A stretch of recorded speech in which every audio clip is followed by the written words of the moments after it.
Marjorie's New Friend by Carolyn WELLS. Author of the Patty books. Illustration.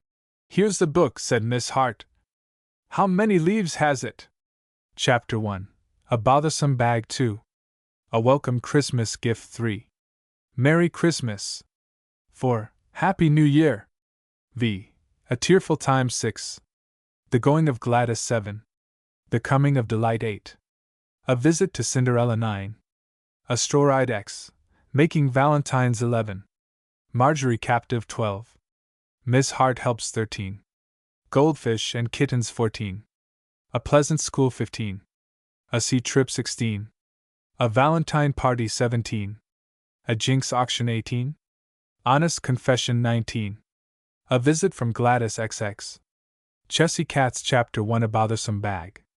Mother, are you there? Yes, Marjorie, what is it, dear? Nothing. I just wanted to know. Is Kitty there? No, I'm alone, except for baby Rosie. Are you bothered? Yes, awfully. Please tell me the minute Kitty comes. I want to see her. Yes, dearie. I wish I could help you. Oh, I wish you could. You'd be just the one. This somewhat unintelligible conversation is explained by the fact that while Mrs. Maynard sat by a table in the large, well-lighted living room, and Rosie Posey was playing near her on the floor, Marjorie was concealed behind a large folding screen in a distant corner. The 4 Japanese panels of the screen were adjusted so that they enclosed the corner as a tiny room, and in it sat Marjorie, looking very much troubled, and staring blankly at a rather hopeless-looking mass of brocaded silk and light green satin, on which she had been sewing. The more she looked at it, and the more she endeavored to pull it into shape, the more perplexed she became. I never saw such a thing, she murmured to herself. You turn it straight, and then it's wrong side out, and then you turn it back, and still it's wrong side out. I wish I could ask Mother about it. The exasperating silk affair was a fancy work bag which Marjorie was trying to make for her mother's Christmas present. And that her mother should not know of the gift, which was to be a surprise, of course, Marjorie worked on it while sitting behind the screen. It was a most useful arrangement, for often Kitty, and sometimes even Kingdon, took refuge behind its concealing panels, when making or wrapping up gifts for each other that must not be seen until Christmas Day. Indeed, at this hour, between dusk and dinner time, the screened-off corner was rarely unoccupied.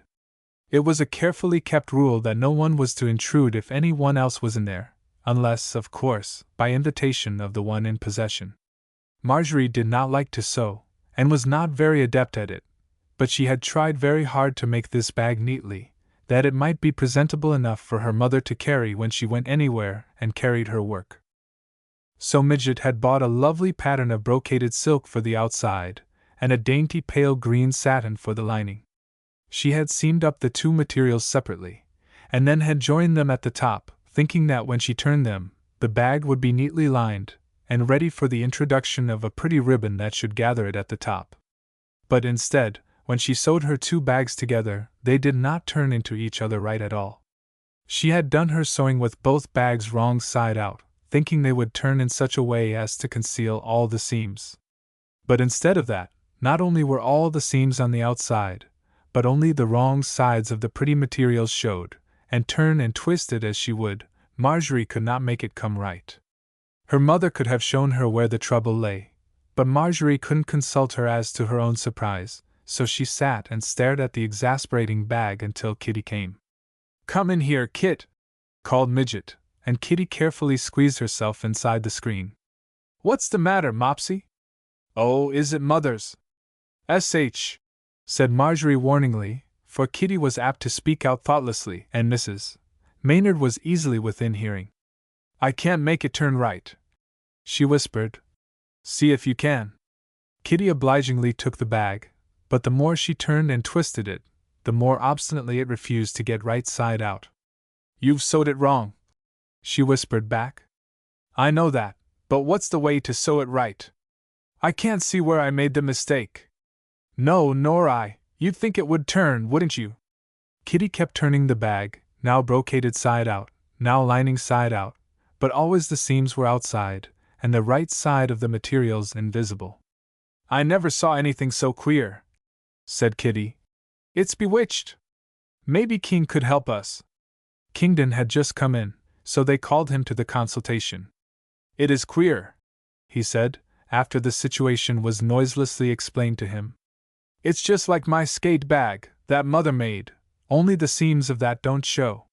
Go get it, King, said Marjorie hopefully. Maybe I can get this right then. Don't let Mother see it. So King went for his skate bag, and with it stuffed inside his jacket, returned to his perplexed sisters.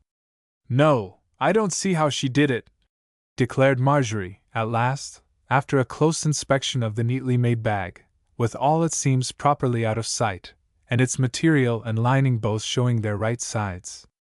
I'll have to give it to her this way.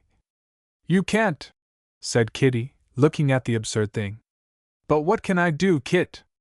It's only a week till Christmas now, and I can't begin anything else for Mother. I've lots of things to finish yet. Here's Father, said Kitty as she heard his voice outside. Perhaps he can fix it. Men don't know about fancy work, said Marjorie, but even as she spoke hope rose in her heart, for Mr. Maynard had often proved knowing in matters supposed to be outside his ken. Oh, Father, come in here, please, in behind the screen. You go out, King and Kitty, so there'll be room. Those invited to leave did so, and Mr. Maynard came in and smiled at his eldest daughter's despairing face. What's the trouble, Mopsy Midget? Oh, millinery? You don't expect me to hemstitch, do you? What's that you're making, a young sofa cushion? Don't speak so loud, Father. It's a Christmas present I'm making for Mother, and it won't go right. If you can't help me, I don't know what I'll do. I've tried every way, but it's always wrong side out. What a hateful disposition it must have. But what is it? Marjorie put her lips to her father's ear and whispered. It's a bag.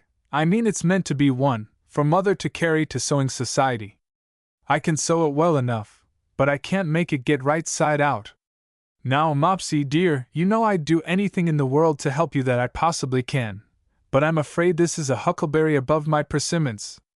But Father, here's King's skate bag. Mother made it, and can't you see by that how it's to go? Let me see. I suppose if I must pull you out of this slough of despond, I must. Now all these seams are turned in, and all yours are outside. Yes, and how can we get them inside? There's no place to turn them to. Mr. Maynard examined both bags minutely. Aha! He said at last. Do you know how they put the milk in the coconut, Marjorie? No, sir. Well, either do I. But I see a way to get these seams inside and let your pretty silks put their best face foremost. Have you a pair of scissors? Yes, here they are. Mr. Maynard deftly ripped a few stitches, leaving an opening of a couple of inches in one of the seams of the lining. Through this opening he carefully pulled the whole of both materials, thus reversing the whole thing. When it had all come through, he pulled and patted it smooth, and behold! The bag was all as it should be, and there remained only the tiny opening he had ripped in the lining to be sewed up again. That you must cat-stitch, or whatever you call it, he said, as neatly as you can. And it will never show, on a galloping horse on a dark night. Blind stitch, you mean? Said Marjorie. Yes, I can do that. Oh, Father, how clever you are! How did you know how to do it? Well, to be honest, I saw a similar place in the lining of the skate bag. So I concluded that was the most approved way to make bags. Can you finish it now? Oh, yes, I've only to stitch a sort of casing and run a ribbon in for the strings. Thank you lots, Father dear. You always help me out. But I was afraid this was out of your line. It isn't exactly in my day's work, as a rule, but I'm always glad to assist a fair lady in distress. Any other orders, mademoiselle? Not tonight, brave sir. But you might call in, any time you're passing. Suppose I should pop in when you're engaged on a token of regard and esteem for my noble self? No danger! Your Christmas present is all done and put away. I had Mother's help on that. Well, then it's sure to be satisfactory. Then I will bid you adieu, trusting to meet you again at dinner. All right, said Marjorie, who had neatly blind-stitched the little ripped place, and was now making the casing for the ribbons. By dinner time the bag was nearly done, and she went to the table with a light heart, knowing that she could finish her mother's present that evening. "Who is the dinner for this year?" asked Mr. Maynard, as the family sat round their own dinner table. "Oh, the Simpsons," said Marjorie, in a tone of decision. "You know Mr. Simpson is still in the hospital, and they're awfully poor." It was the Maynards' habit to send, every Christmas, a generous dinner to some poor family in the town, and this year the children had decided on the Simpsons. In addition to the dinner, they always made up a box of toys, clothing, and gifts of all sorts. These were not always entirely new, but were none the less welcome for that. "A large family, isn't it?" said Mr. Maynard. "Loads of 'em," said King. "All ages and assorted sizes. Well, I'll give shoes and mittens all round, for my share. Mother, you must look out for the dinner and any necessities that they need. Children, you can make toys and candies for them. Can't you?" "Yes, indeed," said Marjorie. "We've lovely things planned. We're going to paste pictures on wood, and King is going to saw them up into picture puzzles. And we're going to make scrap books, and dress dolls, and heaps of things." "And when are you going to take these things to them?" "I think we'd better take them the day before Christmas," said Mrs. Maynard. "Then Mrs. Simpson can prepare her turkey and such things overnight if she wants to. I'm sure she'd like it better than to have all the things come upon her suddenly on Christmas morning." "Yes, that's true," said Mr. Maynard. "And then we must find something to amuse ourselves all day Christmas." "I rather guess we can," said King. "We'll have our own tree Christmas morning, and Grandma and Uncle Steve are coming, and if there's snow, we'll have a sleigh ride, and if there's ice, we'll have skating. Oh, I just love Christmas." "So do I," said Marjorie. "And we'll have greens all over the house, and wreaths tied with red ribbon." "And mince pie and ice cream, both," interrupted Kitty. "Oh, won't it be gorgeous! And then no school for a whole week," said Marjorie, rapturously. "More than a week, for Christmas is on Thursday, so New Year's Day's on Thursday too, and we have vacation on that Friday too." "But Christmas and New Year's Day don't come on the same day of the week this year, Marjorie," said her father. "They don't? Why, father, they always do. It isn't leap year, is it?" "Ho, mops, leap year doesn't matter," cried King. "Of course, they always come on the same day of the week." "What do you mean, father?" "I mean just what I say, that Christmas Day and New Year's Day do not fall on the same day of the week this year." "Why, Daddy, you're crazy," said Marjorie. "Isn't Christmas coming on Thursday?" "Yes, my child." "Well, isn't New Year's Day the following Thursday?" "Yes, but that's next year. New Year's Day of this year was nearly 12 months ago and was on Wednesday." "Oh, father, what a sell!" "Of course I meant this winter." "Well, you didn't say so. You said this year." "It's a good joke," said King, thinking it over. "I'll fool the boys with it at school." The Maynards were a busy crowd during the short week that intervened before Christmas. From Mr. Maynard, who was superintending plans for his own family and for many beneficiaries, down to the cook, who was making whole shelves full of marvelous dainties, everybody was hurrying and scurrying from morning till night. The children had completed their gifts for their parents and for each other, and most of them were already tied in dainty tissue papers and holly ribbons awaiting the festal day. Now they were making gifts for the poor family of Simpsons, and they seemed to enjoy it quite as much as when making the more costly presents for each other. Marjorie came home from school at 1 o'clock, and as Mrs. Maynard had said she needn't practice her music any more until after the holidays, she had all her afternoons and the early part of the evenings to work at the Christmas things. She was especially clever with scissors and paste, and made lovely scrapbooks by cutting large double leaves of heavy brown paper. On these she pasted postcards or other colored pictures, also little verses or stories cut from the papers. 8 of these sheets were tied together by a bright ribbon at the back, and made a scrapbook acceptable to any child. Then, Marjorie loved to dress paper dolls. She bought a dozen of the pretty ones that have movable arms and feet, and dressed them most picturesquely in crinkled paper and lace paper.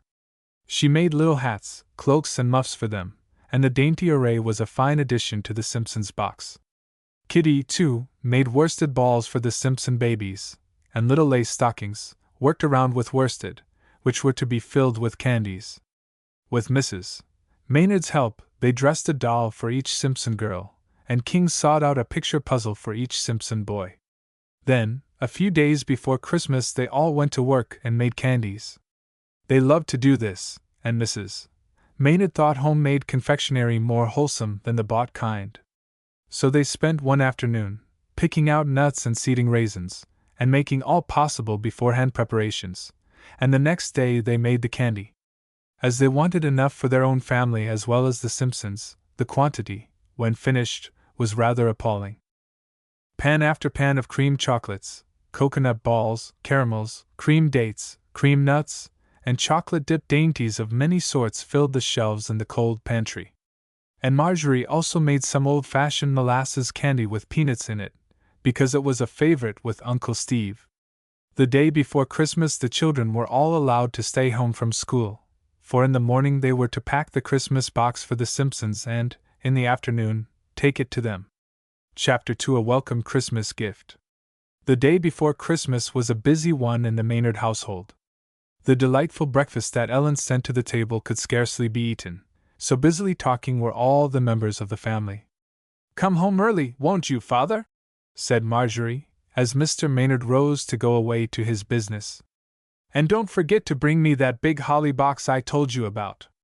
As I've only 37 other things to remember, I won't forget that, chickadee. Any last orders, Helen?" "No, only those I've already told you.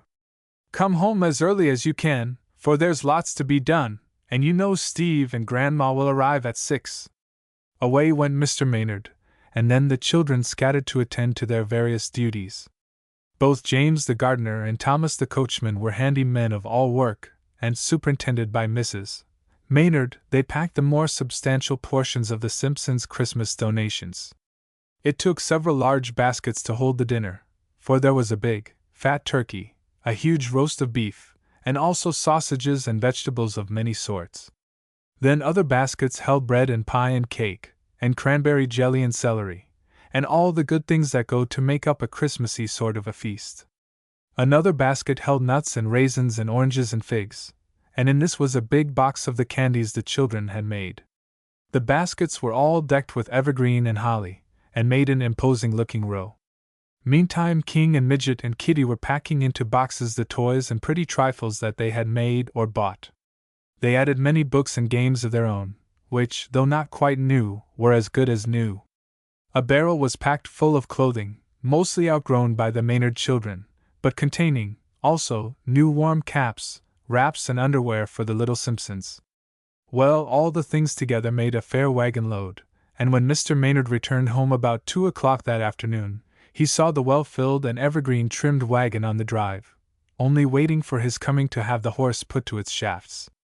"Hello, Maynard maids and men!" he cried, as he came in, laden with bundles, and found the children bustling about, getting ready to go. "Oh, Father!" exclaimed Kitty. "You do look so Santa Claus. Why? What's in all those packages?" "Mostly surprises for you tomorrow, Miss Curiosity, so you can scarcely expect to see in them now." "I do love a bundly Christmas," said Marjorie. "I think half the fun is tying things up with holly ribbons, and sticking sprigs of holly in the knots." "Well, are we all aboard now for the Simpsons?" asked her father, as he deposited his burdens in safe places. "Yes, we'll get our hats and start at once. Come on, Kitty." And Marjorie danced away, drawing her slower sister along with her. Nurse Nanny soon had little Rosamond ready, and the tot looked like a big snowball in her fleecy white coat and hood, and white leggings. "Me go to Simpson's," she cried, in great excitement, and then Mrs. Maynard appeared, and they all crowded into the roomy station wagon that could be made, at a pinch, to hold them all. James drove them, and Thomas followed with the wagon load of gifts. The visit was a total surprise to the Simpson family, and when the Maynards knocked vigorously at the shaky old door, half a dozen little faces looked wonderingly from the windows. "What is it?" said Mrs. Simpson, coming to the door, with the baby in her arms, and other small children clinging to her dress. "Merry Christmas!" cried Midget and King, who were ahead of the others. But the cry of Merry Christmas was repeated by all the Maynards, until an answering smile appeared on the faces of the Simpson family, and most of them spoke up with a "Merry Christmas to you, too! We've brought you some Christmas cheer," said Mr. Maynard, as the whole 6 of them went in, thereby greatly crowding the small room where they were received. "Mr. Simpson is not well yet, I understand." "No, sir," said Mrs. Simpson. "They do say he'll be in the hospital for a month yet, and it's all I can do to keep the youngsters alive, let alone gettin' Christmas fixin's for 'em." "That's what we thought," said Mr. Maynard pleasantly. "And so my wife and children are bringing you some goodies to make a real Christmas feast for your little ones." "Lord bless you, sir," said Mrs. Simpson, as the tears came to her eyes. "I didn't know how much I was missin' all the Christmas feelin', till I see you all come along, with your Merry Christmas, and your evergreen trimmin's." "Yes," said Mrs. Maynard gently. "At this season, we should all have the Christmas feeling, and though I'm sorry your husband can't be with you, I hope you and the children will have a happy day." "What you got for us?" whispered a little Simpson, who was patting Mrs. Maynard's muff. "Well, we'll soon show you," said Mr. Maynard, overhearing the child. Then he opened the door and bade his 2 men bring in the things. So James and Thomas brought them in, box after box and basket after basket, until the Simpsons were well-nigh speechless at the sight. "How can we pay for it, Ma?" said one of the boys, who was getting old enough to know what lack of funds meant. "You're not to pay for it, my boy," said Mr. Maynard, "except by having a jolly, happy day tomorrow, and enjoying all the good things you find in these baskets." Then the Maynard children unwrapped some of the pretty things they had made, and gave them to the little Simpsons. One little girl of about 6 received a doll with a cry of rapture, and held it close to her, as if she had never had a doll before. Then suddenly she said, "No, I'll give it to sister, she never had a doll. I did have one once, but a bad boy stole it." "You're an unselfish little dear," cried Marjorie. "And here's another doll for you. There's one for each of you girls." As there were 4 girls, this caused 4 outbursts of joy, and when Marjorie and Kitty saw the way the little girls loved the dollies, they felt more than repaid for the trouble it had been to dress them. The boys, too, were delighted with their gifts. Mr. Maynard had brought real boys' toys for them, such as small tool chests and mechanical contrivances, not to mention trumpets and drums. And indeed, the last named ones needed no mention, for they were at once put to use and spoke for themselves. "Land sakes, children! Stop that hullabaloo lamb!" exclaimed Mrs. Simpson. "How can I thank these kind people if you keep up that noise? Indeed, I can't thank you anyway," she added, as the drums were quiet for a moment. "It's so kind of you, and so unexpected. We had almost nothing for tomorrow's dinner, and I didn't know which way to turn." Overcome by her emotion, Mrs. Simpson buried her face in her apron, but as Mrs. Maynard touched her shoulder and spoke to her gently, she looked up, smiling through her tears. "I can't rightly thank you, ma'am," she went on, "but the Lord will bless you for your goodness. I'm to see Mr. Simpson for a few moments tomorrow, and when I tell him what you've done for us he'll have the happiest Christmas of us all, though his sufferings is awful.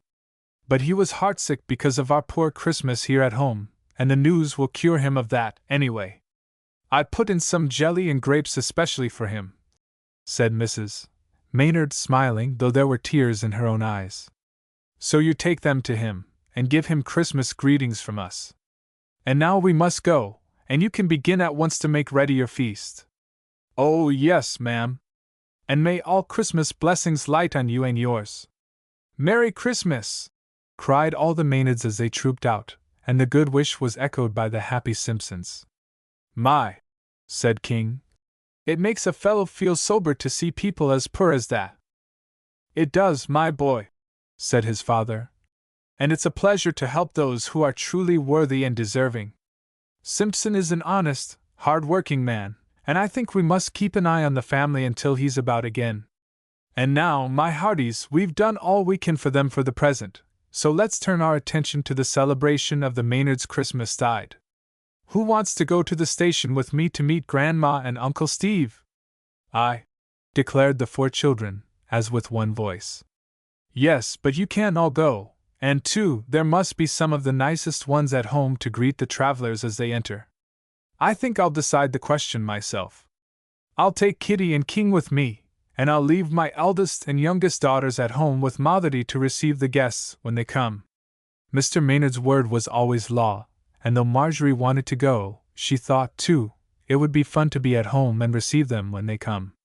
So they all separated as agreed, and Mrs. Maynard said they must make haste to get dressed for the company.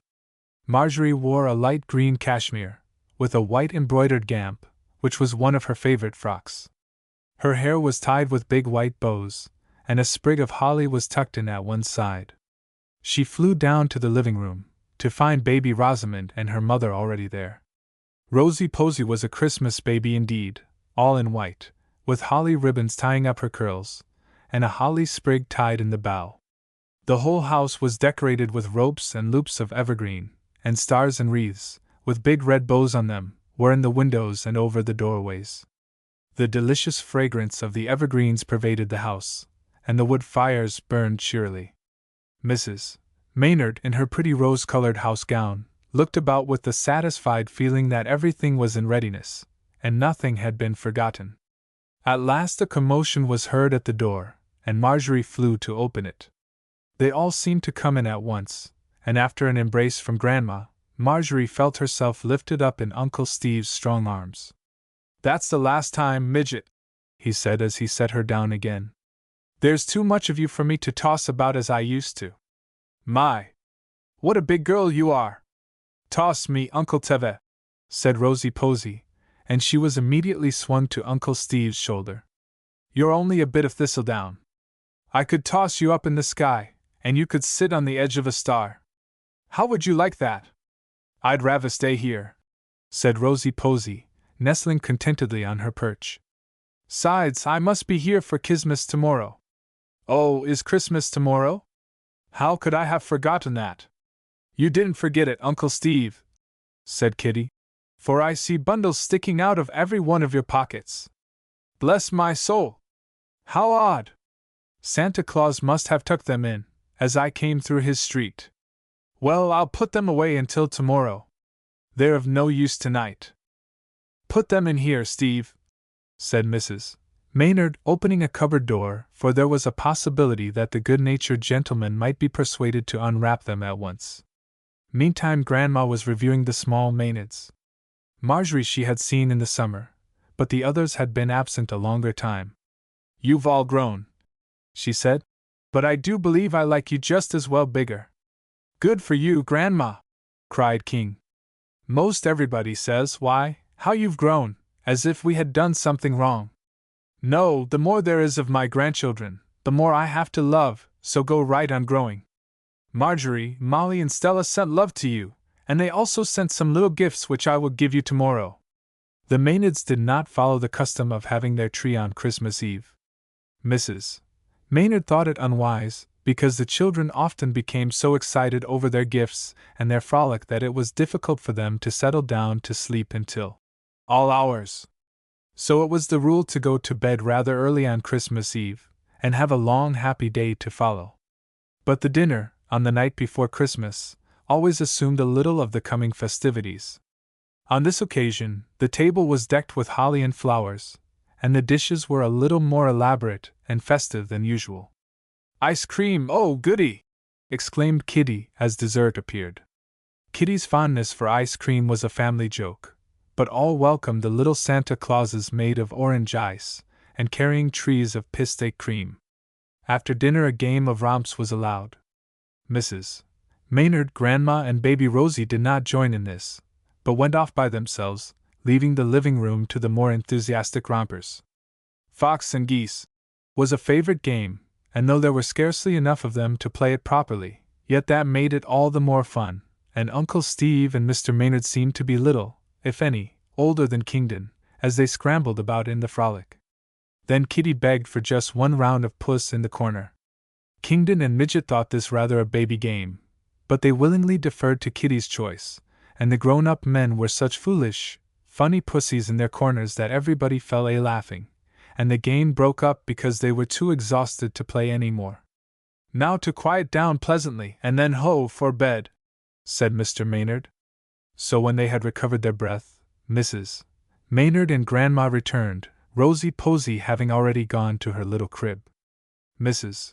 Maynard sat at the piano, and they all gathered round and sang Christmas carols. The children had clear, true voices, and the grown-ups sang really well, so it was sweet Christmas music that they made. They sang many of the old English carols, for the children had sung them every Christmas Eve since they were old enough, and they knew them well. Grandma loved to hear the music, and after it was over the three children were kindly but firmly requested to retire. "We hate awfully to have you go, dear friends," said Mr. Maynard. "We shall be desolate, indeed, without your merry faces, but the time is ripe. It's 9 o'clock, and Christmas morning comes apace. So flee, skip, skidoo, vamoose, and exit. Hang up your stockings, and perhaps Santa Claus may observe them. But hasten, for I dare say he's already on his rounds." Laughing at their father's nonsense, the children rather reluctantly backed out of the room and dawdled upstairs. But there was still the fun of hanging up their stockings, and then, after that, nothing more but to hurry to get to sleep that Christmas might come sooner. Rosie Posy's tiny socks were already in place, and soon 3 more pairs of long, lank stockings were dangling emptily, and then, in a jiffy, the Maynard children were all asleep, and Christmas Day was silently drawing nearer and nearer. Chapter 3 Merry Christmas. The sun waited just about as long as he could stand it on Christmas morning, and then he poked his yellow nose above the horizon to see what was going on. And everything that he saw was so merry and gay and full of Christmas spirit, that he pushed the rest of himself up, and beamed around in a glad smile of welcome and greeting. As he gave a flashing glance in at the Maynard girl's window, his rays struck Marjorie full in the face and wakened her at once. For a moment she blinked and winked and wondered what day it was. Then she remembered, and with one bound she was out of bed, and across the room to where Kitty was soundly sleeping. It was a rule for the Maynard children never to waken one another, for Mrs. Maynard believed that people, both young and old, need all the sleep they can take, but Christmas morning was, of course, an exception, and patting Kitty rather vigorously on her shoulder, Marjorie called out, "Merry Christmas!" "Who?" said Kitty, drowsily, rubbing her eyes as she sat up. "Oh, Mops! You caught me! Merry Christmas, yourself! Let's go and catch King!"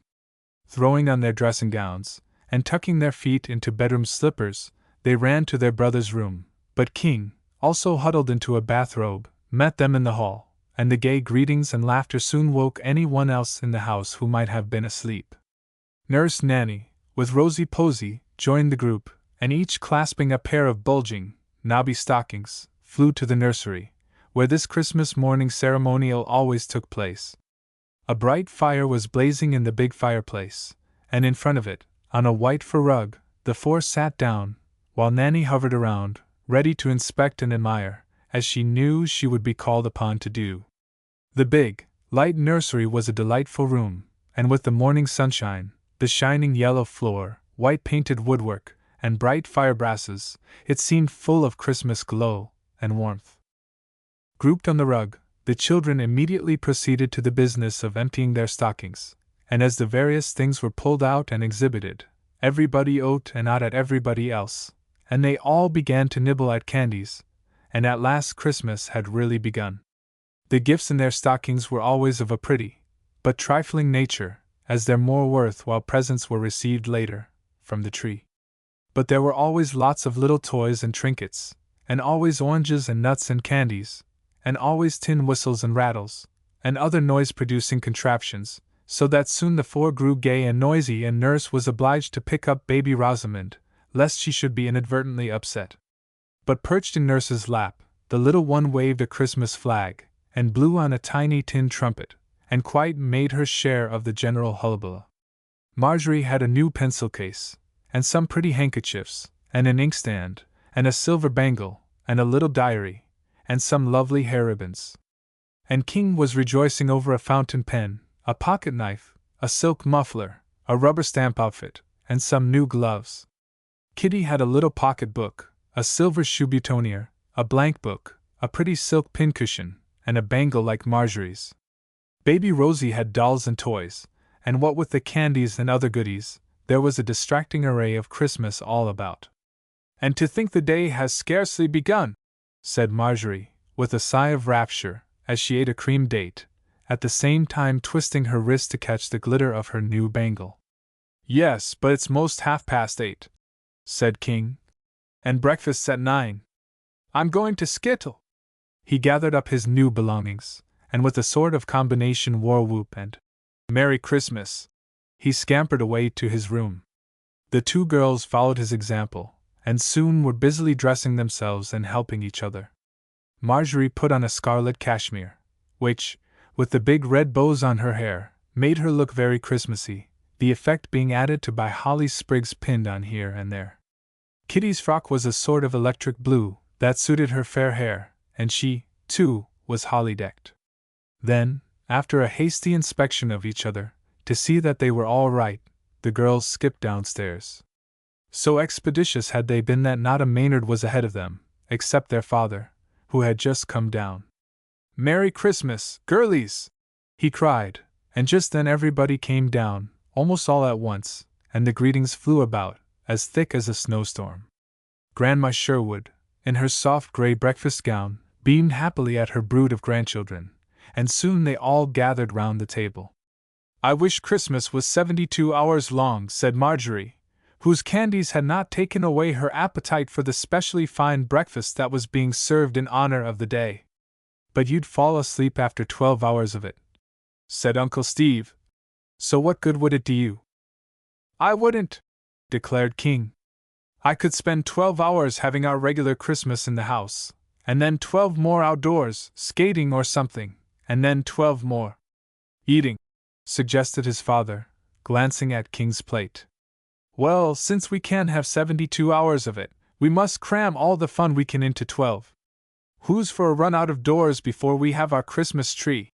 The three older children agreed to this, and with Mr. Maynard and Uncle Steve they went out for a brisk walk. "Wish we could snowball," said King, as they returned, and stood for a few moments on the veranda. "It's cold enough, but there's no sign of snow." "Pooh, you don't have to have snow to play a game of snowballs," said his father. "Why didn't you say what you wanted sooner? You are such a diffident boy." "Wait a minute." Mr. Maynard disappeared into the house, and returned with a large paper bag filled with something, they did not know what. "Come out on the lawn," he said, and soon they were all out on the brown, dry, winter grass. "Catch!" And then Mr. Maynard threw to one and another some swift, white balls. They were really white popcorn balls, but at first they looked like snowballs. The children caught on at once, and soon 2 or 3 dozen balls were whizzing from each to each, and they had the jolliest game. The balls were too light to hurt if they hit them, yet solid enough to throw well. To be sure, they broke to bits after many tosses, but the game lasted a half hour, and then Mr. Maynard declared that it was tree time. "Sounds like tea time," said Kitty as they trooped in. "Sounds a whole lot better than that," said King. The tree was in the living room. It had been brought in, and trimmed after the children went to bed the night before. So they had had no glimpse of it, and were now more than eager to see its glories. "Are we all here?" asked Mr. Maynard, as he looked over the group in the hall, awaiting the opening of the doors. "All but Uncle Steve," said Marjorie. "Why doesn't he come?" "We won't wait for him," said Mr. Maynard, and he gave a loud knock on the double doors of the living room. Like magic the doors flew open, and waiting to receive them was Santa Claus himself. His jolly, smiling face was very red-cheeked, and his white hair and beard streamed down over his red coat, which was of that belted roundabout shape that seems to be Santa Claus's favorite fashion. His red coat and trousers were trimmed with white fur and gold braid, and his high boots were covered with splashes of white that looked like snow. He wore a fur-trimmed red cap, and big gold-rimmed spectacles.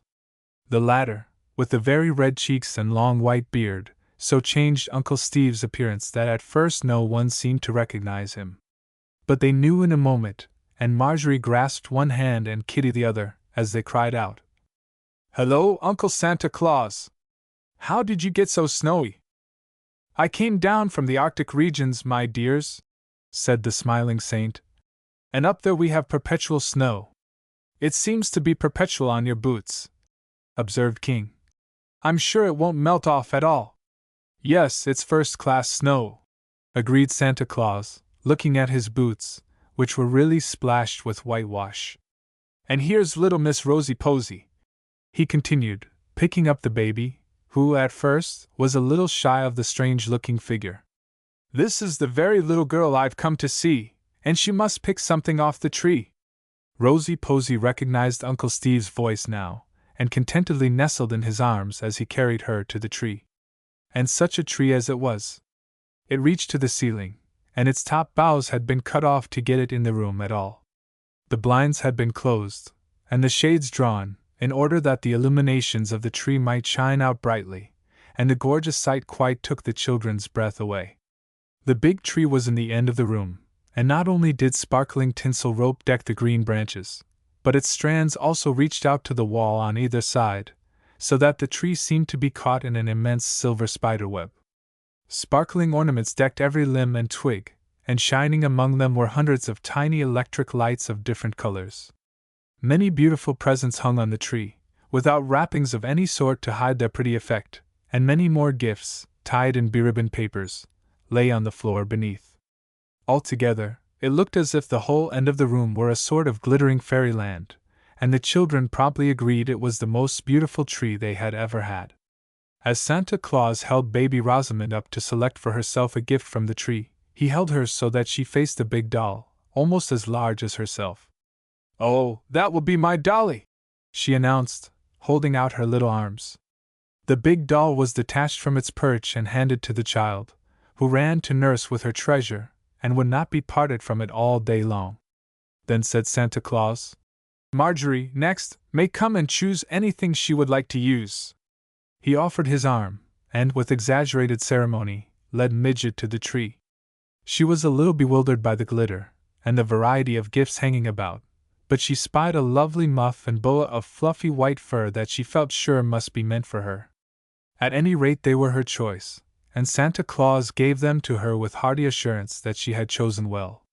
Then he announced, "Next, of course, is little Kitty. Choose, my dear.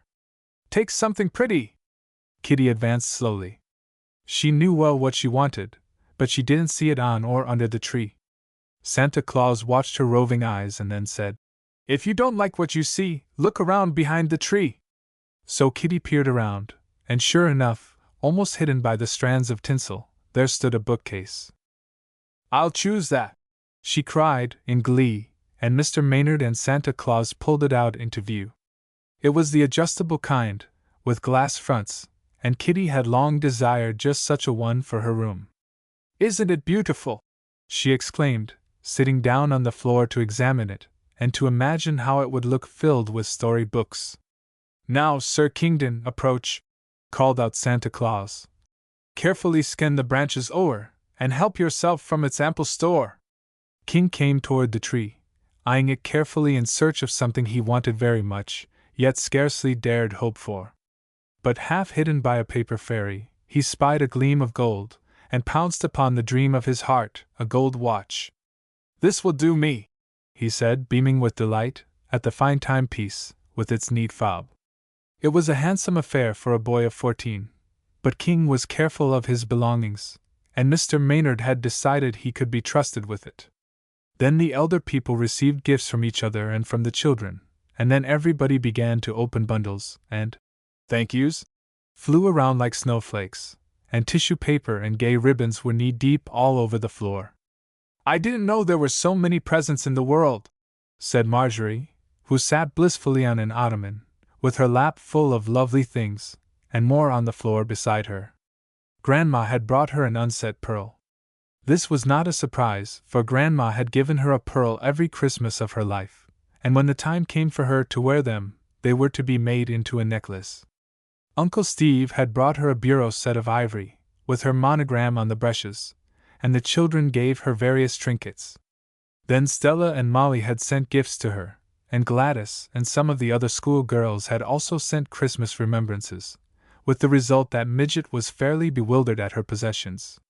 The others, too, had quantities of things, and Uncle Steve declared that he really had spilled his whole sack at this house, and he must rescue some of the things to take to other children. But he didn't really do this, and the Maynards, as was their custom, arranged their gifts on separate tables, and spent the morning admiring and discussing them. At 2 o'clock they had the Christmas feast.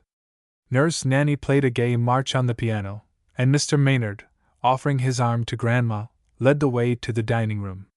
King, escorting Rosie Posey, walked next, followed by Midget and Kitty. Last of all came Mrs.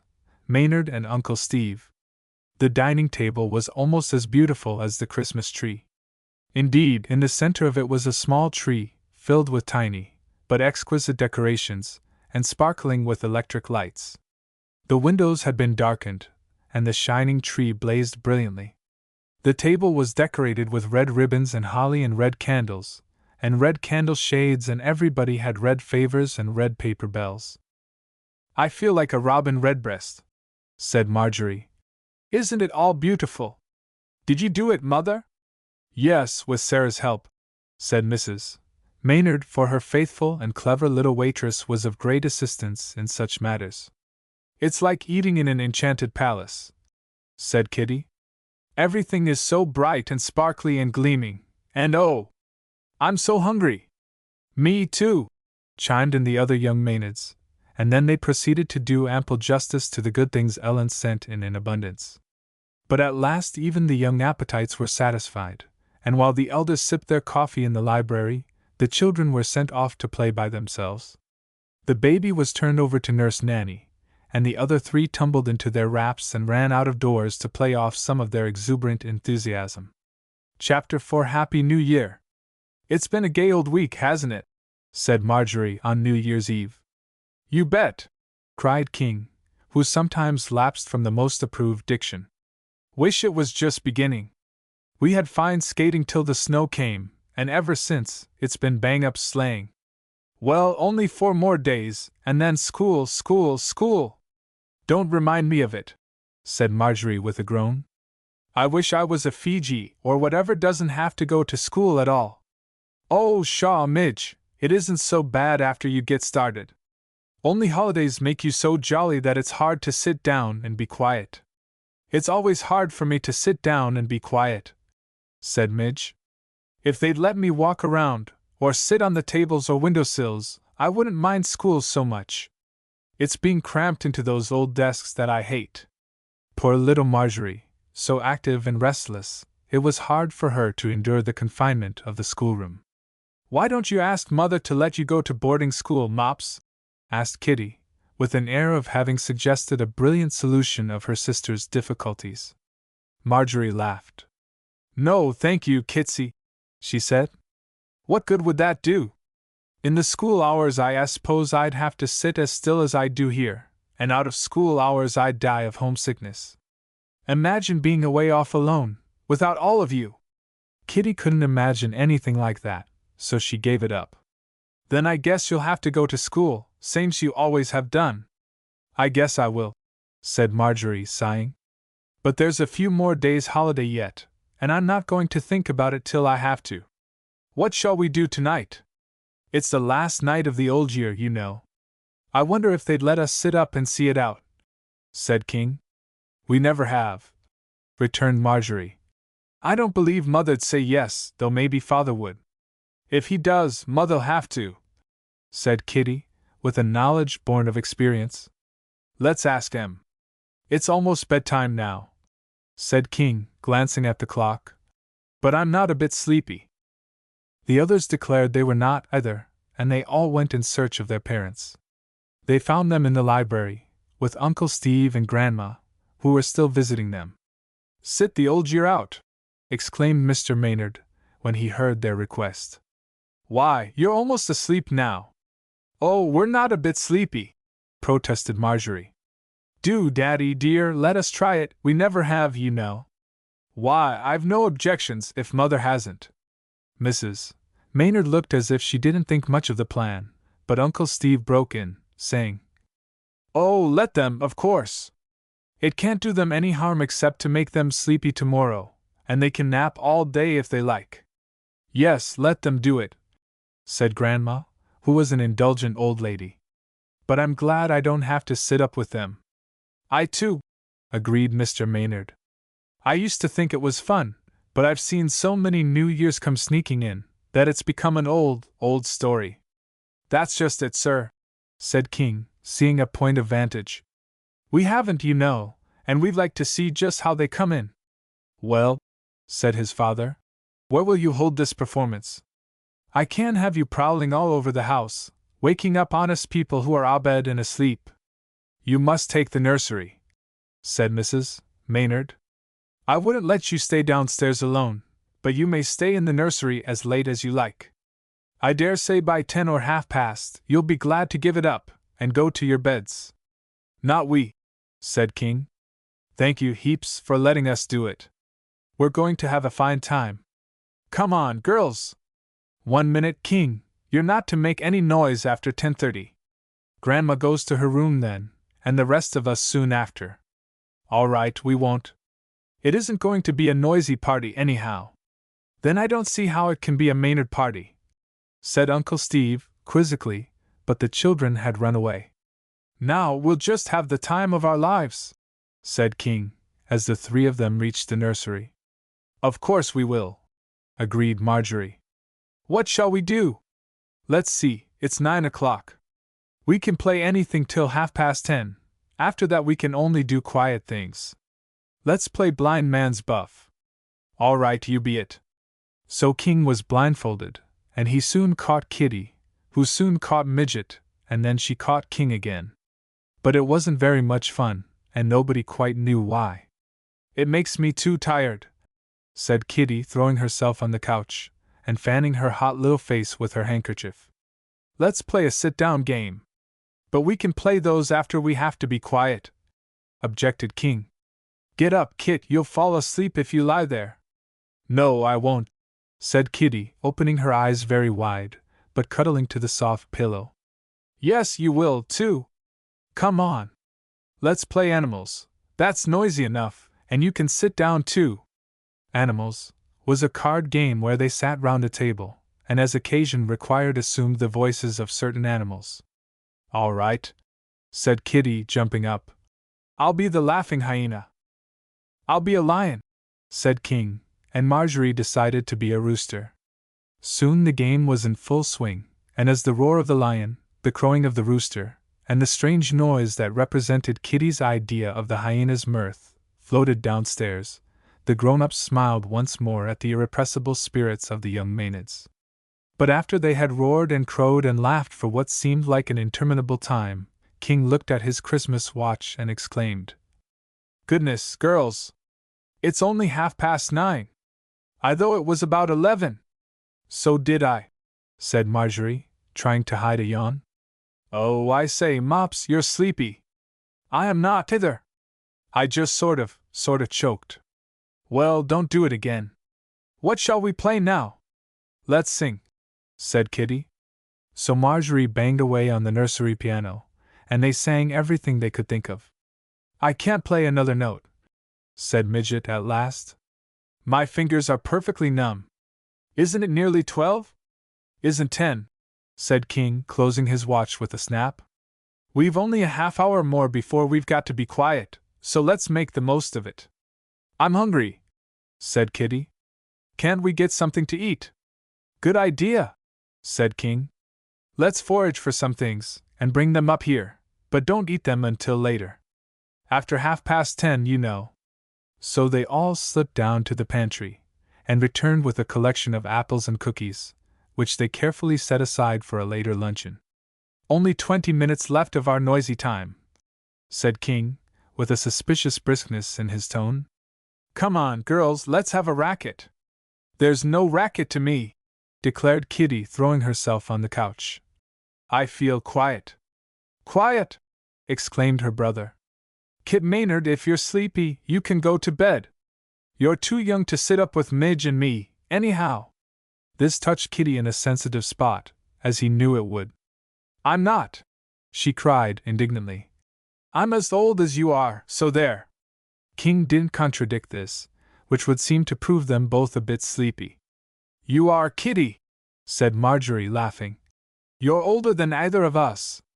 So you tell us what to do to keep awake. It was out. Marjorie had admitted that they were sleepy. King grinned a little sheepishly. Pooh, he said. It'll pass over if we just get interested in something. Let's read aloud to each other. That always puts me to sleep, said Kitty, with a fearful and undisguised yawn. Kit! If you do that again, we'll put you out. Now brace up or else go to bed. Kitty braced up. Indeed, Kitty had special powers in this direction, if she chose to exercise them. Pooh, I can brace up better than either of you, she said confidently. And here's how I'm going to do it. She went over to the big nursery washstand, and turning the cold water faucet, ran the bowl full, and then plunged her face and hands in. Kit, you're a genius!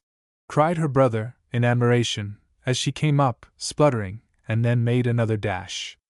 Soon Kitty's face was hidden in the folds of a rough towel, and the others successively followed her lead. My! How it freshens you! Said Marjorie, rubbing her rosy cheeks till they glowed.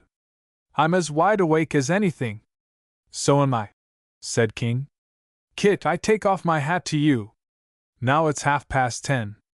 I move we eat our foods, and then we can have a good time playing parcheesi or jack-straws.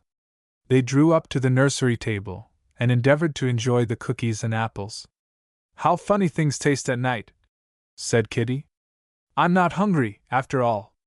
You'd better wash your face again, said Marjorie, looking at her sister's drooping eyelids.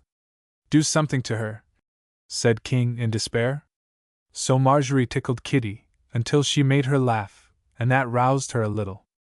I won't go to sleep, she said earnestly. Truly I won't. I want to see the new year come.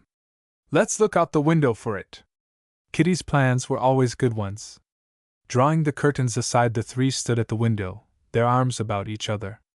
Isn't it still? Whispered Marjorie. And look at the moon!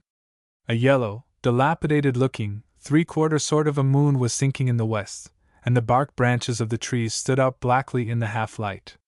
The roads gleamed white, and the shrubbery looked dark. The whole landscape was weird and unlike the sunny scenes they knew so well. I suppose everybody in the house is abed now, but us, said King. He meant it exultantly, but his voice had a tone of awe that found an echo in the girls' hearts. Come away from the window, said Midge, turning back to the brightly lighted room. Let's think of something nice to do. I can think better here, said Kitty, dropping heavily on the couch, her head, by good luck, striking squarely in the middle of the pillow. Kit, said her brother. Kitty, you go to bed if you can't. As King spoke, he came across a big armchair, and quite unintentionally he let himself fall into it.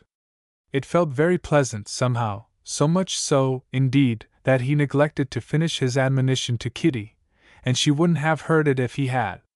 Marjorie, by a strange coincidence, also met a most friendly Morris chair, which held out inviting arms. It seemed a pity to refuse such cordiality, so Marjorie sat down in it a minute to do that thinking they had spoken about. What was it they were to think of? Something about the moon? No, that wasn't it. Her new furs? Not quite. School, Gladys, cookies? These thoughts drifted confusedly about Marjorie's brain for a few moments, and then, with a little tired sigh, her curly head dropped back on the Morris chair's velvet cushion, and her eyes closed. How those three children did sleep! The sound, hard sleep that only healthy, romping children know. When Mrs. Maynard softly opened the door a little later, she almost laughed aloud at the picturesque trio. But stifling her mirth lest she awake them, she called her husband to her side. After a few whispered words, they went away, and returned with down quilts and steamer rugs, which they gently tucked about the vanquished heroes, and then lowering the lights left them asleep at their posts. For an hour the children slept soundly, and then, At 10 minutes before 12 the nursery door was softly opened again. This time, Mr. and Mrs. Maynard, accompanied by Grandma Sherwood and Uncle Steve, came in, apparently with the intention of staying. Mr. Maynard snapped on the lights, and the grown-ups smiled as they gazed on the faces of the sleeping children. "What time is it, Fred?" asked Mrs. Maynard. 7 minutes of 12. "Waken them, then. There isn't any too much time." So Mr. Maynard sprung a small watchman's rattle. It made a pleasant whir, but he was obliged to hold it near each child's ear before those deep slumbers were disturbed. "What is it?" said King, who first opened his eyes. "Kitty, you're asleep." His last waking thought possessed him as his eye fell on his sleeping sister. He spoke before he realized that he had been asleep himself. "What's the matter?" he said, seeing all the people standing about, and noticing the rug over himself. "Nothing's the matter," answered his father blithely. "Only the new year is hurrying toward us, and we all want to greet it together." "You bet we do!" cried King, now broad awake, and shaking himself out of his rug as he jumped up. Mrs. Maynard was rousing Kitty, and sat beside the half-asleep child with her arm round her, while Grandma was treating Marjorie in the same way. "It seems a shame," began Grandma, but Uncle Steve interrupted. "A shame to wake them? Not a bit of it. It would be a shame to let them sleep through a chance that they won't get again for a year. Hello? Chickabiddies! Hello? Wake up! Fire! Murder! Thieves! Fred, give me that rattle!" Taking the noisy little toy, Uncle Steve sprang it vigorously, and was rewarded for his efforts by seeing the two girls at last on their feet and smiling broadly, wide awake now, indeed. 5 minutes grace," said Mr. Maynard. "Out with your watches, you who have them. The rest look on with somebody else." Kitty ran to her father's side, and cuddled in his arm, as she looked at his watch. Marjorie saw Uncle Steve smile inviting her, so she flew across the room to him, and King politely offered his watch to his mother and grandmother, saying the nursery clock would do for him. Care was taken to have all the timepieces set exactly alike, and then it was 3 minutes of midnight, and they waited. "He'll come in at the window, the new year will," said Mr. Maynard as he flung the casement wide open. "The old year is going. Bid him good-bye, children, you'll never see him again. Good-bye, old year, good-bye. Good-bye, old year, good-bye," they all said in concert, and murmured it again, as the last seconds flew steadily by. "Happy New Year!" shouted Mr. Maynard, as his second hand reached the mark, but he was no quicker than the others, and all the voices rang out a "Happy New Year!" simultaneously. Then the village clock began to strike 12, all the bells in the little town began to ring, some firing was heard, and shouts from passers-by in the streets added to the general jubilee. "Isn't it splendid?" cried Marjorie, as she leaned out of the window. "The moon is gone, but see the bright, bright stars, all twinkling Happy New Year to us." "May it indeed be a Happy New Year for you, my dear child," said her father, as he kissed her tenderly. And then everybody was exchanging kisses and greetings, and good wishes, and Marjorie realized that at last she had sat up to see the new year in. "But I don't see how we happened to fall asleep," she said, looking puzzled. "I either," said King. "I was just bound I wouldn't, and then I did." "You were bound I shouldn't too," said Kitty. "But I did." "You all did," said Mr. Maynard. "Such sleeping I never saw." "Well, it was lovely of you to wake us up," said Marjorie. "I wouldn't have missed all this for anything." "All things come to him who waits," said her father. "And you certainly waited very quietly and patiently." "And now skip to bed," said Mrs. Maynard. "And not until 365 nights are past do we have such a performance as this again." "All right," said the children. "Good night, and Happy New Year!" "Good night and Happy New Year!" echoed the grown-ups. Chapter 5: A Tearful Time. The new year was about a week old, and so far had nobly fulfilled all hopes of happiness. To be sure, Marjorie had been obliged to begin school again, but as she had the companionship of Gladys Fulton, who dearly loved to go to school, it helped her to bear the trial. She had been to spend the afternoon with Gladys and was returning home at 5 o'clock, as was the rule for winter days. She turned in at her own gateway, and had there been any one to see her, it might have been noticed that her demeanor and expression were very unlike the usual appearance of gay, laughing Marjorie Maynard. In fact, she looked the picture of utter despair and dejection. Her head hung down, her steps were slow, and yet she seemed filled with a riot of indignation. Her face was flushed and her eyes red, and though not exactly crying, great shivering sobs now and then shook her whole body.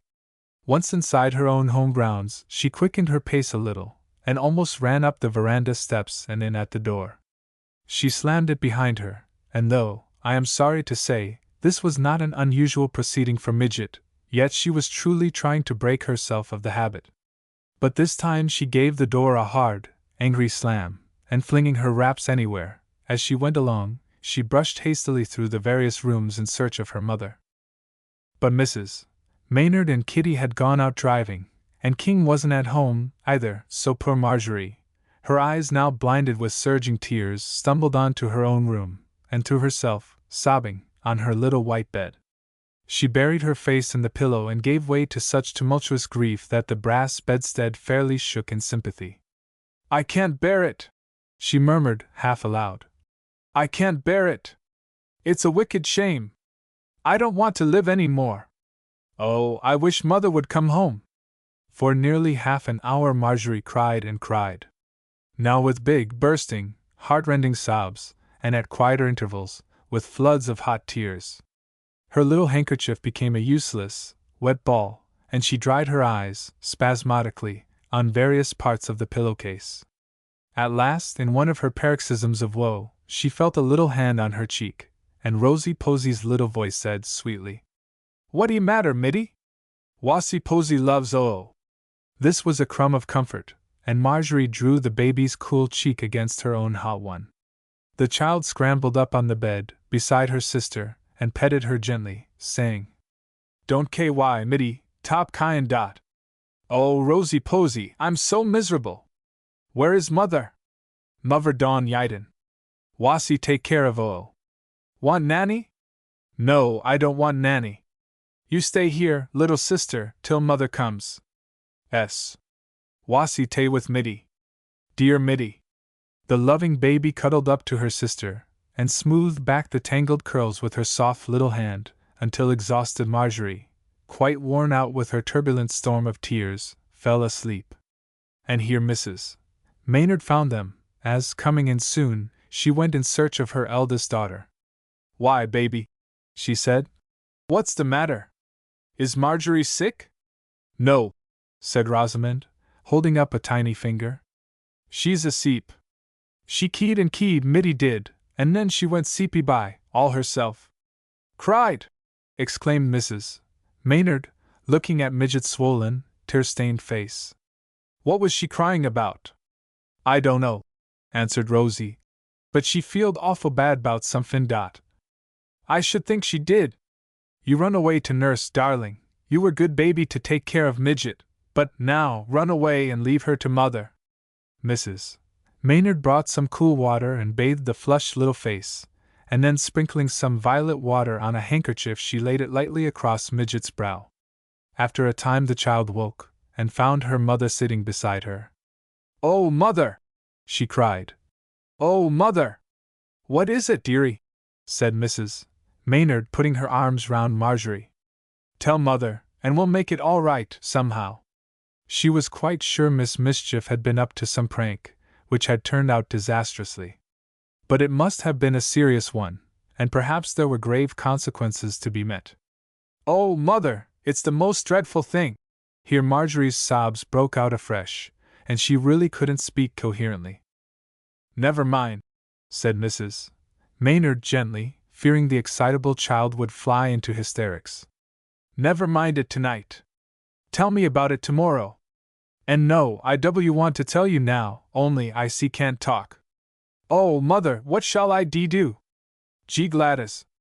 "Yes, dear, Gladys, what did she do? Or perhaps you and Gladys." Mrs. Maynard now surmised that the two girls were in some mischievous scrape, and she felt positive that Marjorie had been the instigator, as indeed she usually was. "Oh, Mother, darling!" As something in Mrs. Maynard's tone made Marjorie smile a little through her tears. "It isn't mischief. It's 1,000 times worse than that." Mitty was quieter now, with the physical calm that always follows a storm of tears. "It's this: Gladys is going away. Forever. I mean, they're all going to move away, out west, and I'll never see her again." Mrs. Maynard realized at once what this meant to Marjorie. The girls were such good friends, and neither of them cared so much for anyone else as for each other. The Fultons lived just across the street, and had always lived there, through both the little girls' lives. It was almost like losing her own brother or sister, for Marjorie and Gladys were as lovingly intimate as two sisters could be. Also, it seemed a case where no word of comfort or cheer could be spoken. So Mrs. Maynard gently caressed her troubled child, and said, "My poor darling midget, I'm so sorry for you." "Are you sure? Tell me all about it." "Yes, Mother," went on Marjorie, helped already by her mother's loving sympathy. "They just told me this afternoon. I've been over there, you know, and Gladys and Mrs. Fulton told me all about it. Mr. Fulton isn't well or something, and for his health, they're all going to California, to live there. And they're going right away. The doctor says they must hurry. And oh, what shall I do without Gladys? I love her so. Dear little girl, this is your first trouble, and it has come to you just in the beginning of this happy new year. I can't tell you how sorry I am for you, and how I long to help you bear it. But there's no way I can help, except by sympathy and love. You do help, Mother. I thought I'd die before you came. Yes, darling, I know my sympathy helps you, but I mean, I can't do anything to lessen your sorrow at losing Gladys. No, and oh, Mother, isn't it awful? Why, I've always had Gladys. You'll have to play more with Kitty. Oh, of course I love Kit, to play with at home, and to be my sister. But Glad is my chum, my intimate friend, and we always sit together in school, and everything like that. Kitty's in another room, and besides, she has Dorothy Adams for her friend. You know the difference between friends and sisters, don't you, Mother? Of course I do, Midget dear.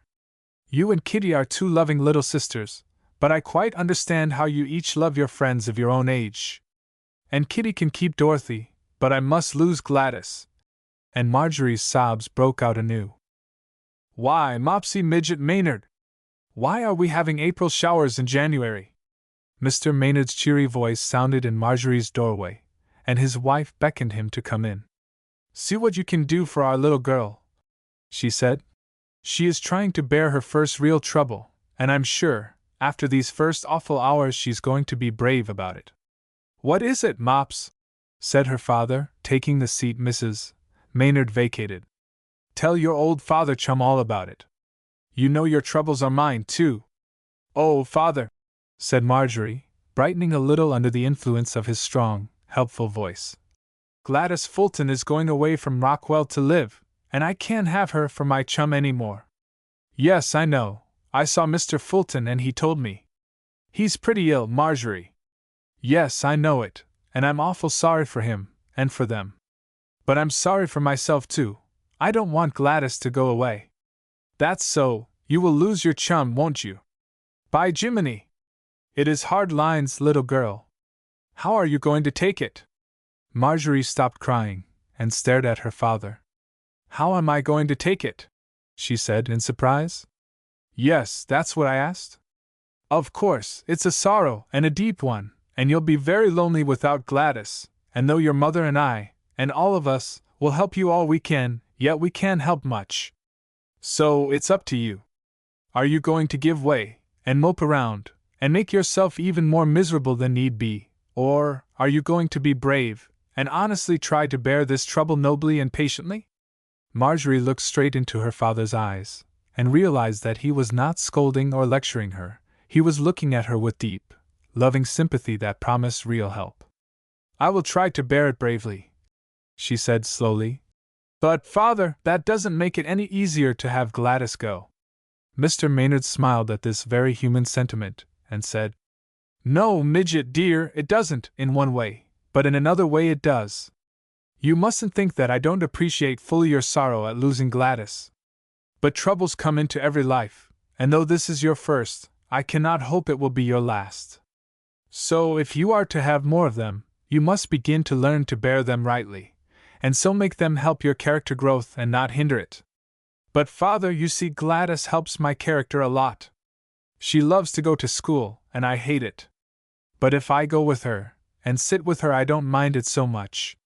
But without her, oh, how can I go to school without her?" Again Marjorie wept as one who could not be comforted, and Mr. Maynard realized it was truly a crisis in the little girl's life. "Marjorie," he said very tenderly, "it is a hard blow, and I don't wonder it is crushing you. Nor do I expect you to take a philosophical view of it at present. But, my child, we'll look at it practically at least. Gladys is going, nothing can change that fact. Now, for my sake, as well as your own, I'm going to ask you to be my own brave daughter, and not disappoint me by showing a lack of cheerful courage to meet misfortune." "I don't want to be babyish, Father," said Midget, suddenly feeling ashamed of herself. "You're not babyish, dear. It's right and womanly to feel grief at losing Gladys, but since it has to be, I want you to conquer that grief, and not let it conquer you." "I'll try," said Midge, wiping away some tears. "You know, Marjorie, the old rhyme. For every evil under the sun, there is a remedy, or there's none. If there is one, try to find it, and if there is none, never mind it. Now, I don't say never mind it about this matter, but since there's no remedy, do the best you can to rise above it, as you will have to do many times in your future years." "Father," said Marjorie thoughtfully, "that sounds awful noble, but I don't believe I quite understand.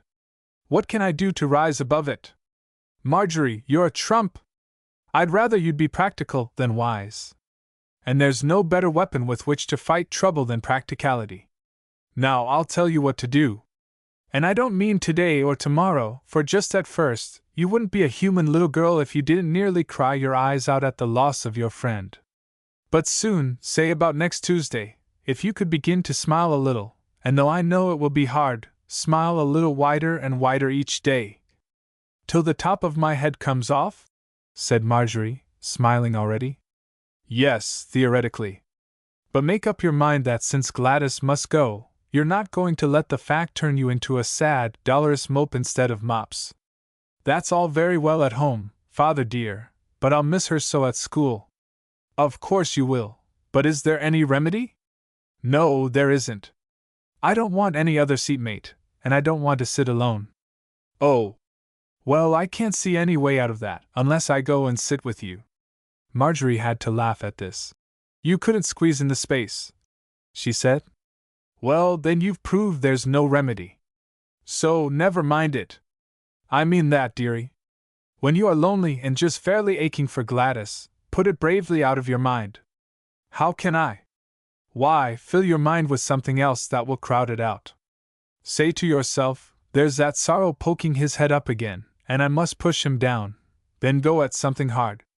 Study your spelling, or go on a picnic, anything to crowd that persistent sorrow out." "Can I ever think of Gladys?" "Oh, yes, indeed. But think gay, happy thoughts. If memories of your good times make you sad, then cut them out, and wonder what sort of fun she's having where she is. Write her nice, cheery letters.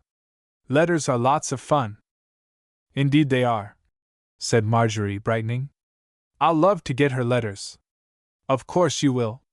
And you can send each other postcards and little gifts, and if you try you can have a lot of pleasure with Gladys in spite of old sorrow." "Daddy, you're such a dear! You've helped me a heap. That's what daddies are for, midget mine. You're one of my 4 favorite children, and don't you suppose I'd help you to the earth if you wanted it?" "I 'spect you would." "And, Father, you said I could cry till about Tuesday, didn't you?" "Why, yes, but make it a little shorter spell each day, and if perfectly convenient, arrange to do it when I'm at home." "Oh, Father, that's the time I won't cry." "When you're here to talk to me." "You don't say so." "Then I'll retire from business, close up my office, and stay at home all day hereafter." Anything I can do to help a lady in distress must be done. They were both laughing now, and Midge had quite stopped crying, though her heart was heavy underneath her smiles. But the whole current of her thoughts had been changed by her talk with her father, and as she made herself tidy and went down to dinner, she felt a responsibility on her to act as became the brave daughter of such a dear father. And strange to say, the feeling was not entirely unpleasant. Chapter 6: The Going of Gladys. Gladys was to go away early one Saturday morning. On Friday afternoon Marjorie gave a little farewell party for her. Mrs. Maynard arranged this as a pleasant send-off for Marjorie's friend, and determined that though it was a sad occasion, it should be also a merry one. So, instead of depending on the guests to make their own entertainment, a professional entertainer had been engaged from New York, and he sang and recited and did pantomimes that were so funny nobody could help laughing. And too, though all the children liked Dick and Gladys Fulton, yet none felt so very sorry to have them leave Rockwell as Marjorie did. Even Kingdon, though he was good chums with Dick, had other chums, and while sorry to have Dick go, he didn't take it greatly to heart. Marjorie was truly trying to be brave, but she looked at Gladys with a heart full of love and longing to keep her friend near her. As for Gladys herself, she, too, was sad at leaving Marjorie, but she was so full of wonder and curiosity about the new home they were going to, in the land of flowers and sunshine, that she was fairly impatient to get there. "Just think, Mopsy," she said, as the two girls sat together at the party feast. "The roses out there are as big as cabbages, and bloom all the year round." "Are they really?" said Midget, interested in spite of herself. "Yes, and I'll send you a big box of them as soon as I get there. They'll keep all right, 'cause Mother received a box the other day, and they were as fresh as fresh. And you'll write to me, Glad, won't you?" said Marjorie, a little wistfully. "Course I will. I'll write every week, and you write every week. What day do you choose?" "Monday, that comes first." "All right. You write to me every Monday, and I'll write to you every Thursday." "You can't answer a Monday letter on Thursday," put in Gladys's brother Dick. "It takes 5 or 6 days for a letter to go." "Well, I'll write the Monday after you go," said Marjorie, "and then you answer it as soon as you get it, then I'll answer yours as soon as I get it, and so on." "All right, I will. And I'll write you a letter while I'm on the train, traveling. Of course we'll be 5 or 6 days getting there ourselves." "So you will." "Oh, Gladys, California is awful far away." "Yes, isn't it? But, Mops, maybe you can come out there and visit me sometime." Marjorie looked doubtful. "No," she said. "I don't think I could go and leave them all, and I don't suppose you mean for us all to come." "No, I meant just you." "Well, I'll come here and visit you sometime, how's that?" "Lovely!" cried Midge, with sparkling eyes. "Oh, will you, Gladys? That will be something to look forward to." "Will you?" "Of course I will, Mops dear. I know Mother'll let me, and I'd love to come." This was a real consolation, and Marjorie laid it up in her heart for comfort on lonely days. After the party supper was over, most of the young guests gave Gladys or Dick little gifts which they had brought them as remembrances. They were merely pretty trifles, but the Fulton children were greatly pleased, and declared they should never forget their Rockwell friends for any they might make in California. Marjorie gave Gladys a gold neckchain, with a little gold heart containing her picture, and Gladys had already given Midge her own portrait framed in silver to stand on her dressing table. The young guests all went away except the two Fultons, who were to stay to dinner. Mr. Maynard came home, and with a determination to keep Marjorie's spirits up, he was especially gay and nonsensical. "I suppose Uncle Sam will have to put on extra mail service when you two girls get to corresponding," he said. "Yes, Mr. Maynard," said Gladys. "Marjorie and I are both going to write every week, and I'm going to send her flowers by mail." "Well, don't send any live rattlesnakes or Gila monsters in the mail. They might starve on the way." "I'd rather they'd starve on the way than reach here alive," said Marjorie, with a little shudder. "Do they have those things where you're going, Glad?" "I don't know. Isn't it strange to be going to live in a place that you don't know anything about?" "It's strange to have you live anywhere but in Rockwell," said Marjorie, and Gladys squeezed her hand under the table. But at last the time came for the real farewells. "Cut it short!" cried Mr. Maynard gaily, though there was a lump in his own throat as Gladys and Marjorie threw their arms about each other's neck for the last time. The Fultons were to leave very early the next morning, and the girls would not meet again. Both were sobbing, and Dick and Kingdon stood by, truly distressed at their sister's grief. "Come, dearie, let Gladys go now," said Mrs. Maynard, for knowing Marjorie's excitable nature, she feared these paroxysms of tears. "No, no!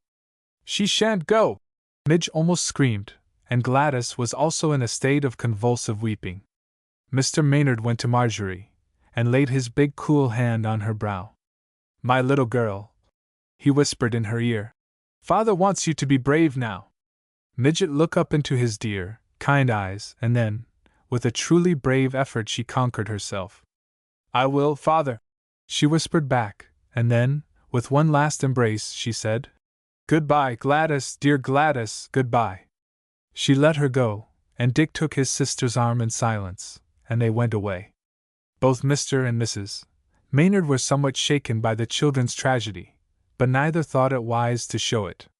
"Now, Mopsy Moppet," said her father, "what do you think I have here?"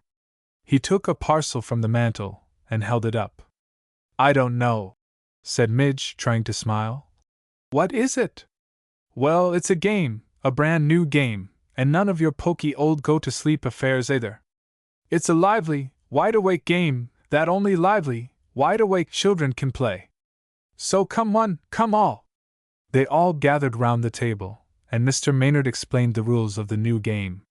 Marjorie loved games, and as this was really a most interesting one, she couldn't help enjoying it, and was soon absorbed in the play.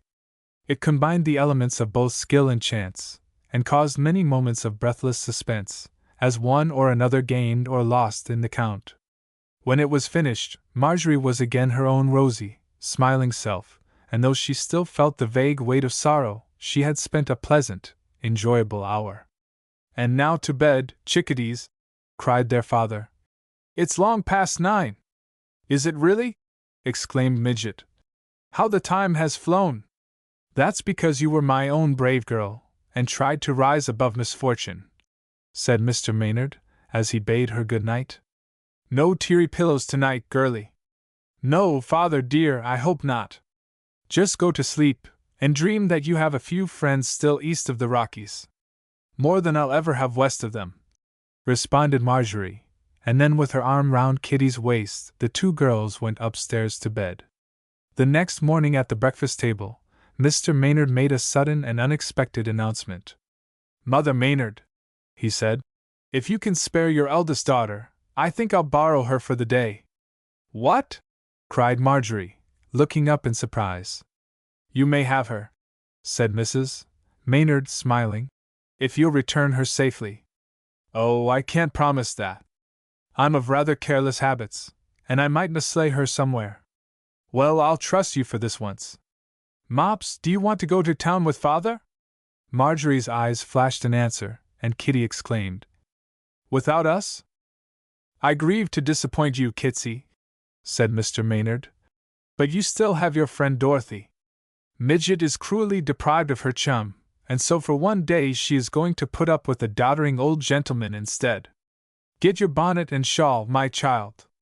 Marjorie looked at her mother for confirmation of this good news, and receiving an answering smile, she excused herself from the table and ran away to her room. Nanny helped her, and soon she tripped downstairs prettily dressed in a dark blue cloth frock and jacket, a blue felt hat, and her Christmas furs. "Phew! What a fine lady!" said her father. "I shall have to don my best hat and feathers, I think." "I've lost my chum, too," said King, as he watched the pair about to start.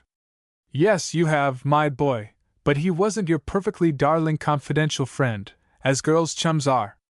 Moreover, you haven't shed such gallons of first-class well-salted tears as this young person has. No, son, I'm sorry to leave you behind, but you didn't weep and wail loud enough." King had to laugh at the way his father put it, but he well knew Marjorie was given a day's pleasure to divert her mind from Gladys's departure, and he didn't begrudge his sister the trip. We must be extra kind to old Midge, Kit, he said, as Marjorie and her father walked briskly down the drive. Yes, said Kitty earnestly. She does feel awful about losing Gladys. I'm going to make fudge for her, while she's gone today. I wish I could do something for her. Boys are no good. You are too, cried loyal little Kitty. You can help her with her arithmetic every night. She can do it all right, if she has a little help, and Glad used to help her a lot. Good for you, Kitsy. Of course I will. Dear old Midge, I'm terrible sorry for her. Meantime, Marjorie, by her father's side, was rushing along in the train to New York. While Mr. Maynard read his paper, he glanced sometimes at his daughter, and rejoiced that she was interestedly gazing out of the window at the flying scenery.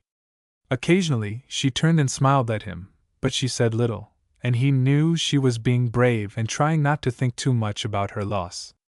Gladys had gone away early, and when they had passed the closed and deserted-looking Fulton house, Marjorie had swallowed hard and looked the other way.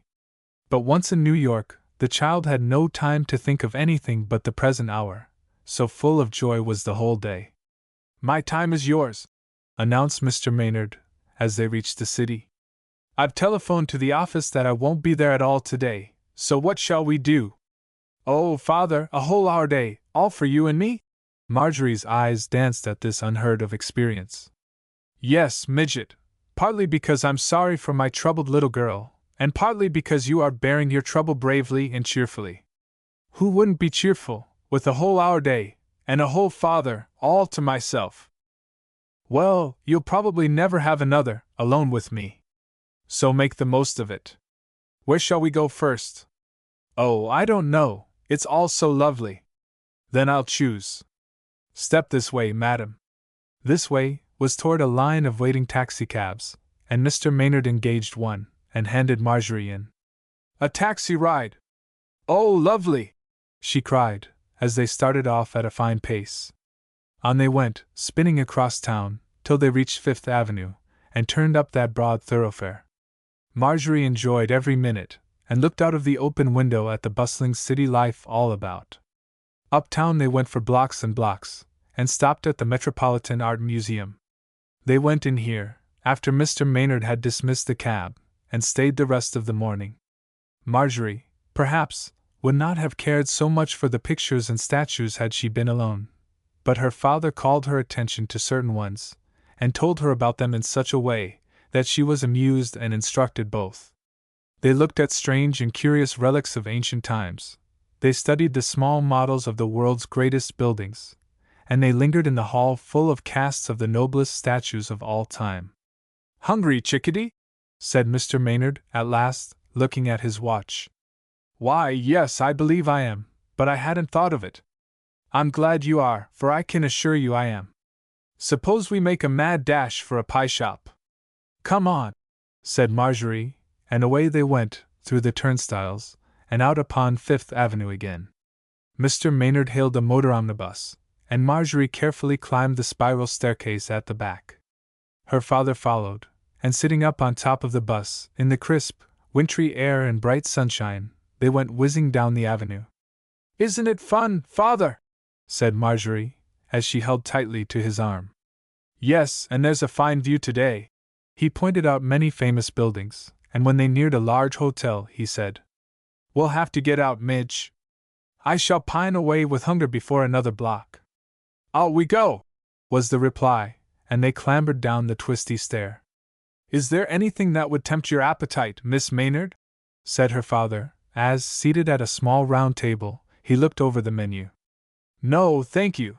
I don't think I can eat a thing, said Midge, dropping her eyes, and trying to look fragile and delicate. No? But really, you must try to taste of something. Say, the left wing of a butterfly, with hard sauce. This made Marjorie laugh, and she said, I couldn't eat it all, but I might nibble at it. Then what Mr. Maynard really did was to order Marjorie's favorite dishes. First, they had grapefruit, all cut in bits, and piled up in dainty, long-stemmed glasses. Then they had a soft, thick soup, and then sweetbreads with mushrooms. You're not to get ill, you know, said Mr. Maynard, as Marjorie showed a surprising appetite. "But I do want you to have whatever you like today." "Oh, I won't get ill," declared Marjorie gaily. "And now, may I select the ice cream?" "Yes, if you won't ask for plum pudding also." "No, but I do want little cakes, iced all over. Pink and green and white and yellow ones." These were allowed, and Marjorie blissfully kept on nibbling them, while Mr. Maynard sipped his coffee. In the afternoon they went to a matinee. It was one of the gorgeous spectacular productions, founded upon an old fairy tale, and Marjorie was enraptured with the beautiful tableaux, the wonderful scenery, and the gay music. "Oh, Father," she said, "aren't we having the gorgeousest time? You are the beautifulest man in the whole world." After the performance, Mr. Maynard spoke of going home, but Marjorie's eyes held a mute appeal, which he could not resist. "Ice cream again," he said, though she had not spoken the words. "Well, ice cream it is, then, but no rich cakes this time. I promised Marjorie I'd bring you home safe and sound. But I'll tell you, we'll buy some of those cakes to take home, and you may have them tomorrow. And Kitty and King, too," said Midge. "And let's take them some buttercups." So the candy and cakes were bought and carried home by two tired but very happy people, and Marjorie fully appreciated the lovely day her father had given her, because of Gladys's going away. "And I will be good and brave," she resolved to herself, on her way home in the train. "I'm going to try to be just as cheerful and pleasant as if Gladys hadn't gone away at all, but was in her own house, across the street." Chapter 7: The Coming of Delight. But though Marjorie made her brave resolutions in good faith, it was hard to keep them. School was awful. The very sight of Gladys's empty seat made Midge choke with tears. Miss Lawrence appreciated the case, and was most gentle and kind to Marjorie, but still the trouble was there. "Wouldn't you like to have Katy Black sit with you, dear?" asked the teacher. "No, thank you," said Midge. "I can't bear to put any one in Gladys's place." "Don't bother about me, Miss Lawrence, I'm not going to cry." She didn't cry, but she sighed so frequently and so deeply that kind-hearted Miss Lawrence almost wept in sympathy. At home it was better. The Maynads always had good times at home, and of course when there, Marjorie didn't miss Gladys so much. But the long mornings in the schoolroom, and the long afternoons when she wanted to run over to Gladys's house were almost unbearable. Mary, Madcap Midget, became a sober-faced little girl, who was all the more pathetic because she tried to be cheerful. Mrs. Maynard felt worried about the matter, and proposed to her husband that she should take Marjorie, and go away for a trip somewhere. "No," said Mr. Maynard. "Let her fight it out. It's hard for her, but it's doing her real good, and bringing out the best side of her nature. We'll all help her all we can, and if I'm not greatly mistaken, our Marjorie will come out of this ordeal with flying colors." "It's willpower, little daughter," said Mr. Maynard to her one evening. "Just determine that this cloud shall not entirely obscure the sun for you." "Yes," said Midge, smiling. "It's just an eclipse, isn't it?" "Yes, and it seems to be a total eclipse, but even total eclipses pass, if we wait long enough. Any letter from Gladys this week?" "One came this morning." "Would you like to read it?" "Of course I should, very much." "It's strange," said Marjorie, as she produced the letter. "For all Gladys loves school so, and is a good student, she can't seem to spell right. I know another lady who has difficulty in that direction," said Mr. Maynard, smiling. "Yes, but Glad is different. She can spell the spelling book stickers, embarrassed, and climacynary, and such words, 'cause she studies them, and then she'll misspell simple everyday words. Now you see." Mr. Maynard smiled a little as he read the letter. "Los Angeles, California. Dear Marjorie, we are having a lovely time. We have not found a house yet, but are staying at the hotel till we do find one to suit us. I like it here very much. I miss you very much, dear Marjorie. There are lovely people in the hotel, and we go for walks to pick flowers. The flowers here are beautiful. Now I must close. With lots of love and kisses, your loving Gladys." "Between you and me and the post, Midget, I don't think that's a very interesting letter, do you?" "No, Father, I don't," I thought Glad would write more as she talks. She doesn't talk a bit like that when we're together. I know it, Mops, I've heard her. But some people never can write as they talk. As soon as they get a pen between their fingers, their brain seems to freeze up and break off in little, cold, hard sentences. Now, what sort of a letter do you write? Here's the answer I wrote today to Gladys. I haven't sent it yet. My darling Gladys, I wish you would come back. It's perfectly horrid at school without you, and though Miss Lawrence said Katie Black could sit with me, I don't want her. She's a nice enough girl, but she isn't you. And nobody is, dear old Glad, I do miss you so. Of course, as there's no remedy under the sun, I'm being cheerful and gay about it, but my heart misses you just the same. We don't have the Jinx Club anymore. It made me sick to go to it without you. I expect you're having good times in California, and I'm glad of that. Write soon to your loving Mopsy Midget. Now, of the two, Midge, yours is the much better letter. Don't ever try to copy Gladys's style, will you? No, I'm glad you liked mine best. You see, I write without thinking about anything except not to spill the ink. A very good plan. Stick to it all your life. Midget, I don't want to be unkind, but has it struck you that Gladys is not so heartbroken over your separation as you are? A look of pain came into Marjorie's loyal eyes as she said, It does seem so, I know. But I think it's because Gladys has all sorts of new places and new people to amuse her, while I'm left here alone. It's partly that little girl, and partly because Gladys hasn't such a warm, loving, loyal heart as my Marjorie's. She is different, admitted Midget. But I know she loves me, even if it doesn't say so right out in her letter. Perhaps she forgot to put it in, because she was so busy trying not to spill the ink. Perhaps so, agreed Marjorie, answering the twinkle in her father's eye. And now, Miss Mops, I have a bit of news for you. The Fulton house is rented to some people from New York. Is it? Said Marjorie indifferently. And in the family is a girl 12 years of age. And you think she'll take Glad's place? Cried Midge indignantly. Well, I can just tell you she won't. A girl from New York. She'll be stuck up and superior and look down on us Rockwell girls. How do you know all this? I know, 'cause Katie Black had a girl from New York visiting her, and she was just horrid. All stiff and mincy, and dropping curtsies every 2 minutes. But you're taught to drop curtsies. Yes, when I enter or leave a room where there are ladies, but that girl was always at it, in school and everywhere. Sort of a jumping jack, wasn't she? Well, try to like this new girl, dearie. It's the best I can do for you in the way of neighbors. Oh, I may like her, and I'll be polite to her, of course, but I know I shan't want her for an intimate friend, like Glad. Perhaps not, but I was so pleased when I heard a little girl was coming to live across the street, that I think you ought to be pleased too. Well, I will. I am. And if she isn't too stuck up, I'll try to like her. A few afternoons later, King, who was sitting by a front window, called out, Hi! I say, Mops. Here's the new family moving into the Fulton house. Marjorie only upset a waste basket and a very small table as she ran to the window to look out. Kitty raced after her, and Rosie Posy toddled up too, so in a moment the four were eagerly gazing at the newcomers, themselves quite hidden by the lace curtains.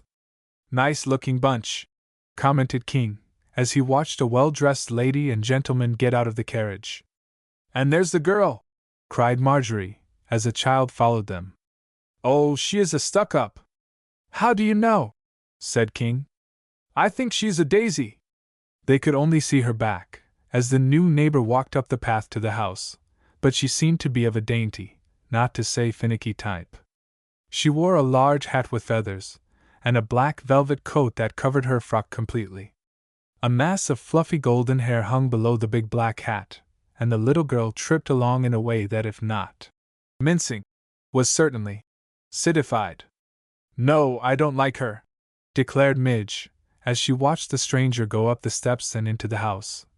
She isn't a bit like Gladys. Neither am I, said King. But you like me. Yes, you dear, cunning little sweet thing, I do like you, said Midget, touching King's hair in a teasing way. He promptly pulled off her hair ribbon, and as Marjorie felt in the humor, this began one of their favorite games of make-believe. "The diamond tiara!" she shrieked. "The villain has stole it!" "Horrors!" cried Kitty. "Then shall he be captured, and forced to restore it!"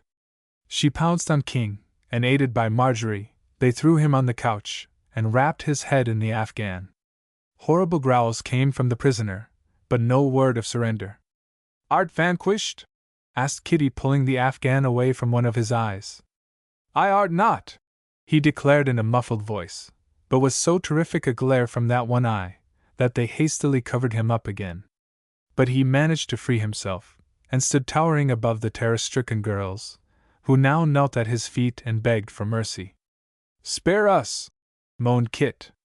"We are but lorn damsels who seek food and shelter." "Me wants a seltzer too," announced Rosy Posy, joining the others, and clasping her little fat hands as they did. "What is a seltzer?"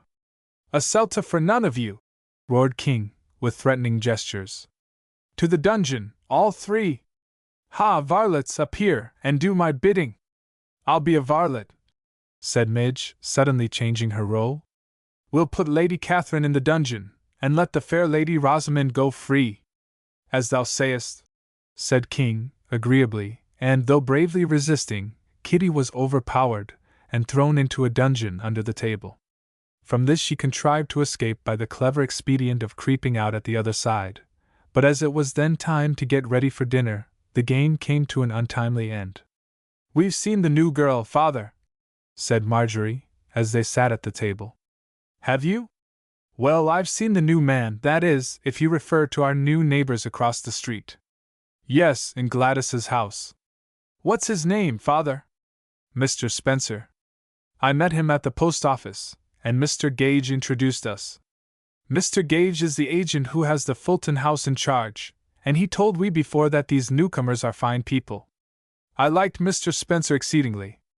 "I'm sorry, Mops, you're so determined not to like the daughter. Mr. Spencer tells me she's a lovable child." "Oh, of course he'd think so, he's her father." "Well, I admit fathers are a prejudiced class. Perhaps I have too high an opinion of my own brood." "You couldn't have," said Kitty, calmly, and Mr. Maynard laughed as he looked at the four smiling faces, and responded, "I don't believe I could." "Don't spoil them, Fred," said Mrs. Maynard warningly, but King broke in. "Too late, Mother! We're spoiled already. Father's high opinion of us has made us puffed up and conceited." "Nonsense, King!" cried Midge. "We're not conceited. Not nearly as much so as that girl across the way. You ought to see, Father, how she hopped up the walk. Like a scornful grasshopper."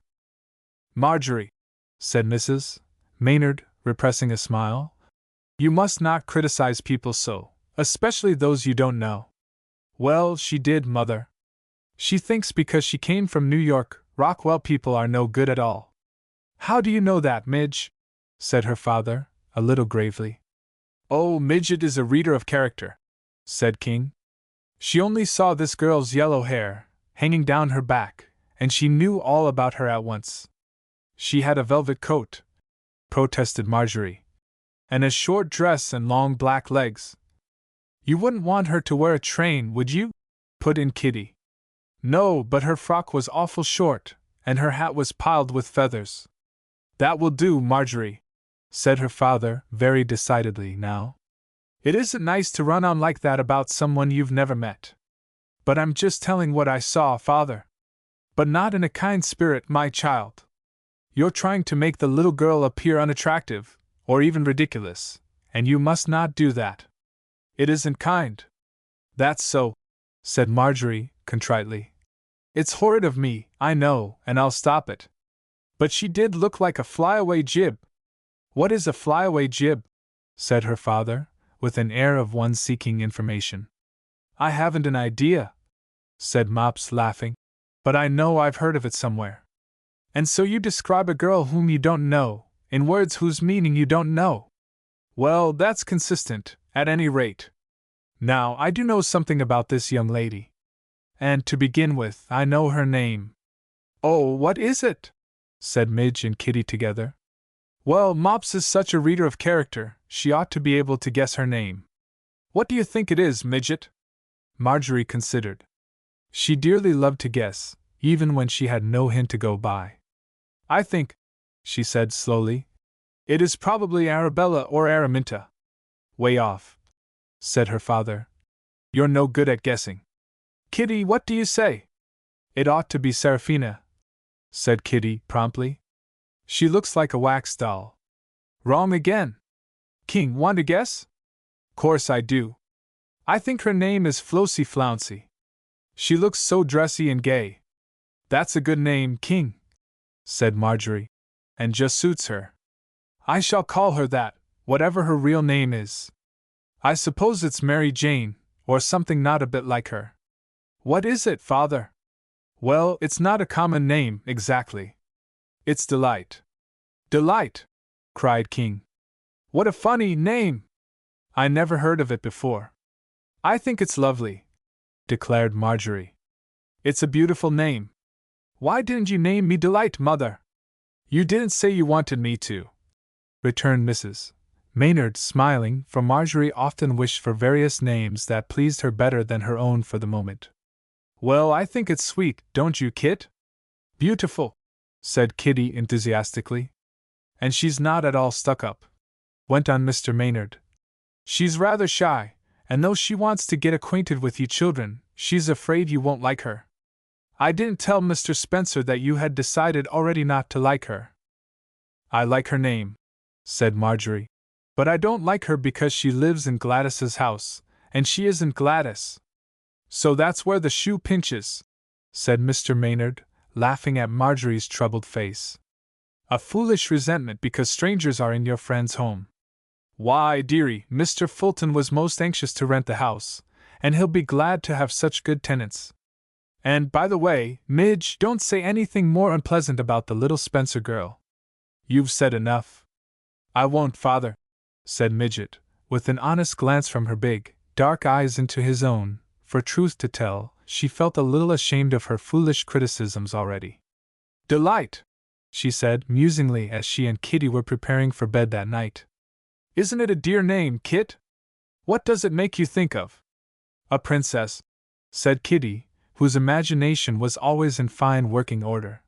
One who always wears light blue velvet robes, and eats off of gold dishes. Yes, agreed Marjorie, falling in with the game. And she has white doves fluttering about, and black slaves to bow before her. No, not black slaves. They're for princesses named Ermengarde or Phantasmagoria.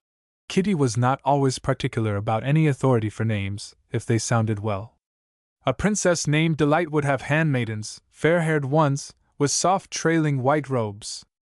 Kit, you're a wonder, said Marjorie, staring at her younger sister. How do you know such things? They come to me, said Kitty mystically.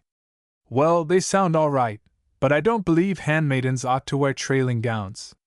How could they handmaid? That's so, said Kitty, a little crestfallen. Never mind, I 'spect they could. They could gracefully throw the trails over their arms, as they glide along in their sandaled feet. Yes, and strains of music came from concealed looters. Ha! Looters are burglars, and it's slang besides. No, not that kind. Looters that play on lutes, I mean. And the Princess Delight would sniff attar of rose, and fan herself with waving peacock feathers. A slave ought to do that. Well, all right, let him. And then the princess falls asleep 'neath her silken coverlet, and lets her sister put out the lights, like this. And with a jump, Kitty bounced into her own little bed, and pulled up the down coverlet to her chin. Imitating the white-robed handmaidens, Marjorie swayed around to an improvised chant of her own, and putting out the electric lights with much dramatic elaboration, she finally swayed into her own bed, and after they had both chanted a choric goodnight, they soon fell asleep. Chapter 8: A Visit to Cinderella. One afternoon Marjorie sat by the fire reading. She was not specially interested in her book, but Kitty had gone to see Dorothy Adams, and King was off somewhere, so she had no one to play with. Presently Sarah entered. "There's somebody wants you on the telephone, Miss Marjorie," she said, and Midget jumped up, wondering who it could be. "Hello?" she said, as she took the receiver. Hello? Said a pleasant voice. Is this Marjorie Maynard? Yes, who is this? This is Cinderella. Who? Cinderella. My 2 stepsisters have gone to a ball, and my cruel stepmother has beaten me and starved me. What are you talking about? Who is this, please? Me. I'm Cinderella. And I'm so lonely and sad I thought perhaps you'd come over to see me. A light began to dawn on Marjorie. Oh, she continued, where do you live? Across the street from your house. Then you're Delight Spencer. Yes, I am. Can't you come over and let's get acquainted? Yes, I will. I'd like to. Shall I come now? Yes, right away. Goodbye. Goodbye. Marjorie hung up the receiver, and after a hasty brush at her curls, and a few pinches at her hair ribbons, she flung on hat and coat and flew across the street. If only this new girl should be a desirable chum. That opening about Cinderella sounded hopeful. She must know how to play. Well, at any rate, Midget would soon know now.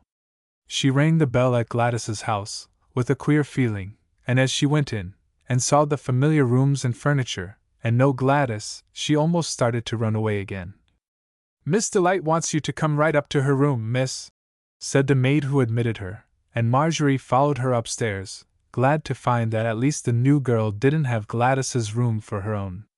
The maid indicated the room, and stood aside for Marjorie to enter, but at the first glance Midget stood still on the threshold. In the first place the room was transformed. It had been the Fultons' playroom, and furnished rather plainly, but now it was so full of all sorts of things that it looked like a bazaar. In a big armchair sat Delight. She had on a Japanese quilted kimono of light blue silk, and little blue Turkish slippers. Her hair was pure golden, and was just a tangle of fluffy curls topped by a huge blue bow. But her face, Marjorie thought at once, was the most beautiful face she had ever seen. Big blue eyes, a soft pink and white complexion, and red lips smiling over little white teeth, made Delight look like the pictures on Marjorie's fairy calendar. And yet, as Midget stood for a moment, looking at her, the pink faded from her cheeks, and she rose from her chair and said stiffly, Sit down, won't you? I'm glad you came. Marjorie sat down, on the edge of a couch, and Delight sank back in her big chair. She was so evidently overcome with a spasm of shyness that Midget was sorry for her, but somehow it made her feel shy, herself, and the 2 little girls sat there, looking at each other, without saying a word. At last, overcoming her embarrassment, Marjorie said, Was it you who telephoned? A sudden wave of red flooded Delight's pale cheeks, and she answered, Yes, it was. I have a cold, and can't go out of my room, and Mother is out, and I was awfully lonesome, so I played I was Cinderella. And then I just happened to think I'd telephone you, just for fun. Have you a stepmother? Is she cruel to you? Mercy, no! Mother is the dearest thing in the world, and she adores me, spoils me, in fact. She's gone out now to get me some things to make valentines with. But I wish she was here. I thought it would be fun to see you alone, but you're so different from what I thought you were. Different how? Said Midget, forgetting her own shyness in her interest in this strange girl. Why, you're so big, and rosy, and your eyes snap so. You're afraid of me, exclaimed Midget, laughing merrily. I'm not when you laugh like that, returned Delight, who was beginning to feel more at ease. Well, I was afraid of you too at first. You look so breakable, you know. Delicate? Yes, fragile. Like those pretty sponge sugar things. I am delicate. At least, Mother says I am. I hate to romp or run, and I'm afraid of people who do those things. Well, I'm not afraid of anybody who can play she's Cinderella over a telephone. I love to run and play out of doors, but I love to play pretend games too. So do I, but I have to play them all by myself. Except sometimes Mother plays with me. You can play with us. We all play pretend games. Kitty's best at it, she's my sister. And Kingdon, my brother, is grand. Take off your things, won't you? I ought to have asked you before. I haven't any sense. Marjorie jumped up and threw off her hat and coat, tossed them on the couch, and then plumped herself into another big chair near Delight's. The children were indeed a contrast. Marjorie, large for her age, full of hearty, healthy life, and irrepressible gaiety of spirit, bounced around like a big, good-natured rubber ball. Delight, small, slender, and not very strong, moved always gently and timidly. Marjorie, too, was dark-haired, dark-eyed, and rosy-cheeked, while Delight was of lovely blonde type, and her pale blue robe suited her, as Midget's crimson cashmere set off her own vivid coloring. The ice fairly broken, the little girls forgot their shyness, and acquaintance progressed rapidly. "Have you always lived in New York?" asked Midget. "Yes, but I'm so delicate Mother thinks this place will be better for me." "Do you like it here?" "Why, yes. But I've always lived here, you know." "Are you going to school?" "No, I never go to school. It makes me nervous. I always have a governess at home." "Oh, how lovely! I'd give anything if I could study that way." "Isn't it fun?" "Oh, no, it's so lonely. I'd ever so much rather go to school and be in a class. But I always faint in a schoolroom." "I don't faint, I don't know how." "I wish I did, I'd try it, and then Miss Lawrence would have to send me home." "Where are you in arithmetic?" "Partial payments, but I'm reviewing." "Where are you?" "Cube root, and I hate it." "So do I. How do you like my room?" "It's splendid. But I can't take it all in at once." Marjorie jumped up and walked round the room, stopping to look at the aquarium, the blackboard, the gramophone, and many other modes of entertainment which had been collected to give Delight pleasure. "Yes, I love my things. I have so many, and Father is always bringing me new ones. That's to make up for my being an only child. I often beg Mother to adopt a sister for me." "I'll be your sister," said Midget, in a sudden heartfelt burst of sympathy for the lonely little girl. "Oh, will you?" she said wistfully. "And come and live with me?" "No, not that," laughed Marjorie. "But we'll play we're sisters, and you can call my brother and sisters yours too." "I'm glad I came to Rockwell," said Delight with happy eyes. "I think you're splendid. And I think you're lovely. I hope we'll get along. Do you squabble?" "I don't think so," replied Delight doubtfully. "You see, I never had a chance." "I don't believe you do. I hate it myself, but lots of the girls think it's fun to get mad at each other, and stay mad a few weeks and then make up." "How silly! You're not like that, are you?" "No, I'm not.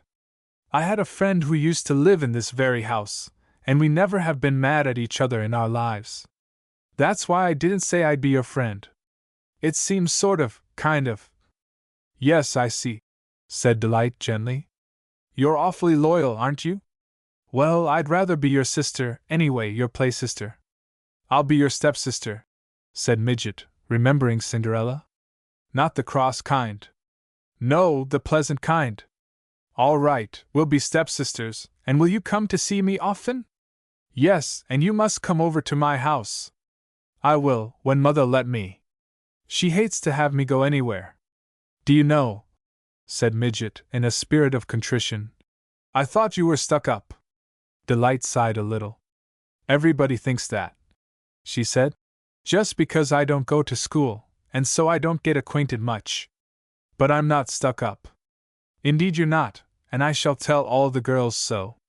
But after your cold gets well, you can go outdoors to play, can't you?" "I don't know. Mother never lets me go out much except with her." "Oh, here comes Mother now." Mrs. Spencer came into the room and smiled pleasantly at Midget. Delight introduced them, and Marjorie rose and curtsied. Then Mrs. Spencer said, "I'm glad you came, my dear child. I meant to ask you soon, as I want you and Delight to be great friends." Mrs. Spencer was an attractive-looking lady and spoke cordially, but somehow Marjorie didn't fancy her. There was no tangible reason, for she was charming and gracious, but Midget felt she was a nervous, fussy woman, and not calm and capable like her own dear mother. "My mother is coming to call on you," said Marjorie to her hostess. "I heard her say so. She doesn't know I'm here, for she wasn't at home when I came, but I know she'll be pleased when I tell her. Did you come away without Mother's permission? Naughty! Naughty! Said Mrs. Spencer, playfully shaking her finger at Marjorie. Midget's eyes opened wide. Of course I shouldn't have come, she said. If I hadn't known she would be willing. She resented Mrs. Spencer's reproof, as that lady knew nothing of the circumstances, and besides, Marjorie was always allowed to do as she chose afternoons, within certain well-understood restrictions. But Mrs. Spencer had brought several interesting-looking parcels, and all else was forgotten in the examination of their contents. They proved to contain gold and silver paper, lace paper, small pictures, crepe paper, cards, ribbons, paste, and lots of other things. Marjorie's eyes sparkled as she saw the lovely things tumbled out on a low table which Mrs. Spencer drew up in front of the girls. For Valentine's? She exclaimed, as she realized the possibilities. Yes, will you help Delight to make them? Indeed I will, Mrs. Spencer, but not now. It's 5 o'clock, and I have to go home at 5. Dear, dear, little girls that run away without Mother's permission oughtn't to be so particular about going home on time. Marjorie was puzzled. Mrs. Spencer didn't see the matter rightly, she was sure, and yet to explain it to her seemed like correcting a grown-up lady, which, of course, was impolite. So she only smiled, and said she must go home, but she would be glad to come again. To her surprise, Delight began to cry, not noisily, but with quiet, steady weeping, that seemed to imply a determination to keep it up. Marjorie looked her amazement, which was not lessened when Mrs. Spencer said, almost coldly, I should think she would cry, poor, dear sick child, when her little friend refuses to stay with her. But Mrs. Spencer, said Midget, really distressed now, it is our rule always to go home at 5 o'clock, unless Mother has said we could stay later. So I have to go. Very well then, go on, said Mrs. Spencer a little pettishly, but she helped Marjorie on with her coat, and patted her on the shoulder. You're a good little girl, she said, and I suppose I'm selfish where Delight is concerned. Will you come again tomorrow morning? Oh no, thank you. I have to go to school. Yes, I suppose you do. Well, come tomorrow afternoon. Yes, do, said Delight, staying her tears, as they seemed to do no good. I'll see about it, said Midget, a little bewildered by these emotional people. I'd like to come. She said her goodbyes and flew across the street to her own home. She flung to the front door behind her, with what was almost a bang, and then throwing her coat and hat on the hall rack, she burst into the living room, where Mrs. Maynard was sitting with Rosie Posey in her lap. Marjorie, her mother said, as she observed the impulsive child, you are just a shade too noisy. Will you kindly go back to the hall, and try to enter this room in a manner more becoming to a lady and a Maynard? I will, indeed, Mother. And you're quite right, I was awful rackety. Marjorie returned to the hall, and then came in with graceful, mincing steps, purposely overdoing the scene. She paused in front of her mother, dropped an elaborate curtsy, and holding out her hand daintily said, Good evening, Mrs. Maynard, are you at home? I am, you silly child, said her mother, kissing her affectionately. And overdone manners are much better than no manners at all. Yes'm, and what do you think, Mother? I've been over to see Delight Spencer. You have? Why, I meant to take you when I go to call. How did you happen to go? So Marjorie told the story of the telephoning, adding, And you know, Mother, you always used to let me go to Gladys's without asking you, so I went. Wasn't it all right? Marjorie looked so disturbed that Mrs. Maynard smiled and said, Why, I suppose there's no harm done, since the little girl asked you to come. Marjorie looked greatly relieved. Well, she said, Mrs. Spencer thought it was awful for me to go without asking you, and then, she wanted me to stay after 5 o'clock, and was madder and hops 'cause I didn't. What a remarkable lady! But I can judge better if you tell me the whole story. So Marjorie told all about the afternoon, and Mrs. Maynard was greatly interested. Not exactly stuck up, is she, Midget? Said King, who had come in during the recital. No, owned up Marjorie. I was mistaken about that, And I think I'd like her a lot if she wasn't the crying kind. I do hate cry babies. Ho! You wept oceans when Glad went away. Yes, retorted Marjorie, unabashed. But that's very different. I don't burst into weeps just because a next-door neighbor is going home. Deed you don't, old girl. You're a brick, and I was a meanie to say what I did. But perhaps Delight doesn't cry so much when she's well. She's never well. I mean, she's delicate and frail and always having colds and things. Pooh, a nice sort of girl for you to play with. You're as hardy as an Indian. I know it. We all are. She probably stays in the house too much, said Mrs. Maynard. If you children can persuade her to go out of doors and romp with you, she'll soon get stronger. She says she hates to romp, observed Marjorie. Then I give her up, cried King. No stay-in-the-house girls for me. Say, what do you think, Mops? A straw ride tomorrow afternoon. Mr. Adams is going to take a big sleigh load of us. Isn't that gay? Fine, cried Marjorie, the delicate Delight quite forgotten for the moment. Tell me all about it. Chapter 9: A Straw Ride. Then, Mother, said Marjorie, as she started for school next morning, you'll call on Mrs. Spencer this morning and ask her to let Delight go on the straw ride with us this afternoon. Will you, Mother, will you? Yes, my midget, I told you I would. But I doubt if she'll let the little girl go. So do I, but you coax her. Goodbye, Mother. With a kiss and a squeeze, Marjorie was off, swinging a strap full of books till they all tumbled on the ground, and then picking them up again. I'll help you, Mops, said King, who had followed her down the path. What a tumblebug you are! Yes, I am. Say, King, do you believe Delight will go with us? Don't know and don't care. She's a flouncy anyway. Too dressy and fiddle-de-dee for me. Oh, you don't know her. I think she's going to be real nice. All right. You can have her. Hi! There's Bunny Black. Let's run. Run they did, and Marjorie flew over the ground quite as fast as Kingdon did. Hey, Bunny, wait a minute! So Bunny waited, and then all three trudged on to school, Marjorie in the middle, while they talked over the fun of the coming sleigh ride. Mr. Adams, who was the father of Dorothy, Kitty's chum, took the young people on a straw ride every winter, if the sleighing happened to be good just at the right time.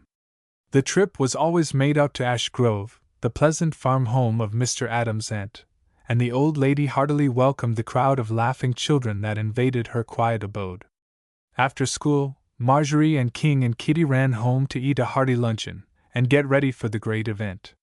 It was a perfect winter day, crisp, clear air, bright sunshine, fine sleighing, and no wind. Mothery, called Marjorie, as she entered the house. Where are you? Here I am, dear, in the library. Don't come like a whirlwind. No'm. I'll come in like a gentle summer breeze. And Midget tripped lightly in, waving her skirts as she sidestepped, and greeting her mother with a low bow. What about Delight? She asked at once. Can she go? Yes, she's going, answered Mrs. Maynard. But I don't think her mother wants her to go very much. I went over there this morning, and after making my call on the lady, I delivered the invitation for the daughter. Delight was most anxious to go, and coaxed her mother so hard that Mrs. Spencer finally said yes, though I'm sure it was against her will. Is Delight's cold well? I think so, or her mother wouldn't let her go. She'll be more or less in your charge, Marjorie, so do look after her, and don't be thoughtless and heedless. How do you like Mrs. Spencer, Mother? She's a very pleasant lady, my dear, and Delight is a beautiful child. Yes, isn't she pretty? I'm so glad she's going with us. The straw ride was of the real old-fashioned sort. A big box sleigh, well filled with clean straw, and with plenty of warm robes, made a cozy nest for a dozen laughing children. Except for Delight, the Maynads were the last ones to be picked up, and when the jingling sleigh bells and the chorus of voices was heard, they ran out and were gaily greeted by the others. Hop in, Kitty, here, I'll help you. In you go, Midget! And genial Mr. Adams jumped the girls in, while King climbed over the side by himself. Then Mr. Adams went back to his seat beside the driver, and they crossed the street to call for Delight. She was watching at the window, and came out as the sleigh drove up. She was so bundled up in wraps and scarfs and veils that they could scarcely see her face at all, but Marjorie introduced her to the others, and then Delight cuddled down in the straw close to Marjorie's side. "Isn't it strange?" she whispered. "I never saw a sleigh before without seats in it. Won't we fall out?" "No, indeed," answered King, heartily. "That's just what we won't do. Unless when we strike a bump." Just then they did strike a bump, and Delight was almost frightened at the jounce she received. "Oh," she exclaimed, It takes your breath away, but I think it's very nice." "Plucky girl," said King, and as that was the highest compliment he could pay a girl, Marjorie felt a thrill of pleasure that King was going to like Delight after all. "I think you'd like it better without that awful thick veil over your face," King went on. "You can't see the snow through that, can you?" "No, I can't," said Delight, and she pulled off her veil, leaving her rose-leaf face, with its crown of golden curls exposed to view. A hood of white swansdown was tied under her chin with white ribbons, and her smile, though shy, was very sweet. "That's better!" cried King, approvingly. "Now we can see what you say." "Whoa!" King blew a sudden blast on a tin horn which he drew from his pocket, and as all the boys in the sleigh, and some of the girls did the same, the noise was deafening. Delight looked startled, and no wonder, but Marjorie reassured her by saying, "Don't let that scare you. It's the signal that we've crossed the city limits. They always toot when we cross the line. I don't, 'cause I hate to blow a horn, and anyway, there's noise enough without me." "I should say there was," said Delight, for the boys were still tooting now and then, and there was gay laughter and shouting. "Haven't you ever been on a straw ride before?" asked Ethel Frost, who sat the other side of Delight. "No, I never have. I've always lived in the city." "Stuck up," thought Ethel, but she said nothing. It was a peculiar but deep-seated notion among the Rockwell children that any one from the city would look down on them and their simple pleasures, and they foolishly, but none the less strongly resented it. And so, poor Delight had unwittingly said the worst thing she could say by way of her own introduction. "Do you like the city best?" said Harry Frost, who sat opposite the girls. "I don't know yet," said Delight honestly. "It's all so different here." This was not helping matters, and Harry only said, "Huh!" and turned to talk to King. Ethel, too, seemed uninterested in the city girl, and as Marjorie felt herself, in a way, responsible for the little stranger, she spoke up, loyally. "Of course she can't tell yet, but of course she will like Rockwell as soon as she gets more used to it, and if she doesn't like the Rockwell boys and girls, it'll be their own fault. So there, now!" "I do like them," said Delight, with her shy little smile. "And I think I can get used to those awful horns that they blow." "Good for you, Flossie Flouncy!" cried King, and the nickname so suited the pretty, dainty little girl that it clung to her ever after. But though she tried, Delight couldn't seem to adopt the ways of the other children. They were a hearty, rollicking crowd, full of good-natured chaff and boisterous nonsense, and Delight, who had lived much alone, was bewildered at their noise and fun. But she slipped her hand from her pretty white muff, and tucked it into Marjorie's, who gave her a squeeze that meant sympathy and encouragement. Midget was beginning to realize that the more she saw of Delight, the better she liked her. And the brave way in which the little girl met the coolness and indifference that were shown her roused Marjorie's sense of justice, and she at once began to stand up for her. And when Marjorie Maynard stood up for anybody, it meant a great deal to the youthful population of Rockwell. For Midget was a general favorite, and since Gladys was gone there were several girls who would gladly have stepped into her place in Marjorie's affections. They had begged to share her desk at school, but Midget didn't want anyone to do that, so she still sat alone each day. And now, she had this new girl under her wing, and she was beginning to make it felt that she was Delight's champion, and the others could act accordingly. "Do you like coasting?" said Ethel Frost, as they passed a fine hill dotted with boys and girls and sleds. "Yes, I love it," replied Delight, her blue eyes sparkling as she watched the sleds fly downhill. Why, Flouncy Flouncy, cried King. You couldn't go coasting. I don't believe you've ever tried it. I never did but once, said Delight. And then the hill wasn't very good, but it was fun. I'd love to go on a hill like that. Would your mother let you? Said Marjorie doubtfully. No, I don't believe she would. But I'd coax her till she had to. That's right, said King. We'll go tomorrow, and then you'll see what real coasting is. It was not a very long ride to their destination, and at last the sleigh turned in at a farm entrance, and passed through a long winding avenue of trees to the house. It was an old yellow farmhouse, big and capacious, and in the doorway stood a smiling-faced little old lady awaiting them. This was Miss Adams, Dorothy's grandaunt, and called Auntie Adams by all the children who visited her. They all tumbled out of the sleigh, and ran laughing into the house. Each was greeted by Miss Adams, and cries of, "Where's Ponto?" and, "Oh, here's Polly!" and, "Hello, Tabby!" were heard. "This is Delight Spencer," said Marjorie, as she presented her to Miss Adams. "She's a new friend of mine, and Mr. Adams said I might bring her." "I'm very glad to see you, my dear," said Miss Adams, kissing the wistful little face. "You are welcome to the old farm." "I've never seen a farmhouse before," said Delight, as she glanced round at the old mahogany furniture and brass candlesticks shining in the firelight from the big fireplace. "And oh, isn't it beautiful!" Miss Adams was much pleased at this honest compliment to her old home, and she patted Delight's shoulder, as she said, "I'm sure we shall be great friends, you and I. Run away now, with Marjorie, and lay off your wraps in the north bedroom."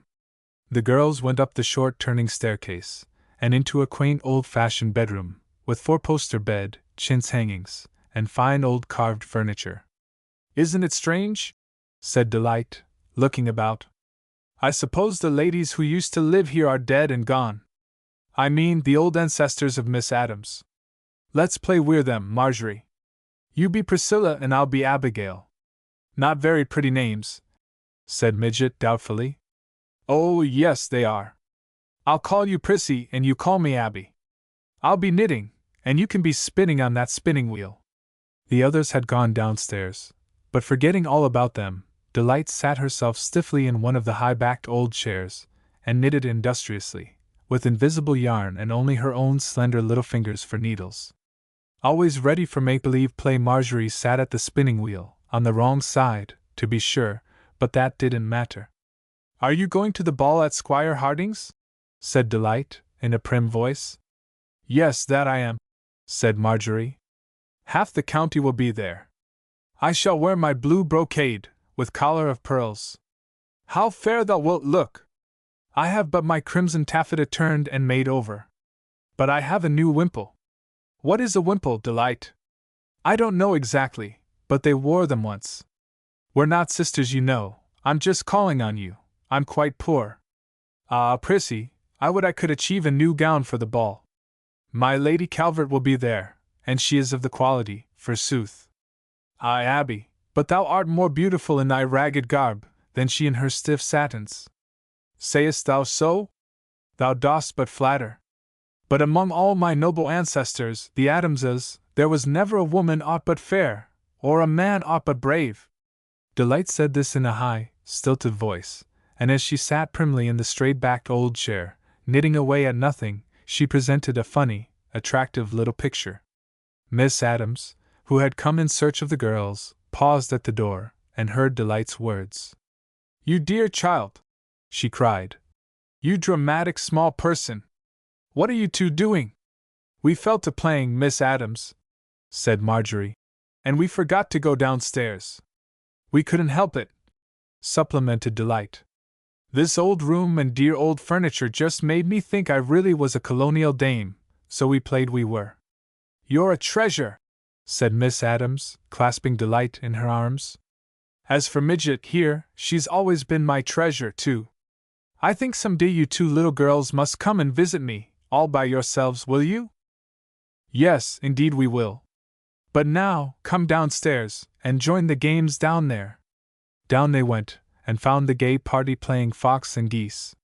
Marjorie was an adaptable nature, and equally well pleased with any game, so she flung herself into the circle, and ran about as gaily as anyone. But Delight shrank away from the frolic, and asked to be allowed to look on. "No, indeed, Flossy Flouncy!" cried Harry Frost.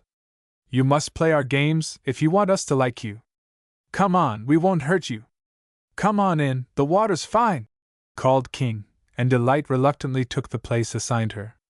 She tried to do as the others did, but long practice had made them alert and skillful, while she was inexperienced at such sports. She became bewildered at the quick changes of position, and as a result was soon caught, and had to be the fox. Then the situation was hopeless, for it was impossible for Delight to catch any of the quick-witted and quick-moving geese, who darted in and out, tapping her shoulder, when she should have tapped theirs, and teasing her for being slow. They were not intentionally rude, these gay-spirited young people, but a girl who couldn't play fox and geese seemed to them a justifiable but for ridicule. Determined to succeed, Delight ran from one to another, arriving just too late every time. The unfamiliar exercise wearied her cheeks glowed pink with mortification at her repeated failures, and her breath came quickly, but she was plucky and kept up her brave efforts. Kingdon saw this, and admired the spirit she showed. "Look here, Flossy Flouncy," he said not unkindly. "You've been fox long enough, now I'll be fox, and you sit down on the sofa and get rested." Delight looked at him gratefully, and without a word she went and sat on the sofa, and Miss Addams came and sat by her, and put her arm round the trembling child. Soon after this, the game was stopped because supper was announced. Delight sat between Marjorie and King, and though she ate but little she enjoyed seeing the delicious country viands that were served. Little chicken pies, a whole one to each person, flaky biscuits, and golden butter, homemade ice cream and many sorts of homemade cakes and jellies and preserves. The hungry children disposed of an enormous quantity of these pleasant things, but Miss Addams was not surprised at their appetites, for this was an annual experience with her. After supper, they sang songs. Miss Addams sat at her old-fashioned square piano, and played some well-known songs in which they all joined. "I heard a song on a phonograph, the other day," said Harry Frost. "It was about a bonny lassie. Do you know that, Miss Addams?" "No, dear boy, I don't." "I'm sorry. Can't you sing it without the piano?" "No, I don't know it. But I'd like to hear it again." "I know it," said Delight timidly. "If you want me to, I'll sing it." She looked so shy and sweet that there was nothing forward about her offer, merely a desire to please. "Do, my dear," said Miss Addams, giving her place to the child. Delight sat down at the piano, and striking a few chords, began, "I know a lassie, a bonny, bonny lassie," and sang it through in a sweet, childish voice. "That's it!" cried Harry, as she finished. "Jiminy! But you're a singer, all right." There was much applause, and requests for more songs, but Delight, overcome by attracting so much attention, turned bashful again and couldn't be persuaded to sing any more. However, it was time to go home, so they all bundled into their wraps again, and clambered into the sleigh. Delight was quiet all the way home, and sat with her hand clasped close in Marjorie's. "Good night," she whispered, as she got out at her own house. "Good night, Marjorie dear. I thank you for a pleasant time, but I don't believe I want to go again." "Oh, yes, you will," Marjorie whispered back. "Don't be so easily discouraged." Chapter 10, Making Valentines. "Now, what do you think of a girl like that?"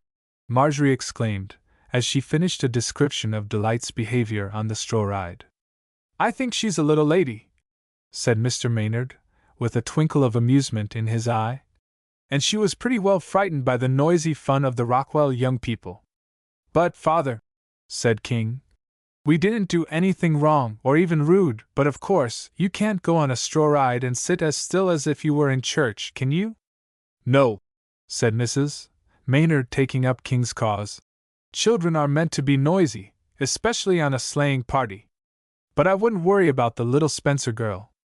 If she continues to live here, she can't help doing as you young Romans do, after a time." "Ho!" cried King. "Imagine Flossy Flouncy tumbling around like our midget." "Hi there, sister, you're it!" King clapped Marjorie on the back and then ran around the dining table, from which they had all just risen. "Kit's it!" cried Marjorie, clapping Kitty in turn. "Nope, I had my fingers crossed," said Kitty, exhibiting her twisted digits, and calmly walking out of the room, her arm through her father's. "All right, I'll catch you, King." And Marjorie made a dive for him.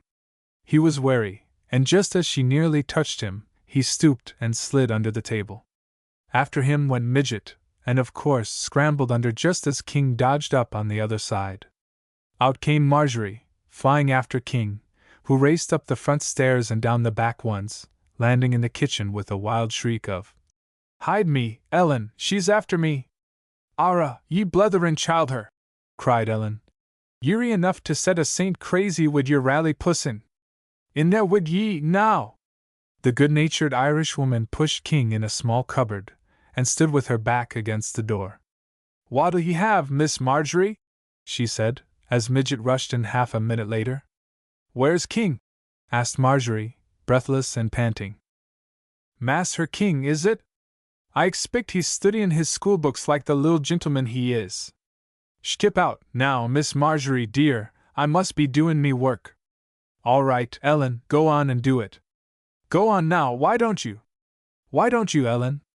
Do you have to stand against that door to keep it shut?" "Yes, miss, the lock is broke, sure." "Oh, is it? Well, you go on to your work, and I'll hold the door shut for a while." "Och, I couldn't think of thrubblin' ye, miss." "Run on, now, happen your mother is wanting ye." "Happen she isn't." "Scoot, Ellen, and give me a chance at that door."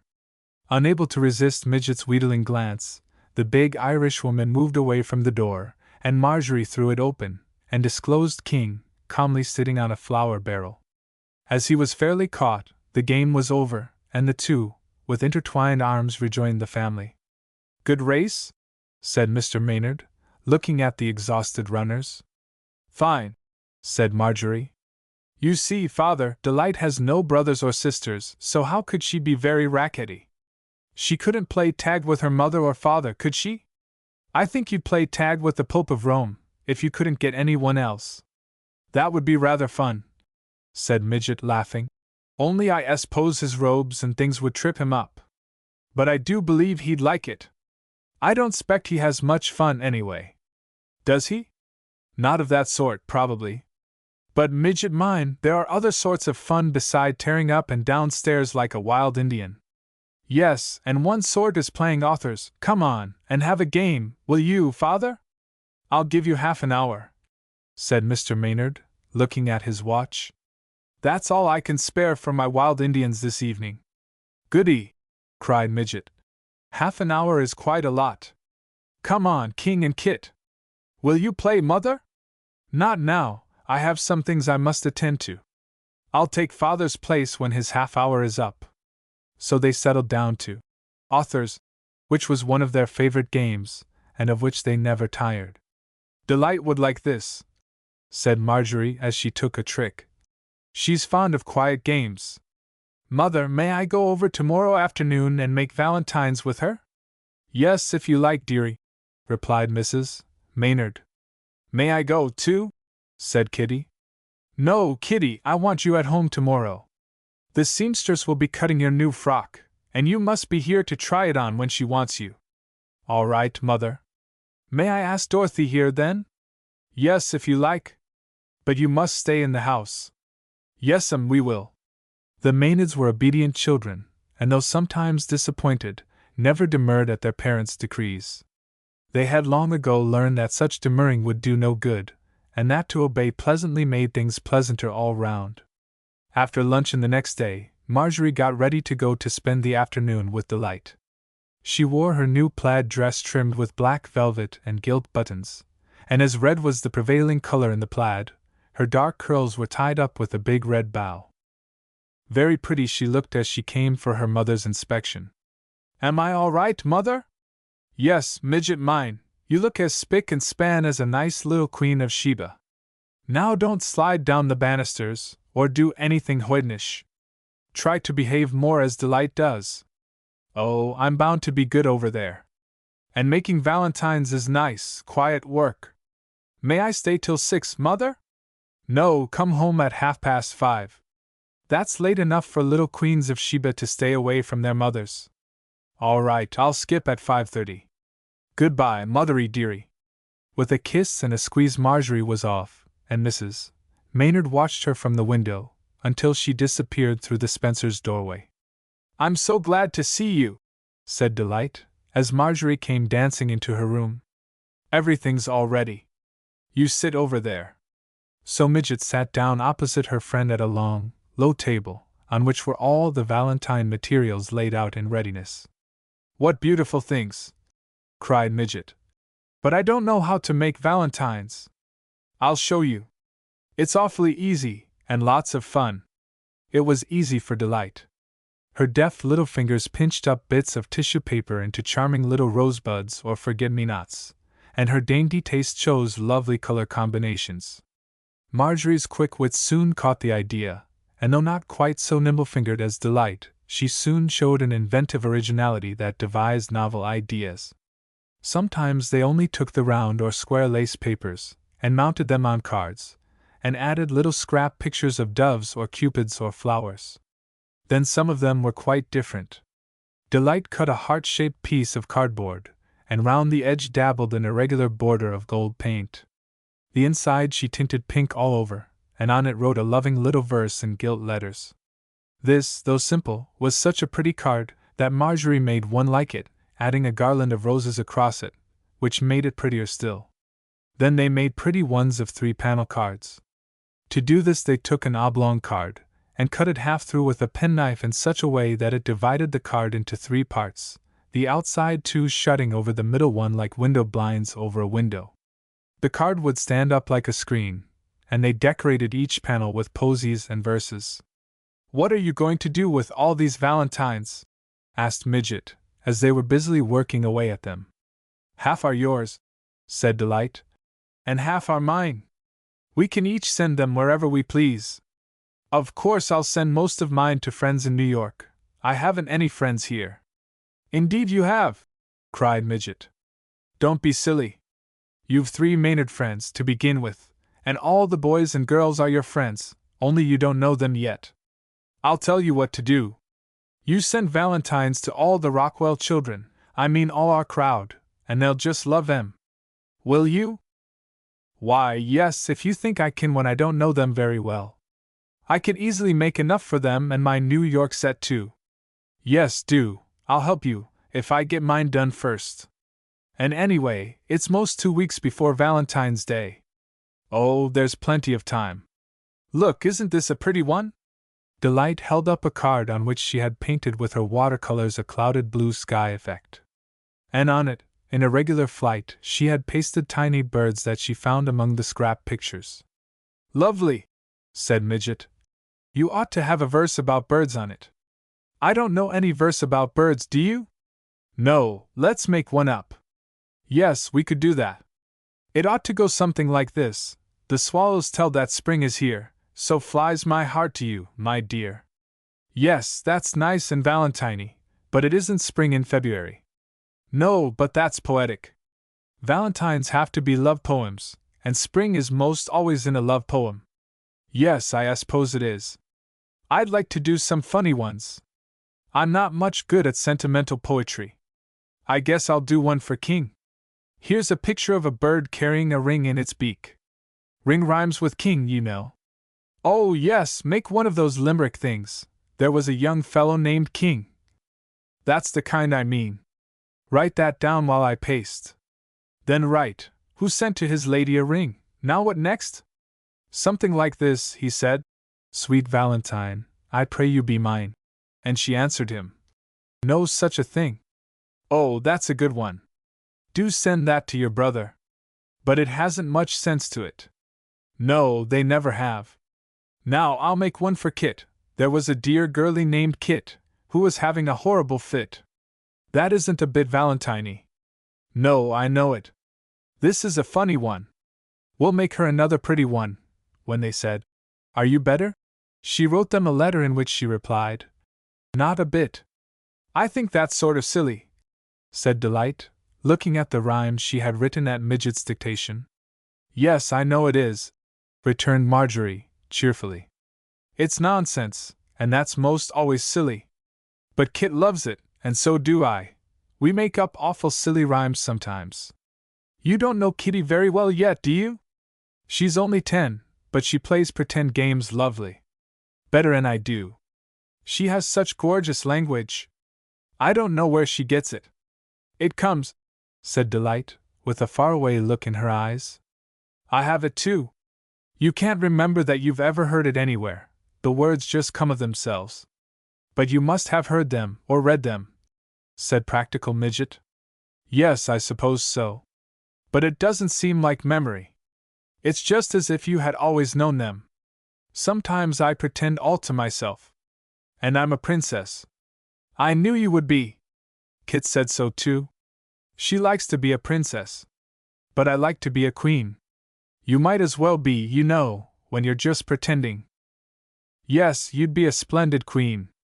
You're so big and strong. But I like to be a princess, and most always I'm captive, in a tower, waiting for somebody to rescue me. Come on, let's play it now, said Marjorie, jumping up. I'm tired of pasting things, and we can finish these some other day. You be a captive princess, and I'll be a brave knight coming to rescue you. But just then Mrs. Spencer appeared, carrying a tray on which were glasses of milk, crackers, and dear little cakes, and the two girls concluded they would postpone their princess play till a little later. I'm so bothered, said Mrs. Spencer in her tired, plaintive voice, as she sat down with the children. I cannot get good servants to stay with me here. I had no trouble in the city at all. Does your mother have good servants, Marjorie? Yes, Mrs. Spencer, I think so. They're the ones we've always had. Well, mine wouldn't come with me from the city, so I had to get some here.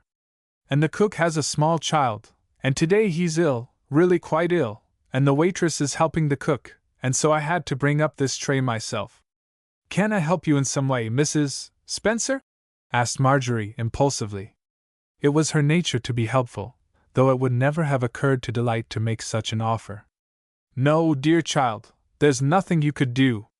But the doctor is down there now, to see the little one, and I fear if the child is very ill, cook will have to leave, and what to do then, I don't know.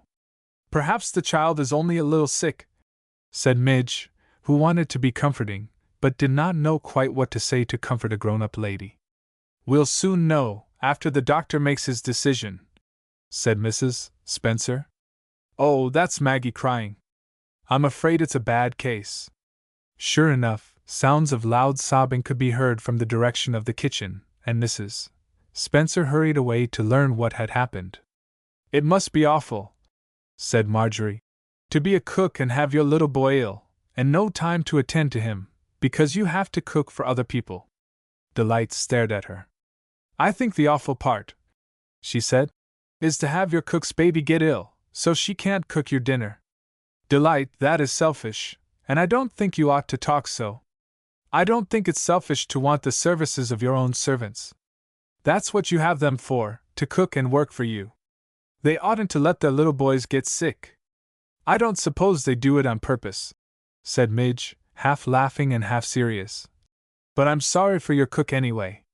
I'm sorry for us. But, gracious, Marjorie, hear her cry. The little boy must be awfully sick. Yes, indeed. She's just screaming. Shall we go down? No, I'm sure Mother wouldn't like us to. But I don't feel like playing princess, do you? No, not while she screams like that. There goes the doctor away.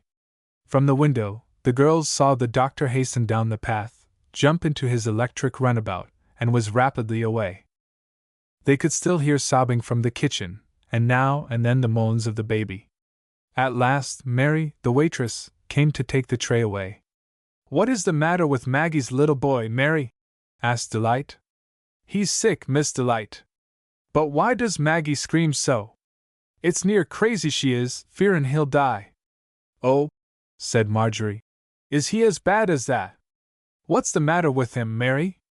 He has a cold, miss. But babies don't die of a cold. Is that all that ails him? He has a fever, miss. A high fever, I suppose. Rosie Posey had that when she had croup. Is it croup, Mary? No, miss, I don't know, miss, oh, don't be a-skin me. With a flurried gesture, Mary took the tray and left the room. It's very queer, said Delight. They're making an awful fuss over a sick baby. Here's the doctor back again, and another man with him. The two men came in quickly and Mrs. Spencer met them at the front door. They held a rapid consultation, and then the doctor went to the telephone and called up several different people to whom he talked one after another. And then Mrs.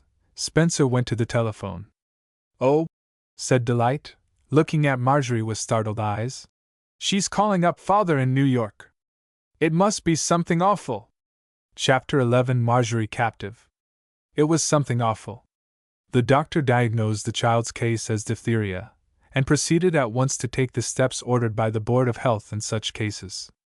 Mrs. Spencer wanted to send the little one to the hospital, but Dr. Mendel said that would not be allowed. So the house was to be disinfected, and a strict quarantine maintained until all danger should be past. The woman and her child must be put in certain rooms, and not allowed to leave them, said the doctor. And no one in the house must go out of it, and no one out of it may come in. What? Cried Mrs. Spencer, in dismay, thinking of Marjorie. And Marjorie and Delight, unable to keep away any longer, came into the room just in time to hear the doctor's statement. What's the matter, Mother? Cried Delight. Tell me about it. Is Maggie's little boy going away? You tell her, Dr. Mendel, said Mrs. Spencer. I can't. Why, Marjorie Maynard, exclaimed the doctor. Are you here? Well, this is a pretty kettle of fish. Although the Spencers had never seen Dr. Mendel before, he was the Maynards' family physician, and he realized at once the great misfortune of Marjorie's presence in the infected house. Yes, I'm here, said Midget. Can I go home? No, child, said Dr. Mendel gravely. You cannot leave this house until all danger of infection is over. That will be 2 weeks at least, and perhaps more. And can't Mr. Spencer come home? Asked Mrs. Spencer. No, unless he stays here after he comes in. He cannot go back and forth to New York every day. Mrs. Spencer looked utterly bewildered. Accustomed to depend upon her husband in any emergency, she felt quite unable to meet this situation. And there is danger of these 2 girls having diphtheria? She said in a scared voice, as if anxious to know the worst at once. There is grave danger, Mrs. Spencer, for all in the house. But we will hope by careful treatment to avoid that. The quarantine, however, is imperative. You must not let your servants or your family go out into the street, nor must you allow any one except myself to come in. Oh, Dr. Mendel, cried Marjorie. How can I see Mother? You can't see her. I'm sorry, Marjorie, but you simply cannot go home, nor can she come here.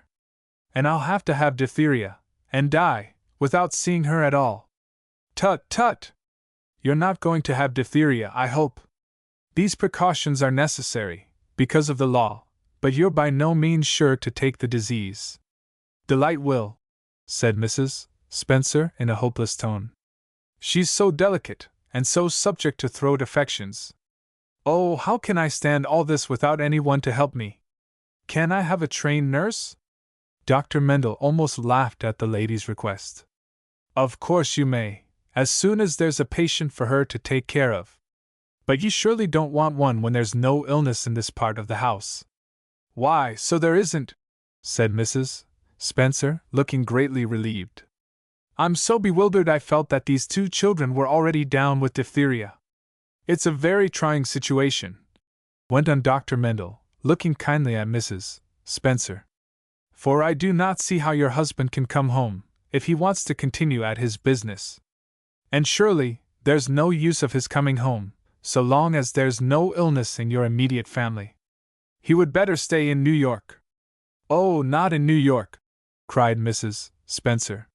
He can come to Rockwell every night, and stay at the hotel or someplace. Yes, that would be better, then you can telephone often. And I can telephone to Mother, said Midget, who was beginning to see a brighter side. Yes, of course, agreed the doctor. I'll go there, and tell her all about it, Won't she be surprised? Yes, I fancy she will. Do you want her to send you some clothes? Why, yes, I suppose so. I never thought of that. Oh, I'd rather go home. The bright side suddenly faded, and Midget's curly head went down in her arm, and she shook with sobs.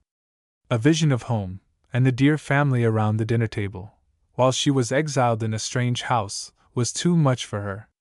Now, Marjorie, said the doctor, you must bear this bravely. It is hard, I know, but Mrs. Spencer is by far the greatest sufferer. Here she is, with 2 children to look after, and her husband shut out from his home, and her servants in a state of unreasoning terror. I think you 2 girls should brace up, and help Mrs. Spencer all you can. I think so, too, said Midget, in a voice still choking with tears, and then Delight began to cry. Her crying wasn't a sudden outburst like Marjorie's, but a permanent sort of affair, which she pursued diligently, and without cessation. Mrs. Spencer paid little attention to the 2 weeping children, for the poor lady had other responsibilities that required her attention. What about Maggie, doctor? She asked. She must stay here, of course. And, as she can't go to a hospital, she will probably prefer to stay here. Your waitress may desert you, but I will tell her if she goes, it is in defiance of the law, and she will be punished. I trust, Mrs. Spencer, that there will be no more illness here, and the worst will be the inconvenience of this quarantine. At any rate, we will look at it that way, so long as there are no signs of infection. Now, I will go over to the Maynards and explain matters to them, and I will meet Mr. Spencer at the train, and he will telephone you at once. Meantime, I will myself superintend the disinfection of this house. And remember, while there is danger for the 2 little girls, I do not think it probable that they will be affected. I hope not, said Mrs. Spencer, sighing. And here's another thing, doctor. I expect a governess for Delight, a Miss Hart, who is to come with Mr. Spencer on the train this evening. She should be warned. Yes, indeed. I'll meet them at the train, and attend to that for you. Probably she'll remain at the hotel overnight, and go back to the city tomorrow. She could go to our house to stay, said Marjorie. She was still crying, but she loved to make plans. Then she could telephone the lessons over to Delight, and I could learn a little too. Oh, I won't have to go to school for 2 weeks. This was a consolation, and the happy thought entirely stopped Marjorie's tears. Not so Delight. She cried on, softly, but steadily, until Midget looked at her with real curiosity. What do you cry that way for, Delight? She said. It doesn't do any good. Delight looked at her, but wept industriously on. Oh, come, said Midget. Let's look for the bright side. Let's pretend I've come to visit you for 2 weeks, and let's have some fun out of this thing. How can you talk so? Said Delight through her tears. We may both be dead in 2 weeks. Nonsense, cried Dr. Mendel. No more of that sort of talk. If you're so sure of having diphtheria, I'll send you to the hospital at once. Delight did not know the doctor as well as Marjorie did, and this suggestion frightened her. She tried to stop crying, and smile, and she succeeded fairly well. That's better, said the doctor. Now, I'm going across the street. Marjorie, what message do you want to send your mother? Of course she'll send over some clothes and things. You can have anything you want sent, but don't have needless things, for they must all be disinfected later, and it might harm your best clothes. Oh, I shan't want my best clothes, since we can't have company or parties, said Midget, interested now, in spite of herself. Tell Mother to send my night things, and my red cashmere for tomorrow morning, and my other red hair ribbons, and my pink kimono, and my worsted slippers, and that book on my bureau, the one with the leaf turned down, and some handkerchiefs, and… There, child, I can't remember those things, and your mother will know, anyway, except about the book with the leaf turned down. I'll tell her that. And you can telephone her, you know. Oh, so I can. That will be almost like seeing her. Can't I telephone now? No, I'd rather tell her about it myself. Then I'll tell her to call you up, and you can give her your list of hair ribbons and gimcracks. All right then. Hurry up, doctor, so I can talk to her soon. Dr. Mendel went away, and Marjorie and Delight sat and looked at each other. Mrs. Spencer had gone to the kitchen to arrange for the comfort of the distressed mother, and the little girls were trying to realize what had happened. "I'm glad you're here," said Delight, "for I'd be terribly lonely without you, in all this trouble." Midget was silent. She couldn't honestly say she was glad she was there, and yet to say she was sorry seemed unkind. "Well, as long as I am here," she said at last. "I'm glad you're glad. It's all so strange. To be here staying in Gladys's house, and Gladys not here, and I can't get away even if I want to. Why, I can't seem to get used to it." "It's awful," said Mrs. Spencer, coming in from the kitchen. "I hope your mother won't blame me, Marjorie. I'm sure I couldn't help it." "Of course she won't blame you, Mrs. Spencer. She'll only be sorry for you. But she'll be so worried about you." "Yes'm, I suppose she will. But maybe if I do take it, it will be a light case." "Oh, don't talk of light cases. I hope you won't have it at all, either of you."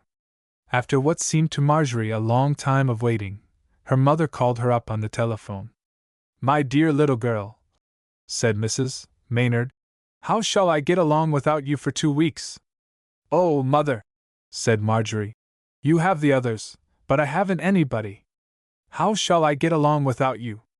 Marjorie's voice was trembling, and though Mrs. Maynard was heartbroken, she forced herself to be cheerful for Midget's sake. "Well, dearie," she said, "we must make the best of it. I'll telephone you 3 times a day, or at least some of us will, and I'll write you letters." "Oh, will you, Mother? That will be lovely." "Yes, I'll write you every day. You can receive letters although you can't send any. Now I want you to be my own brave little daughter, and not only try to be cheerful and pleasant yourself, but cheer up Mrs. Spencer and Delight." "Yes, Mother, I will try. I feel better already, since I've heard your voice." "Of course you do. And Father will talk to you when he comes home, and tomorrow Kitty and King can talk, and you'll almost feel as if you were at home." "Yes, but oh, Mother, it's awful, isn't it?" "No, it isn't awful at all, unless you get ill, but we won't cross that bridge until we come to it. Now I'll send over a suitcase tonight, and then I can send more things tomorrow." "Yes, Mother. And put in your picture, won't you?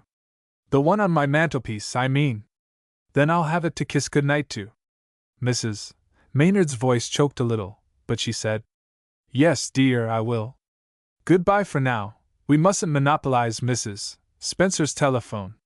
"Goodbye," said Midget, reluctantly, and hung up the receiver, feeling that now she was indeed an exile from her home. But not long after, she was called to the telephone again, and her father's cheery voice said, "Why, Marjorie Midget Mopsy Maynard! What's this I hear about your deserting your home and family? Oh, Father dear, isn't it terrible? Why, I don't know as it is. You'll have a fine visit with your little friend, and you won't have to go to school, and I should think you'd have a fine time. But some people are never satisfied. Now, don't tease, Father.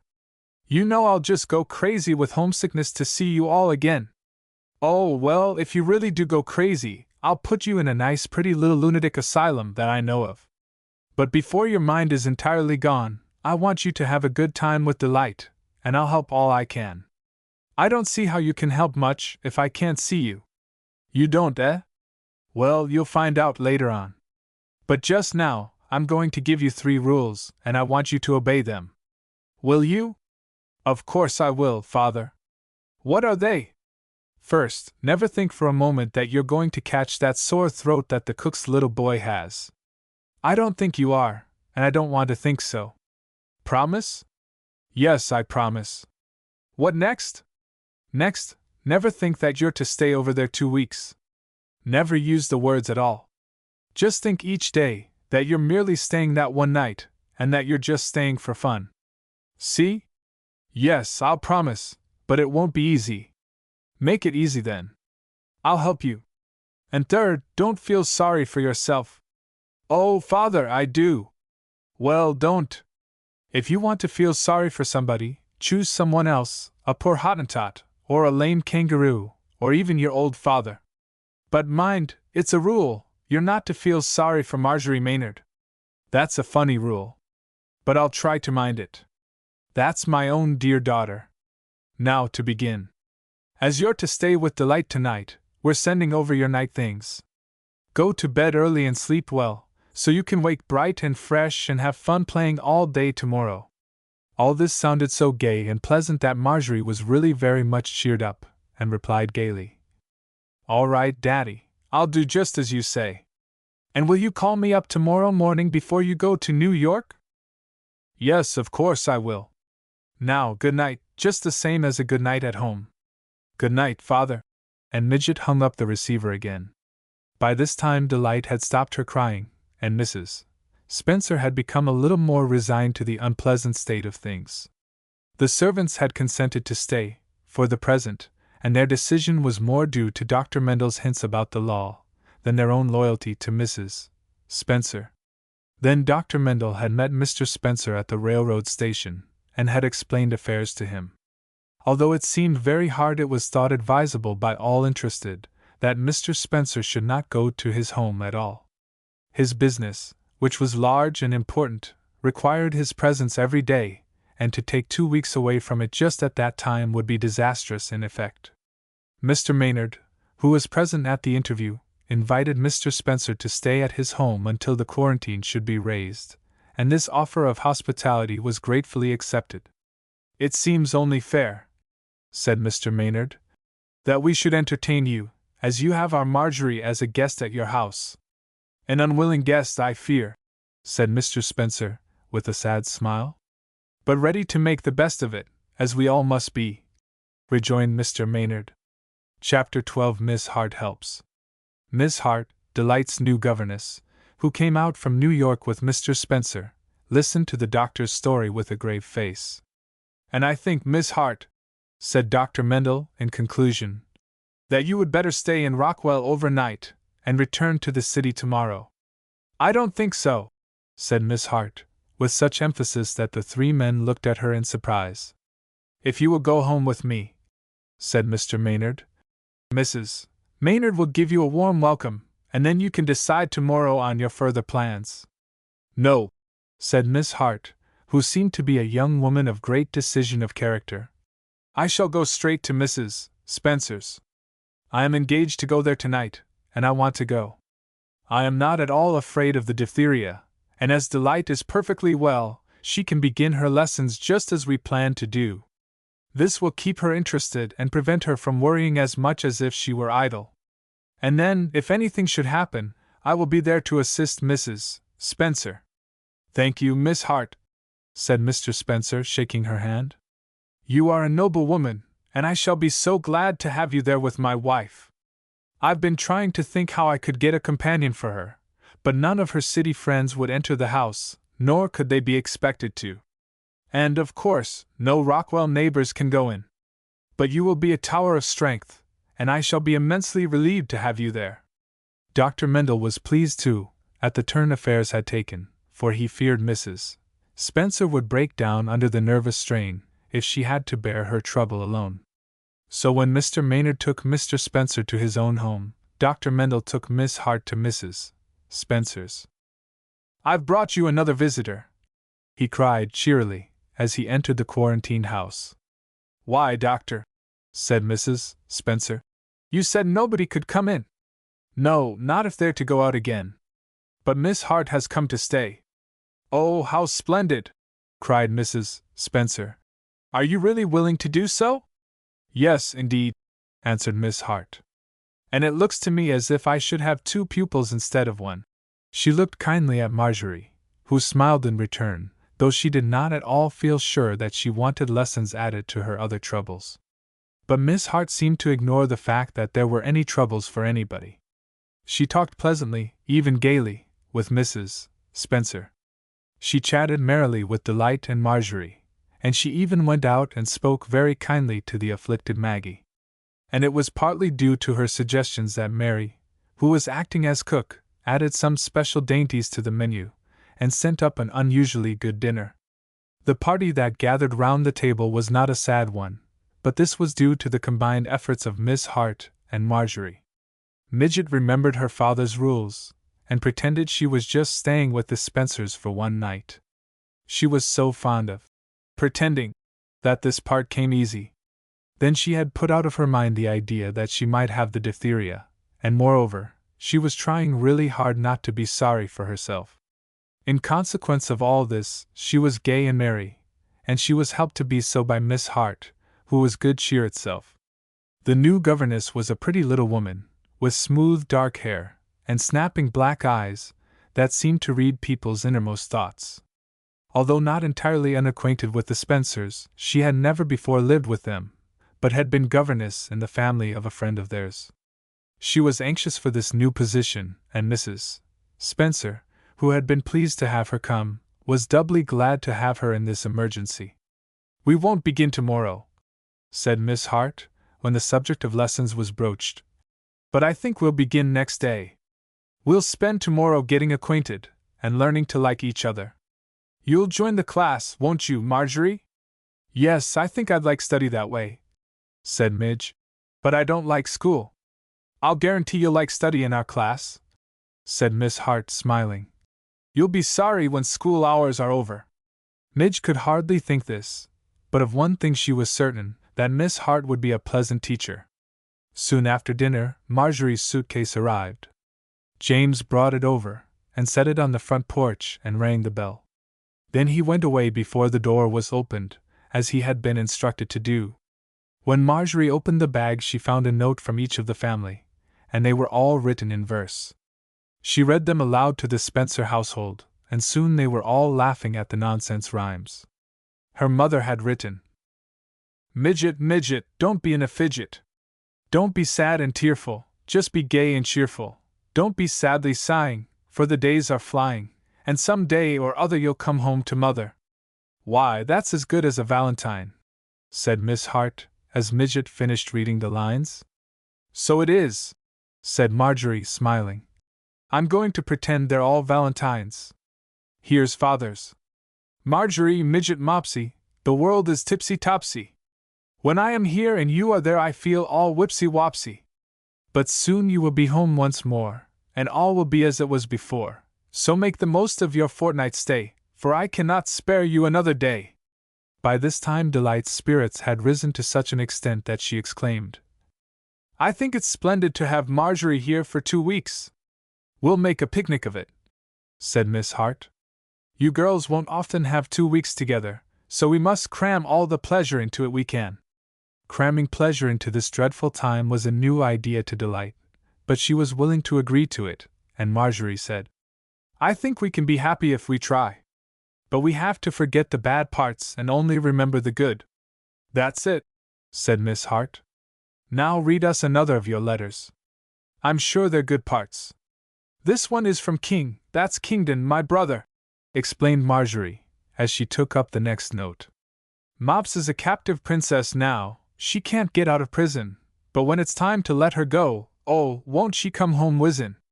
This poetry isn't very good, but it's the best that I can sing. I would do better if I could, and I'm your loving brother King."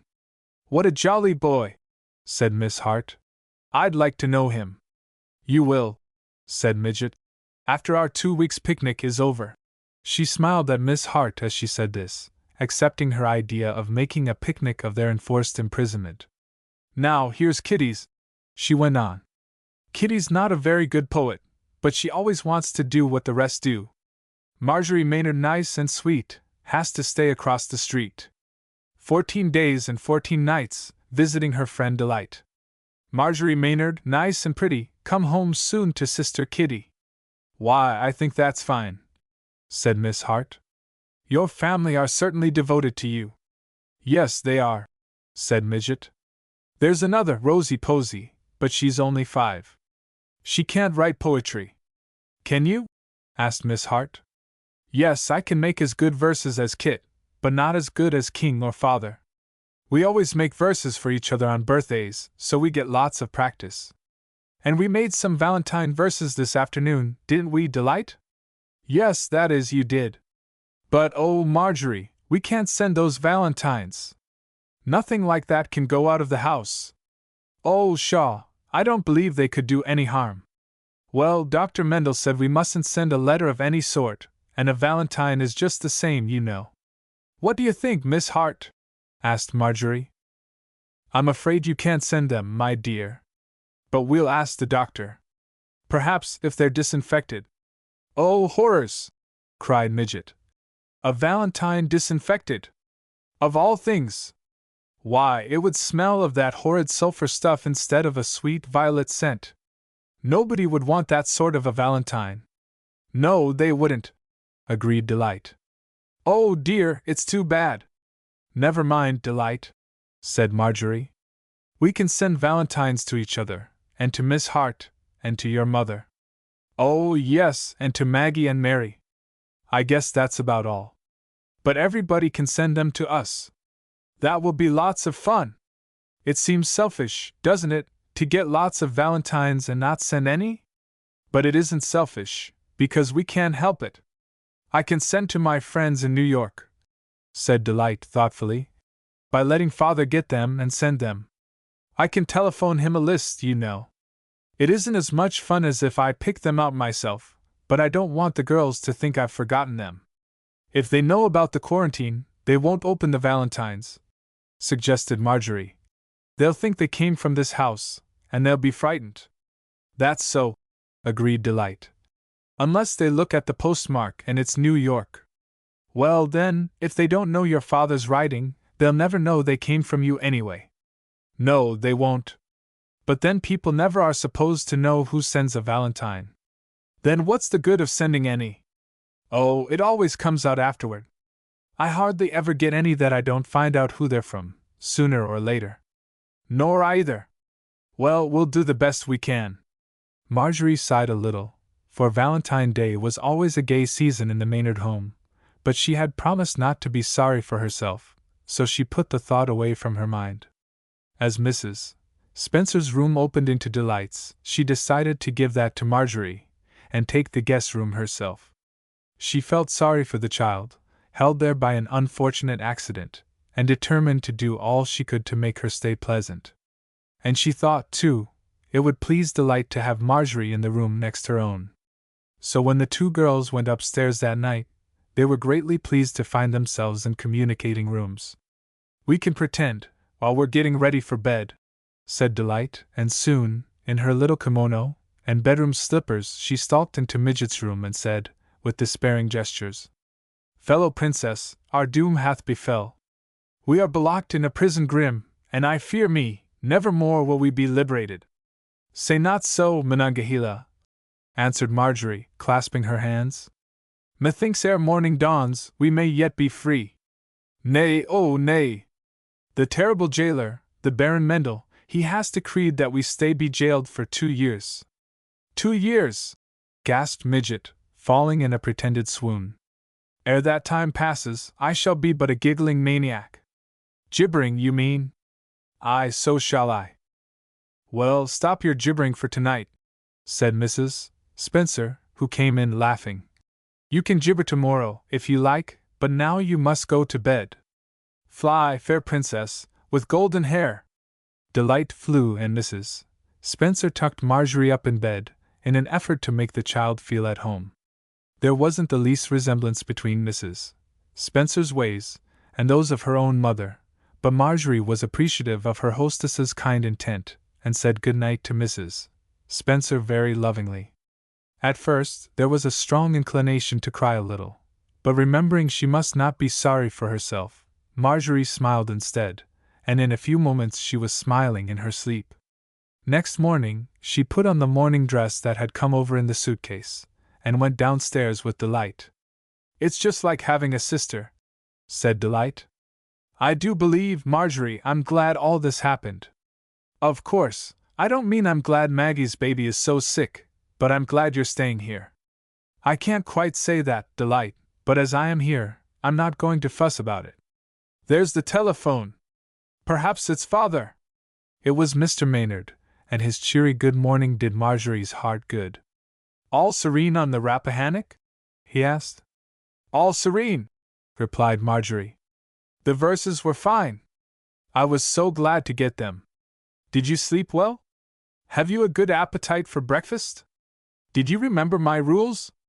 May I send you a small gift today? Do you think it will rain? Don't you want your kitten sent over? Wait a minute, cried Marjorie. Your questions come so fast I can't answer them, but yes, I would like a small gift today. Aha! I thought you'd pick out that question of all the bunch to answer. Well, you'll get it when I return from the great city. Meantime, be good and you'll be happy, and I'm proud of you, my little girl.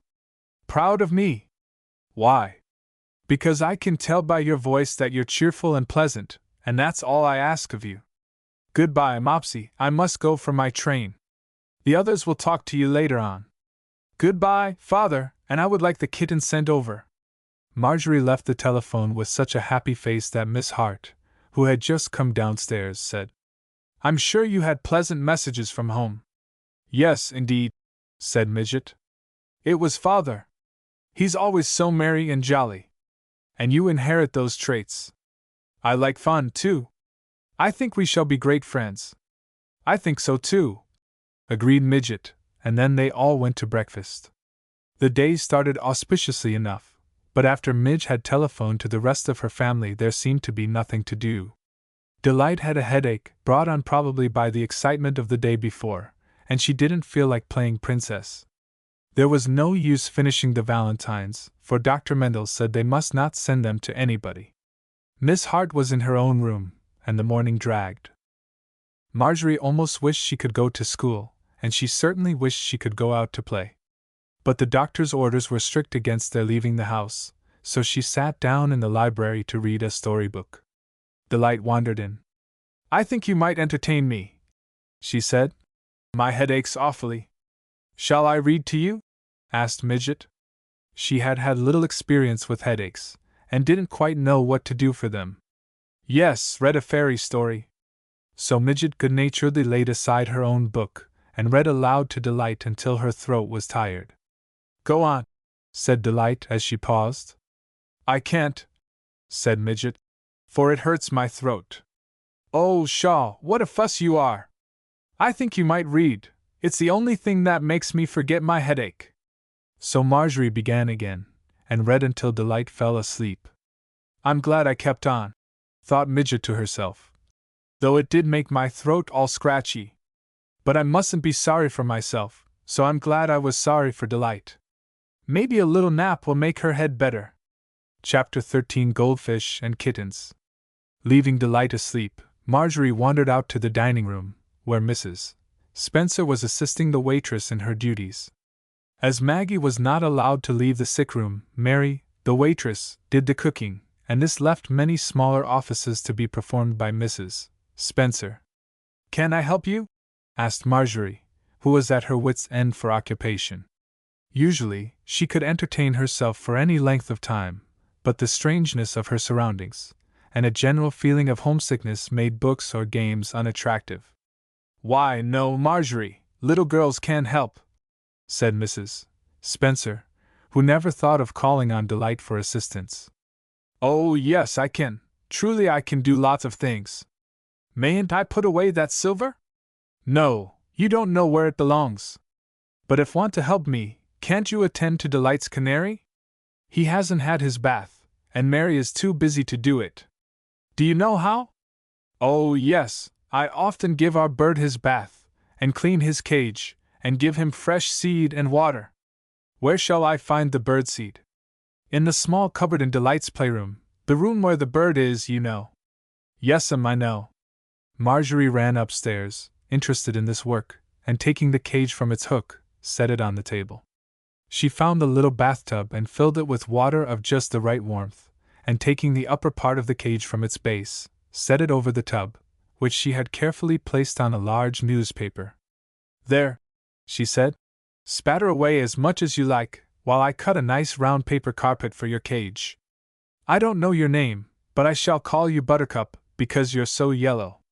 The bird cocked his black eye at her, and seemed to approve of his new attendant, for he hopped into his bath, and splashed the water vigorously. You're a nice little Buttercup, went on Midget. Some bad little birdies won't jump in and bathe. There, I think that's enough. You'll wash all your feathers off. Here you go back home again. She replaced the cage, filled the seed and water vases, and hung it back on its hook. Midget was a capable little girl, and she took away the bathtub, and tidied up all traces of her work, as neatly as Mary could have done. Then she looked around for more worlds to conquer. She saw the aquarium, a small round one, all of glass, in which were 4 goldfish. I think I'll give you a bath, said Midget to the fishes, laughing at the absurdity of the idea. But as she stood watching them, she observed the green mossy slime that covered the stones and shells at the bottom of the aquarium, and it occurred to her that it would be a good idea to clean them. There's a small scrubbing brush in the bathroom, she said to herself, and I can scrub them clean, and put in fresh water, and Mrs. Spencer will be so surprised and pleased. She was about to bring a bowl of water from the bathroom to put the stones in while she scrubbed them, but she thought since there was already water in the glass, she might as well use that, and then get clean water for the fishes afterward. But I don't believe they'll like the soap, she thought, as scrub brush in hand she was about to dip the soap in the water. So I'll lay them aside while I scrub. Marjorie had never had any goldfish, and knew nothing about them, so with no thought save to handle them gently, she took them out of the water, and laid them on the table in the sunlight. She caught them by the simple process of using her handkerchief as a dragnet, and with great care, laid them softly down on the felt table cover. There, fishies, she said. Don't take to your heels and run away. I'll soon clean up these dirty old stones and shells, then I'll give you nice fresh water, and put you back home again. The stones and shells did look better, according to Midget's way of thinking, after she had vigorously scrubbed the moss from them. They shone glistening and white, and she put them back in the aquarium and filled it with clean water, and then went for the fish. Taking a nap, are you? She said, as the 4 lay quiet on the table. But when she carefully put them back in the water, and they didn't wriggle or squirm a bit, she knew at once they were dead. You horrid things! Cried Midget. What did you go and dive for, just when I was fixing up your cage so nice? You're not really dead, are you? Wake up! She poked and pinched them to no avail. Oh dear! She sighed. Whenever I try to be good and helpful, I'm bad and troublesome. Now I must go and tell Mrs. Spencer about it. I wonder what she'll say. I wish I could tell Mother first, but they'd hear me on the telephone. Perhaps the old things will come alive again. Maybe they've only fainted. But no sign of life came from the 4 victims, who calmly floated on top of the water, as if scorning the clean white stones and shells below. They looked so pretty and so pathetic that Marjorie burst into tears and ran downstairs in search of Mrs. Spencer. That lady heard the tale with a look of mingled amusement and annoyance on her face. I've heard you were a mischievous child, she said, but I didn't think you'd begin your pranks so soon. But it wasn't pranks, Mrs. Spencer, said Midget earnestly. I truly wanted to be help, Phil, and I fixed the bird's cage so nicely, I thought I'd fix the fish's cage too. But you must have known that fishes die out of water. No, I didn't. At least, it seems to me now that I ought to have known it, but I didn't think about it when I took him out. You see, I never had any goldfish of my own. Well, don't worry about it, child. It can't be helped now. But I suppose Delight will feel terribly. She was so fond of her goldfish. I'm sure Father will let me give her some more, said Midget, but I suppose she won't care for any others. She went back to the library, where she had left Delight asleep, and found her just waking up. Delight, she said, wanting to get it over as soon as possible. I've killed all 4 of your goldfish. On purpose? Said Delight, still sleepy and uncomprehending. No, of course not. It was an accident. I just laid them on the table while I cleaned the aquarium, and they fainted away and stayed fainted. I guess they must have been sick before. No, they weren't. They were awfully frisky yesterday. I think you're real mean, Marjorie. I'm awful sorry, Delight, truly I am. But I'm most sure Father will let me give you other fish to make up for them. But they won't be the same fish. No, of course not. But we'll get prettier ones. Oh no, you needn't get any fish at all. I'd rather have a kitten. Oh, I can get you a kitten easily enough. James always knows where to get them. What color do you want? Gray, Maltese, you know. Will he get it today? I'll ask Mother to ask him today. He'll get it soon, I know. All right, I'd heaps rather have that than fish. I'm tired of goldfish, anyway. You can't cuddle them like you can kittens. And I never had a kitten. You didn't? Why, Delight Spencer. I never heard of a girl that had never had a kitten. I'll ask Mother to see about it right away. Do you want to? Yes, as many as I can have. I ought to have 4 to make up for those goldfish. You can have 4 if your mother let you, said Midget. Ask her. Oh, she'll let me. She never says no to anything I want. Does your mother? Yes, often. But then, I want such crazy things. So do I, but I get them. Go on and see about the kittens. So Midget went to the telephone and told her mother the whole story about the goldfish. Mrs.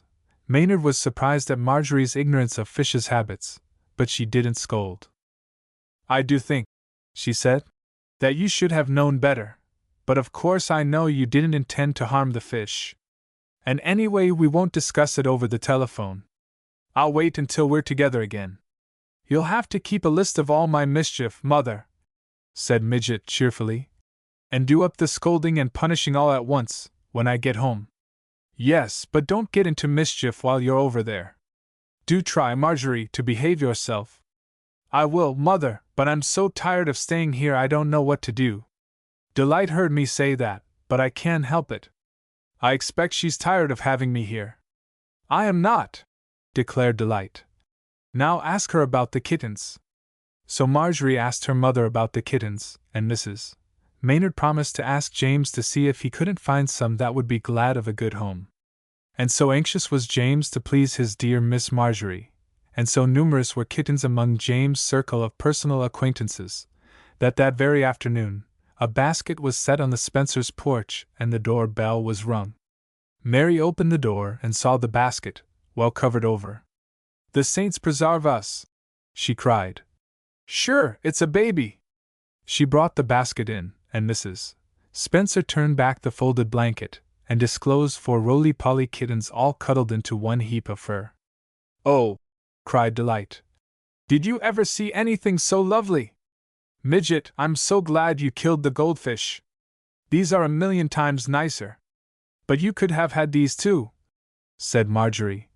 And anyway, I'll probably put these in the aquarium and drown them, by mistake. Indeed you won't, said Delight, cuddling the little balls of fur. Oh, Mother, aren't they dear? They are very cunning, answered Mrs. Spencer. And I'm glad you have them. Though 4 seems a good many. Don't you want to give them some milk? Oh, yes, and we'll teach them all to eat from one saucer, so they'll be loving and affectionate. The kittens showed no desire to be other than affectionate, and amicably lapped up milk from the same saucer, without dispute.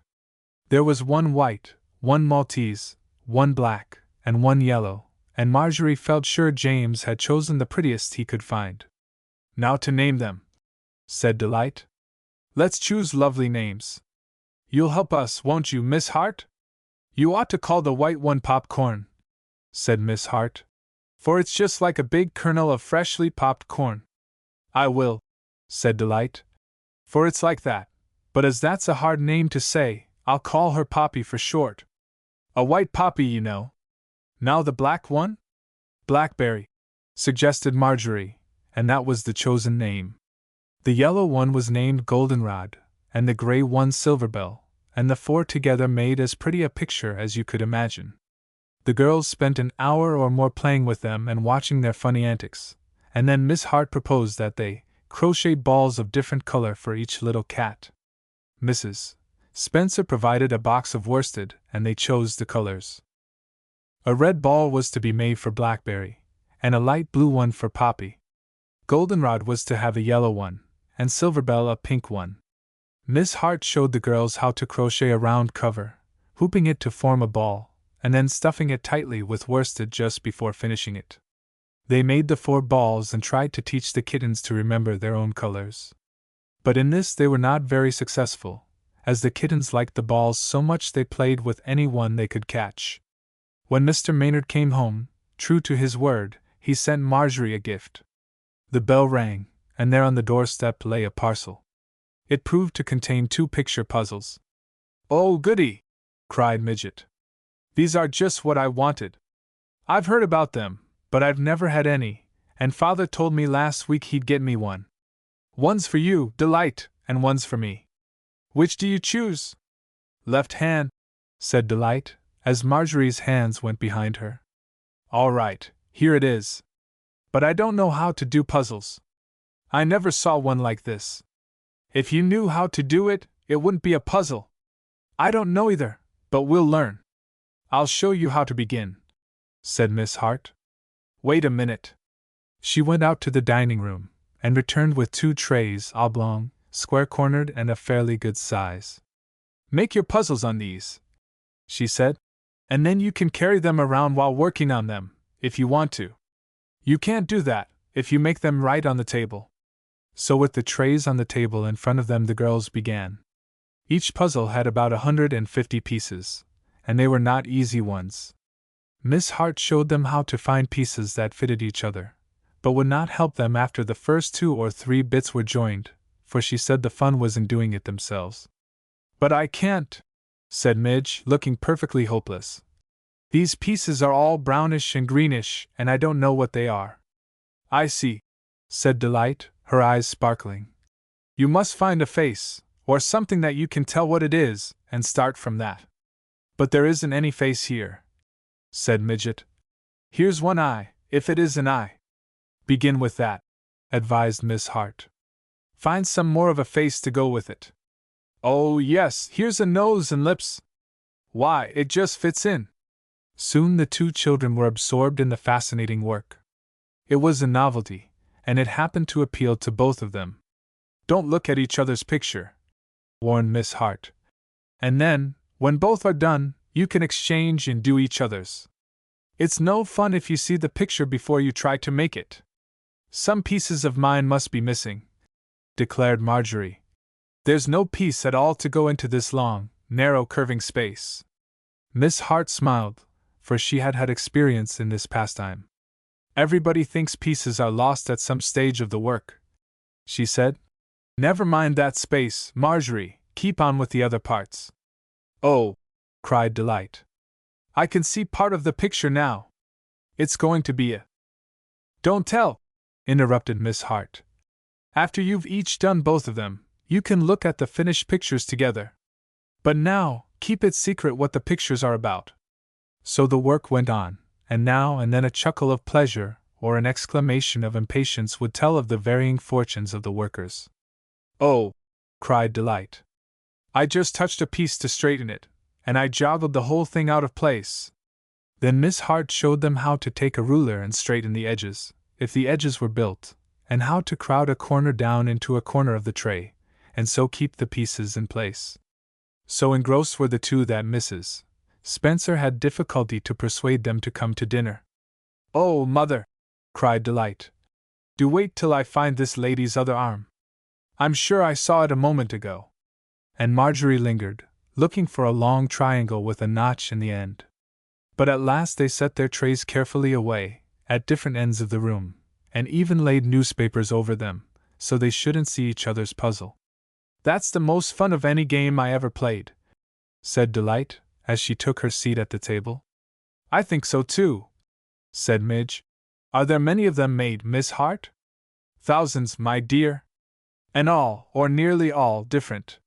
When we finish these," said Delight, "I'll ask my father to bring us some more. I just love to do them." "You mustn't do too many," said Miss Hart. "That stooping position is not good for little girls if kept up too long at a time." "It did make the back of my neck ache," said Delight. "But I don't mind, it's such fun to see the picture come." Chapter 14 A Pleasant School. The next day lessons began. Miss Hart and Mrs. Spencer agreed that it would be better for the 2 little girls to have regular school hours, and Delight was glad to have Marjorie at her lessons with her. Midge herself was not overpleased at the prospect, but her parents had approved of the plan, and had sent over her schoolbooks. The playroom was used as a schoolroom, and a pleasant enough room it was. When the girls went in, at 9 o'clock, it didn't seem a bit like school.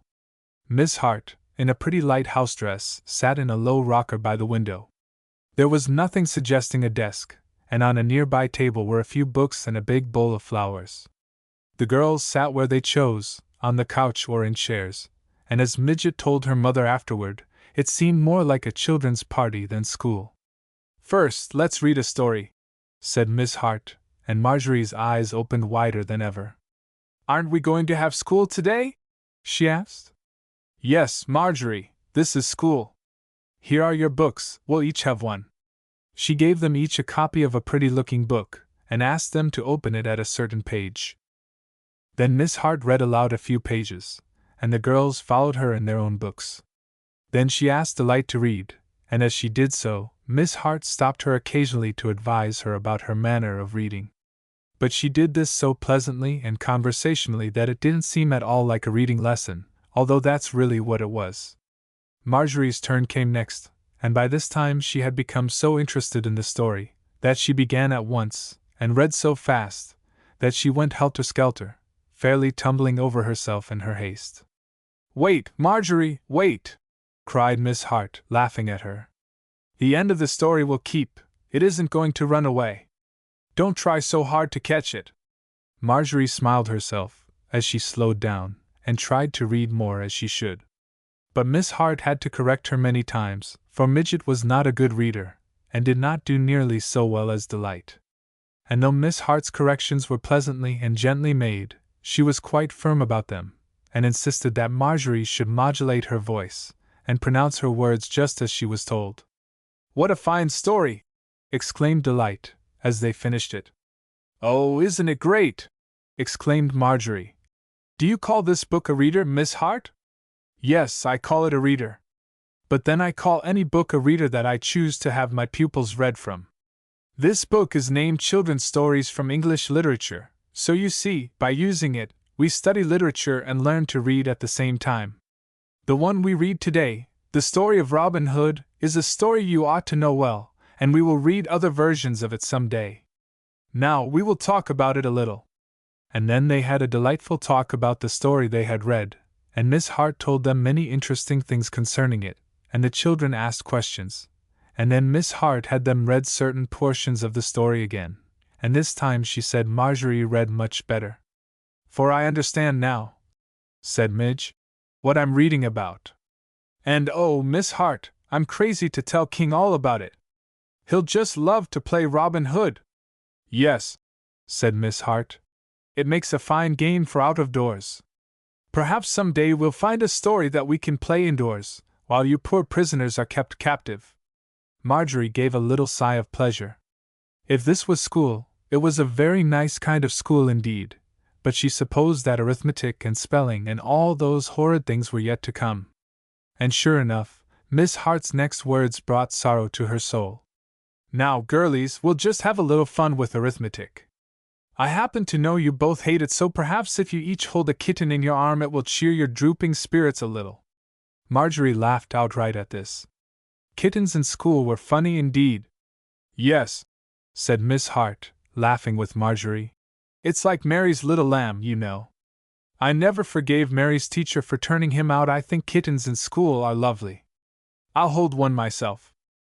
Then the girls drew nearer to Miss Hart, who had a large pad of paper and a pencil but no book. And how she did it Marjorie never knew, but she made an example in partial payments so interesting, and so clear, that the girls not only understood it, but thought it fun. Miss Hart said she was Mr. White, and the two children were Mr. Brown and Mr. Green, who each owed her the same sum of money. It was to be paid in partial payments, and the sharp and businesslike Mr. White insisted on proper payments and exact interest from the other two gentlemen, who vied with each other to tell first how much was due Mr. White. There was some laughing at first, but the fun changed to earnest, and even the kittens were forgotten while the important debts were being paid. "Goodbye, arithmetic!" cried Miss Hart, as the problem entirely finished and thoroughly understood, she tossed the papers aside. "Goodbye for today!" Now, for something pleasanter. But that was pleasant, Miss Hart, said Marjorie. I didn't think arithmetic could ever be pleasant, but it was. How did you make it so? Because I had such pleasant little pupils, I think, said Miss Hart, smiling. Now for a few calisthenics with open windows.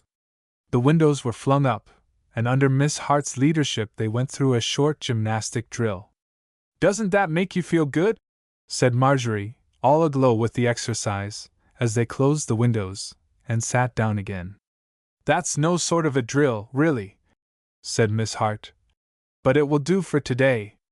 When we get fairly started, we'll have gymnastics that will be a lot more fun than that. But now for our botany lesson. Botany! Cried Midge. I've never studied that. Nor I, said Delight. And I haven't any book. Here's the book, said Miss Hart, taking a large white daisy from the bowl of flowers on the table. How many leaves has it? The girls guessed at the number of petals, but neither guessed right. Then they sat down in front of Miss Hart, and she told them all about the pretty blossom. She broke it apart, telling them the names of petals, sepals, corolla, and all the various tiny parts. The two children looked and listened breathlessly. They could scarcely believe the yellow center was itself made up of tiny flowers. It was all so interesting and so wonderful, and, too, so new to them both. Is that botany? Said Marjorie, with wide-open eyes. Yes, that's my idea of teaching botany. Textbooks are so dry and dull, I think. So do I, said Midge. I looked in a botany book once, and it was awful pokey. Tell us more, Miss Hart. Not today, dearie. It's 1 o'clock, and school is over for today. 1 o'clock! Both girls exclaimed at once. It can't be! But it was, and as they scampered away to make themselves tidy for luncheon, Marjorie said, Oh! Isn't she lovely? Do you always have a governess like that, Delight? No, indeed. My last one was strict and stern, and just heard my lessons out of books. And if I missed a word she scolded fearfully. I never saw anybody like Miss Hart. Why, that kind of school is play. Yes, I think so too. And it's lovely to have you here. It's so much more interesting than to have my lessons alone. Oh, Miss Hart would make it interesting for anybody, alone or not. But I'll be here for 2 weeks, I suppose. I don't mind it so much if we have school like that every day. And picture puzzles every evening. Yes, and kittens all day long. Marjorie picked up 2 or 3 of the furry little balls that were always underfoot, and squeezed them. At luncheon they gave Mrs. Spencer such a glowing account of their school that Miss Hart was quite overcome by their praise. It's all because they're such attentive pupils, she said modestly. No, it isn't, said Mrs. Spencer. I knew what a kind and tactful teacher you were before you came. A little bird told me. Now how did the bird know that? Said Miss Hart, smiling, and Midget wondered if Miss Hart thought Mrs. Spencer meant a real bird. Afternoons the governess always had to herself. If she chose to be with the family, she might, but she was not called upon for any duties. So after Midget and Delight had finished their picture puzzles, and had exchanged, and done each other's, time again seemed to hang heavily on their hands. It was really because they felt imprisoned, rather than any real restraint. Marjorie wanted to run out of doors and play, and Delight didn't know exactly what she did want. They were allowed to walk on the side piazza, if they chose, but walking up and down a short porch was no fun, and so they fidgeted. Let's get up a good, big rousing game, said Midget. A new one. All right, said Delight. Let's.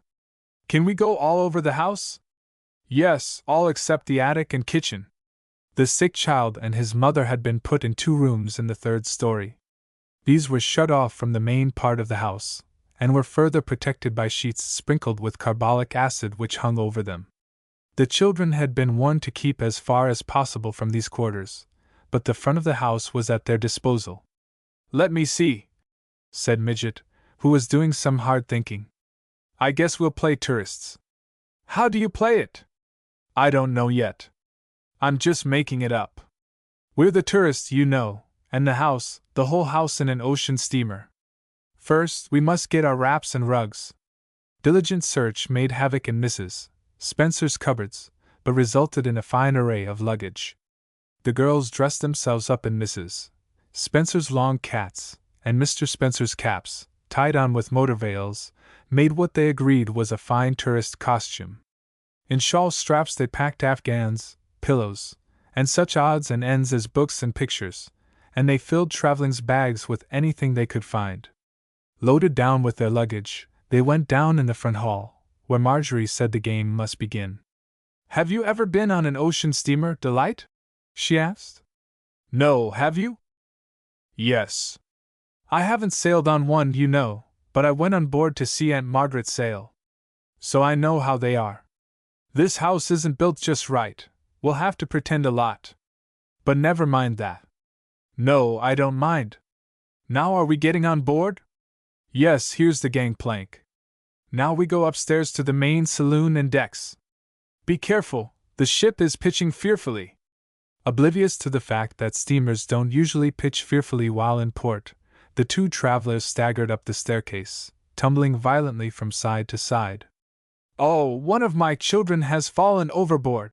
cried Delight, as she purposely dropped Goldenrod over the banister. "Man overboard!" cried Marjorie, promptly. $1,000 reward! Who can save the precious child?" Swiftly changing from a tourist to a common sailor, Marjorie plunged into the waves, and swam after the fast disappearing Goldenrod. She caught the kitten by its tail, as it was creeping under a sofa, and triumphantly brought it back to the weeping mother. "Bless you, good man!" cried Delight, her face buried in her handkerchief. "I will reward you with 1,000 golden ducats." "I ask no reward, ma'am, 'twas but my humble duty." "Say not so! You have rendered me a service untold by gold." Delight's diction often became a little uncertain, but if it sounded well, that was no matter. "My cabin is 42, said Marjorie, who was once more a tourist, on her way upstairs. "Here is a steward," said Delight. "He will show us the way." The steward was invisible, but either of the girls spoke in his voice, as occasion demanded. "This way, madam," said Midget, as she led Delight to the door of her own room. "This is your stateroom, and I hope it will suit you." "Is it an outside one?" asked Delight, who had traveled on night boats, though not across the ocean. "Yes, ma'am. Outside and inside both." "Where is your steamer trunk?" "It will be sent up, I suppose?" "Yes, ma'am." "Very good, ma'am. Now you can be steward to me, Delight." "Sure." "This way, mum. It's Irish, I am, but me heart is Warrum. Shall I carry the baby for ye?" "Yes," said Midget, giggling at Delight's Irish brogue, which was always funny. "But be careful. The child isn't well." The child was Blackberry, who was dressed in large white muffler of Mrs. Spencer's pinned round its neck. "The saints preserve us, mum! Ye've got the wrong baby. This is a black one, mum." "That's all right," said Midget. "She's only wearing a black veil, too, to keep off the cold air. Ease, mum. Now, here's your stateroom, mum, and 'tis the captain's own. He do be givin' it to you, 'cause ye are such a foine lady." "Yes, I am," said Marjorie, complacently. "I'm Lady Daffodil of Bombay. You look it. And now if you'll excuse me, mum, I'll go and get the other passengers to rights." Delight slipped back to her stateroom, and returned with Goldenrod in her arms. She met Marjorie in the hall. "I think I have met you before," she said, bowing politely. "Yes," said Marjorie in a haughty voice. "We met at the Earl's ball. I am Lady Daffodil." "Ah, yes, I remember you now. I am the Countess of Heliotrope." "My dear Countess! I'm so glad to see you again. Are you going across?" "Why, yes, I think I will. I think you'll have to, as the ship has already started. Let us go out on deck." As they were well bundled up, they opened the door and stepped out on the second-story balcony. It was not unlike a deck, and they went and stood by the railing. "The sea is very blue, isn't it?" said Lady Daffodil, looking down at the bare ground with patches of snow here and there. "Yes, and see the white caps. Oh, we shall have a fine sail. Are you ever seasick? No, never. Are you? No, I have crossed 87 times, so I'm used to it. Did you know there's a case of diphtheria on board? No, is that so? Yes. Somebody in the steerage, I believe. That's why we're stopped at quarantine. This struck both girls so funny that they had to stop and giggle at it. My precious goldenrod! Cried the Countess of Heliotrope. I fear she will catch it. You'd better have her vaccinated at once. It's a sure cure. I will. But let us go inside, the sea breeze is too strong out here. The games seemed full of possibilities, and the tourists were still playing it when dinner time came. So they pretended it was the ship's dining saloon to which they went, and Mrs. Spencer and Miss Hart were strangers, passengers whom they had not yet met. The game once explained to Miss Hart, she grasped it at once, and played her part to perfection. I should think, she said finally, that some such game as this would be a fine way to study geography. Now what can she mean by that? Thought Marjorie. Chapter 15 A Sea Trip. As the days went by, Marjorie became more accustomed to her new surroundings, and felt quite at home in the Spencer household. The baby's illness ran its course, and though the child was very sick, the doctor felt hopeful that they could keep the other children free from infection. Mrs. Spencer felt keenly the trying situation, but Miss Hart was so bright and cheerful that she made everybody feel happy. So, as far as the two little girls were concerned, it was just as if Marjorie were merely making a visit to Delight. The children were becoming very much attached to each other. Delight greatly admired Marjorie's enthusiastic, go-ahead ways, and Midget was impressed by Delight's quiet way of accomplishing things.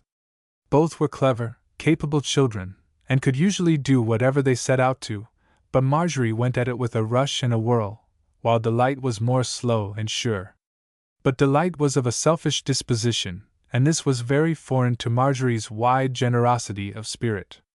However, she concluded it must be because Delight was an only child, and had no brothers or sisters to consider. Marjorie's own brother and sister were very attentive to their exiled one. A dozen times a day King or Kitty would telephone the latest news from school or home, and very frequently James would cross the street with a note, or a book, or a funny picture for Midget, from some of the Maenads. So the days didn't drag, and as for the morning hours, they were the best of all. It's like a party every day, said Marjorie to her mother, over the telephone. Miss Hart is so lovely, and not a bit like a school teacher. We never have regular times for any lesson. She just picks out whatever lesson she wants to, and we have that. Last night we bundled up and went out on the upper balcony and studied astronomy. She showed us Orion, and lots of other constitutions, or whatever you call them. Of course we don't have school evenings, but that was sort of extra. Oh, Mother, she is just lovely! I'm so glad, my Midget, that you're enjoying your lessons. Do you practice every day? Yes, Mother, an hour every afternoon. Miss Hart helps me a little with that, too, and Delight and I are learning a duet. That's fine. And you don't get into mischief? No, at least not much. I shoved one of the kittens up in a bureau drawer and forgot her, but Miss Hart found her before she got very dead, and she livened her up again. So that's all right. Not quite all right, but I'm sure you won't do it again. I can't seem to scold you when you're away from me, so do try to be a good girl, won't you, my Midget? Yes, Mother, I truly will. And she did. Partly because of the restraint of visiting, and partly by her own endeavors, Marjorie was, on the whole, as well behaved a child as any one could wish. And if she taught Delight more energetic and noisy games than she had ever heard before, they really were beneficial to the too quiet little girl. One day they discovered what Miss Hart meant by using their steamer game for geography lessons. During school hours she proposed that they all play the steamer game. Very willingly the girls arrayed themselves in wraps and caps, Miss Hart also wearing tourist garb, and with shawl straps and bundles, and with the kittens, also well wrapped up, they boarded the steamer. Miss Hart, who pretended to be a stranger with whom they became acquainted on board, told them they were taking the Mediterranean trip to Naples. The schoolroom was, of course, the principal saloon of the boat, and as the passengers sat round a table, Miss Hart, by means of a real steamer chart, showed them the course they were taking across the Atlantic. Time, of course, was not real, and soon they had to pretend they had been at sea for a week or more. Then Miss Hart said they were nearing the Azores and would stop there for a short time. So they left the steamer, in imagination, and Miss Hart described to them the beauties and attractions of these islands. She had photographs and postcards, and pressed blossoms of the marvelous flowers that grow there. So graphic were her descriptions that the girls almost felt they had really been there. "Tomorrow," she said, as they returned to the ship, "we shall reach Gibraltar. There we will get off and stay several hours, and I'm sure you will enjoy it." And enjoy it they certainly did. Next day it occurred, and when they left the ship to visit Gibraltar, they were taken to Miss Hart's own room, which she had previously arranged for them. Here they found pictures of all the interesting points in or near Gibraltar. There were views of the great rock, and Miss Hart told them the history of the old town, afterward questioning them about it, to be sure they remembered. That was always part of her queer teaching, to question afterward, but it was easy to remember things so pleasantly taught.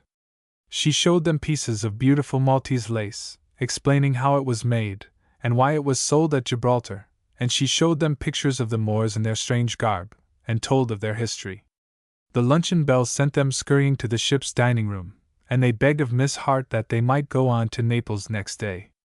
But she said that geography mustn't monopolize all the days, and next day, although she wasn't sure, probably there would be a session with Mr. Arithmetic. "I don't care," said Midget happily. "I know we'll have a lovely time, even if it is arithmetic." Valentine's Day came before the quarantine was raised.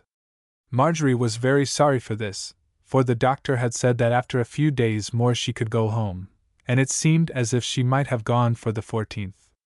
But he would not allow it, so there was nothing to do but make the best of it. The night before Valentine's Day, however, she did feel a bit blue, as she thought of King and Kitty and even Rosie Posy addressing their valentines, and making a frolic of it as they always did. And she thought of her father, who was always ready to help on such occasions, making verses, and printing them in his fine, neat handwriting. Of course, they would send some to her, she knew that, but she was losing all the jolly family fun, and it seemed a pity. And then the telephone rang, and it was her father calling for her. "Hello, Midget," came his cheery voice over the wire.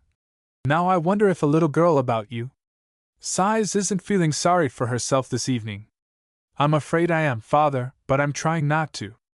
"Good for you, sister. Now don't bother to do it, for I can tell you I'm feeling so sorry for you that it's unnecessary for anybody else to do that same. Now I'll tell you something to cheer you up. I suppose you have lessons tomorrow morning?" "Yes, Miss Hart said we could have a holiday if we chose, but we didn't choose. So we're going to have special Valentine lessons. I don't know what they'll be." "All right, and in the afternoon, I shall send you over a Valentine party. No people, you know, they're not allowed, but all the rest of a nice Valentine party." "Why, Father, how can we have a party without people?" "Easily enough. I'll attend to that. Good night now, Midget. Hop to bed, and dream hearts and darts and loves and doves and roses and posies and all such things." "All right, I will. Good night, Father dear. Is Mother there?" "Yes, hold the wire." So Mrs. Maynard came and said a loving good night to her near yet faraway daughter, and Marjorie went to bed all cheered up, instead of lonely and despondent. St. Valentine's Day was a fine, crisp winter day, with sunshine dancing on the snow, and blue sky beaming down on the bare branches of the trees.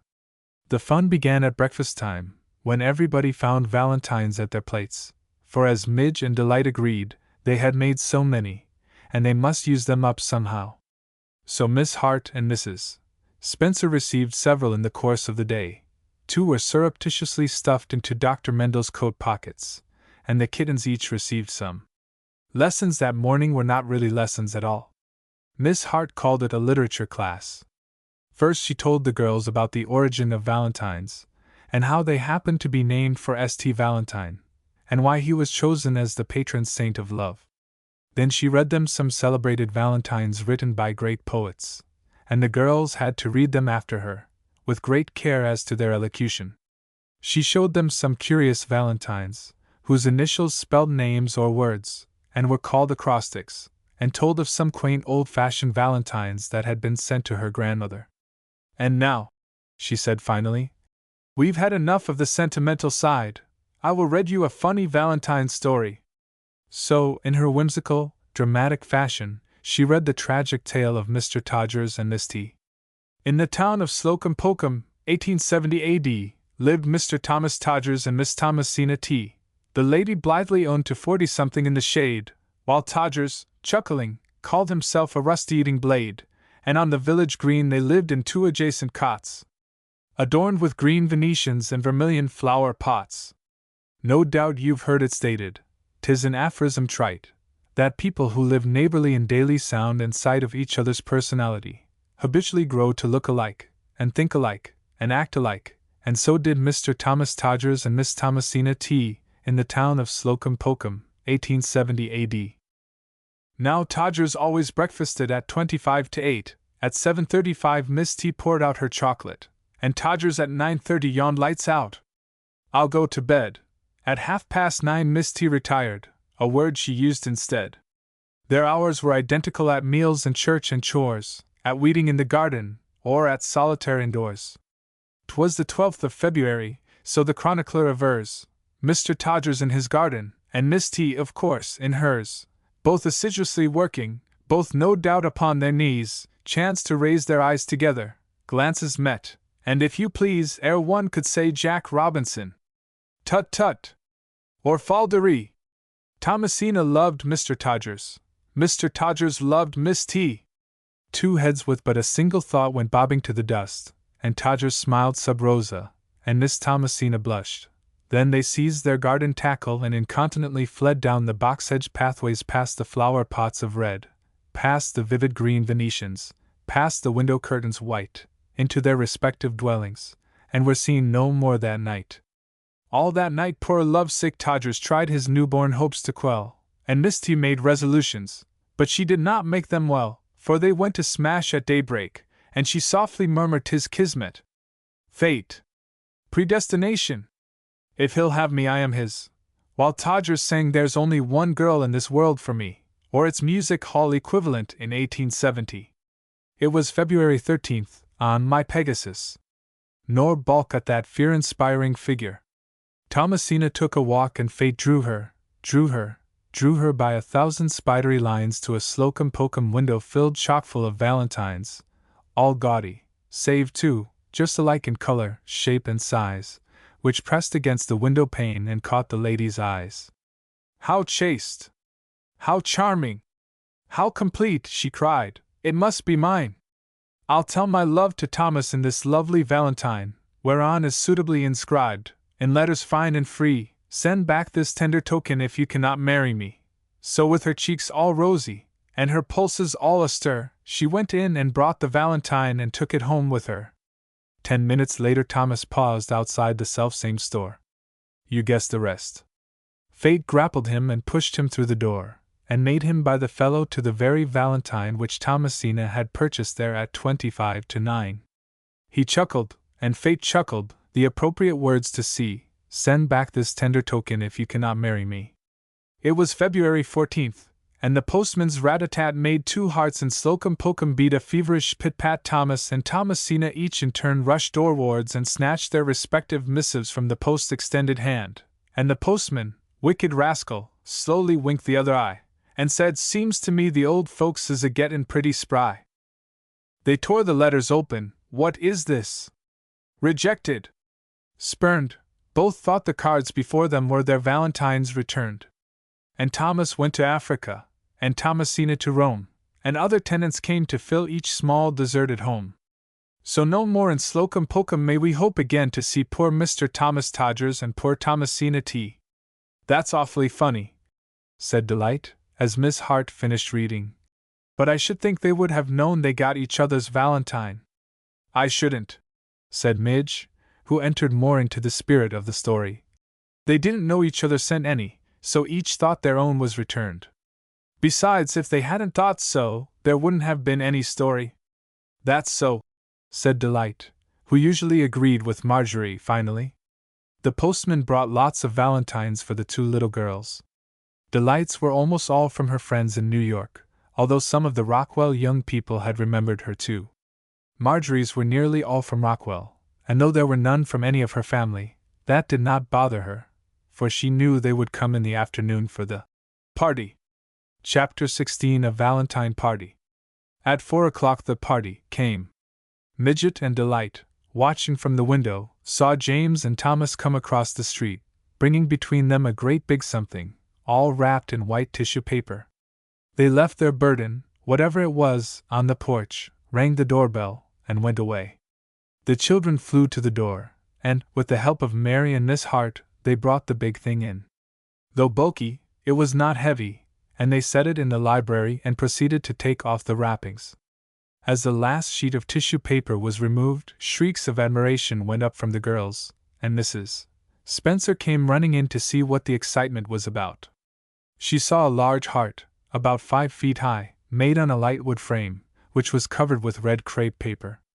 It was bordered with red and white gilt flowers, also made of paper, and at the top was a big bow of red ribbon, with long fluttering streamers. On top of the heart, of either shoulder, sat 2 beautiful white doves which were real doves stuffed, and they held in their beaks envelopes, one marked Delight and one Marjorie. The whole affair had a back stay, and stood up on the floor like an easel. The paper that covered the heart was put on in folds, like tucks upside down, and in the folds were thrust many envelopes, that doubtless contained valentines. Between and among these were little cupids and doves fastened on, also nosegays of flowers and fluttering ribbons, and hearts pierced with darts, and the whole effect was like one great big valentine. Before touching the envelopes, Delight and Marjorie sat on the floor, their arms round each other, and gazed at the pretty sight. "Did your father make it?" asked Delight. "He planned it, I'm sure," replied Marjorie. "But they all helped make it, I know. I suppose father had the frame made somewhere, then he and mother covered it, and Kit and King helped make the flowers and things. Oh, I wish I'd been there. Then they wouldn't have made it," said Delight, quickly, and Midge laughed and said, "No, I suppose not. Well, shall we begin to read the valentines?" "Yes, but let's take them out slowly, and make it last a long while." "Yes, for this is our party, you know. Oh, see, these envelopes and the dove's bills say on them, 'To be opened last,' so we'll begin with these others. You take one with your name on first." So Delight pulled out an envelope that was addressed to her.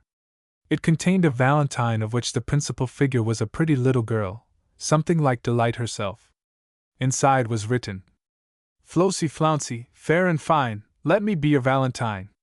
Here's my heart laid at your feet, Flouncy Flouncy, fair and sweet."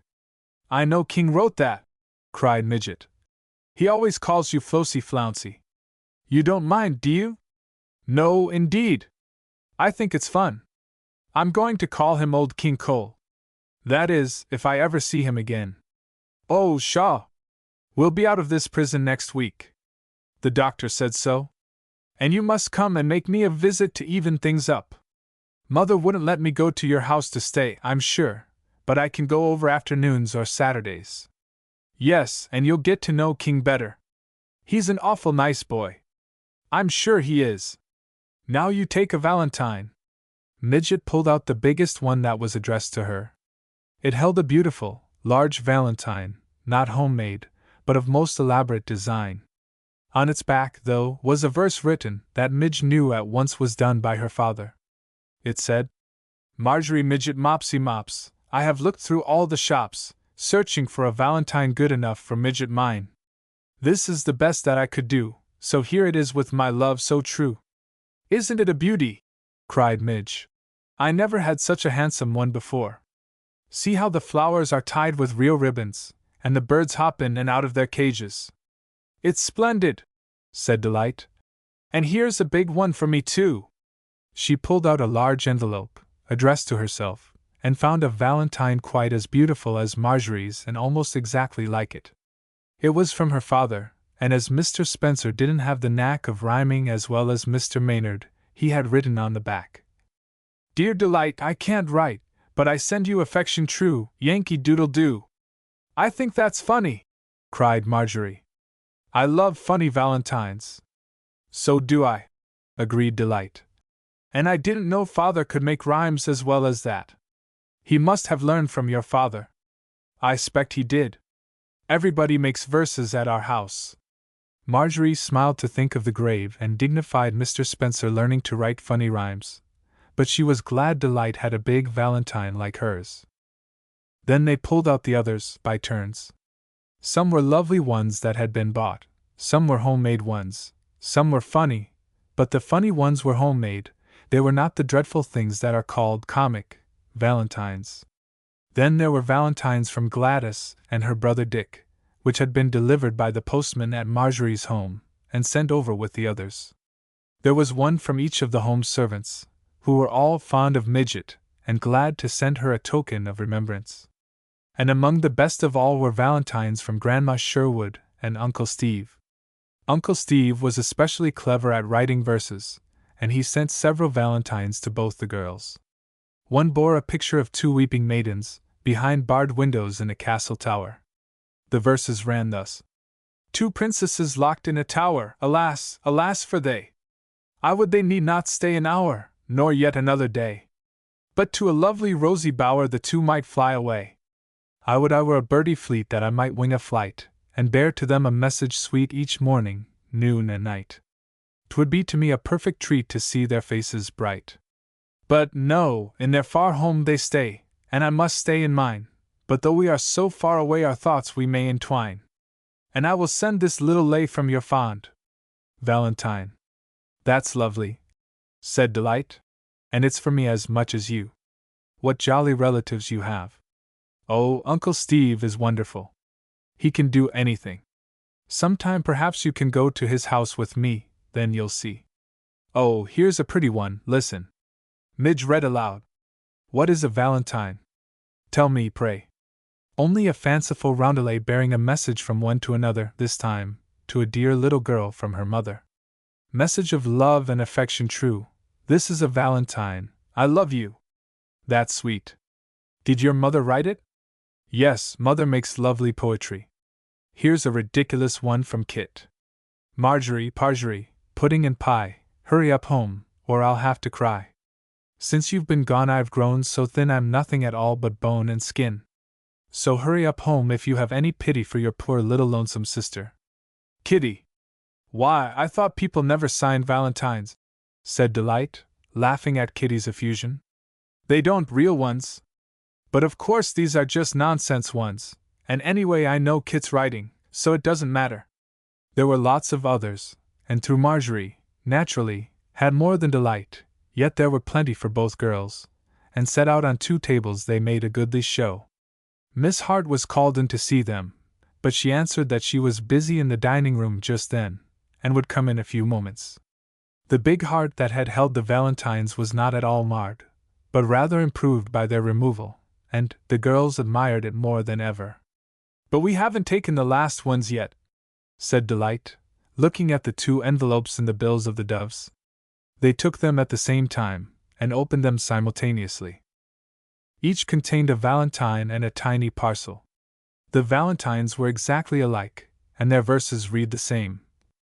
This is a ring dove, fair and white, that brings this gift to you tonight. But why a ring dove, you may ask? The answer is an easy task. Look in this tiny box, and see what has the ring dove brought to thee.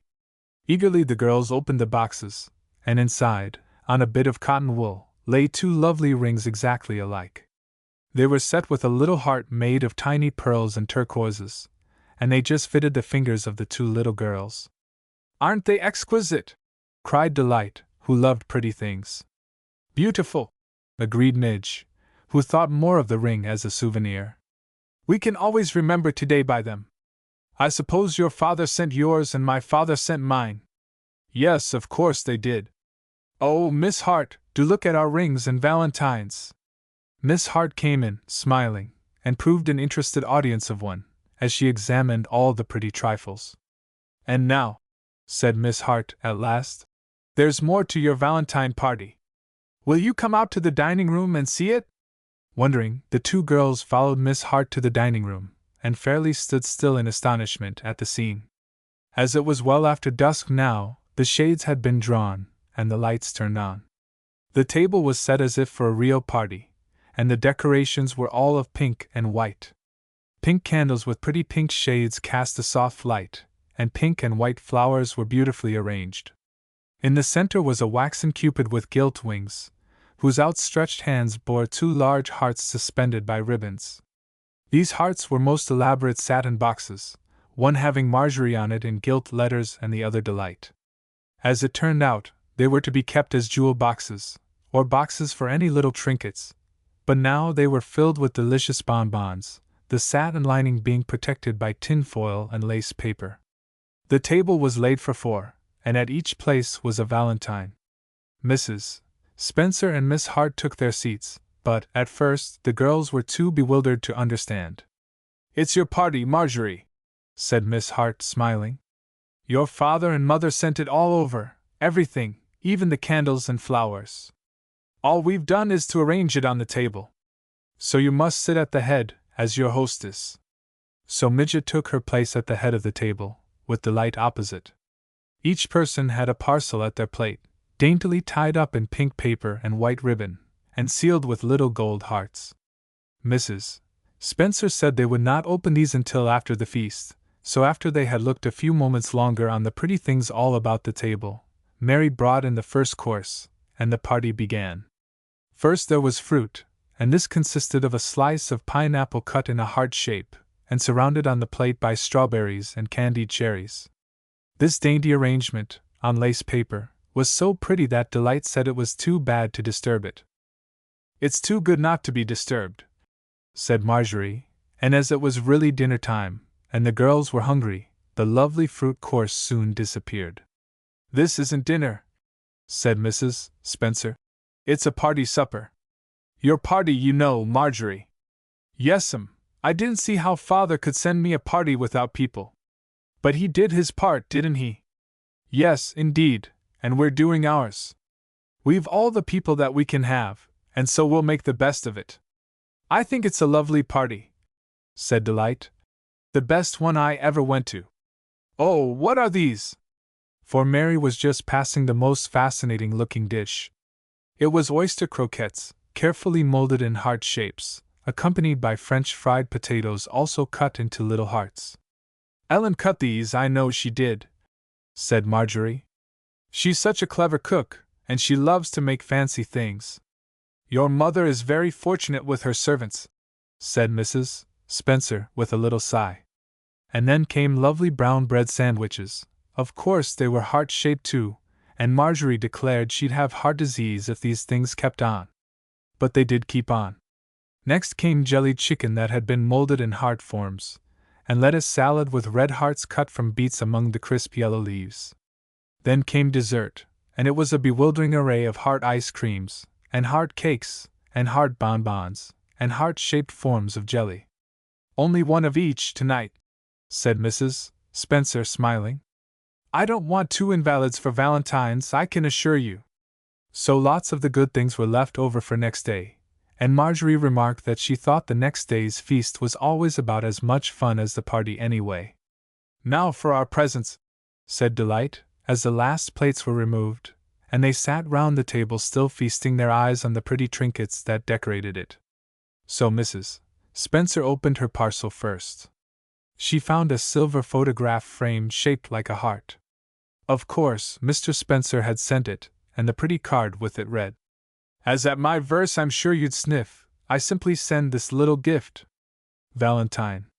The Spencers seemed to think this a fine poem, but Marjorie secretly wondered if a grown-up man could think those words rhymed. Miss Hart opened her box next, and found a heart-shaped filigree gold brooch of great beauty. The Maynids had sent her this, not only as a valentine, but as a token of gratitude for her kindness to Marjorie. These verses were written on a fancy card. "Hearts to Miss Hart, so I bring you a heart. Your name is fine for a valentine. Though this trinket small can't tell you all, 'twill give you a hint that hearts are not flint, and when this one of gold our good wishes has told, may it brightly shine as your valentine." "It's just a darling!" exclaimed Miss Hart, looking at the welcome gift. Your parents are too good to me, Marjorie. I'm glad of it, said Midge simply. You're too good to me. She smiled at Miss Hart, and then she and Delight opened their boxes together. Their gifts were just alike, and were pink and gold cups and saucers. The china and decoration were exquisite, and both cup and saucer were heart-shaped. Not the most convenient shape to drink from, perhaps, but lovely for a souvenir of Valentine's Day. Then they took the boxes held out by the wax cupid, and admired the tufted satin and the painted garlands. Let's take the candies out and put them in other boxes, said Delight, so there'll be no danger of getting a bit of chocolate on the satin. This was a good idea, and then they took all the pretty ornaments into the library and set them around on tables. It's like Christmas, said Delight, with a little sigh of happiness. I do love pretty things. Then you ought to be happy now, said Miss Hart, for I never saw such an array of favors. And indeed the room looked like a Valentine shop, with its flowers and gifts and cupids and valentines, and the big heart standing in front of the mantel. Then Miss Hart spent the evening playing games with the children, and after an enthusiastic telephone conversation with the people opposite, Marjorie and Delight went upstairs, agreeing that nobody had ever had such a lovely Valentine party. Chapter 17 A Jinx Auction. At last the day came when Marjorie was allowed to go home. Dr. Mendel had had a most thorough fumigation and disinfection, and all danger was over. The little boy was convalescent, and there was no longer any reason why Midget or Mr. Spencer should be exiled from their homes. And so, liberated from her prison, Midget flew across the street and into the arms of her waiting family. "Mother first!"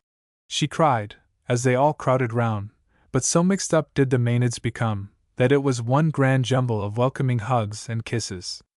"Oh, I'm so glad to be home again!" Marjorie cried, as she looked about the familiar living room. "It seems as if I'd been away years." "Seems so to me, too," said Kitty, who had greatly missed her sister. "Mother, aren't we going to celebrate Mopsy's coming home?"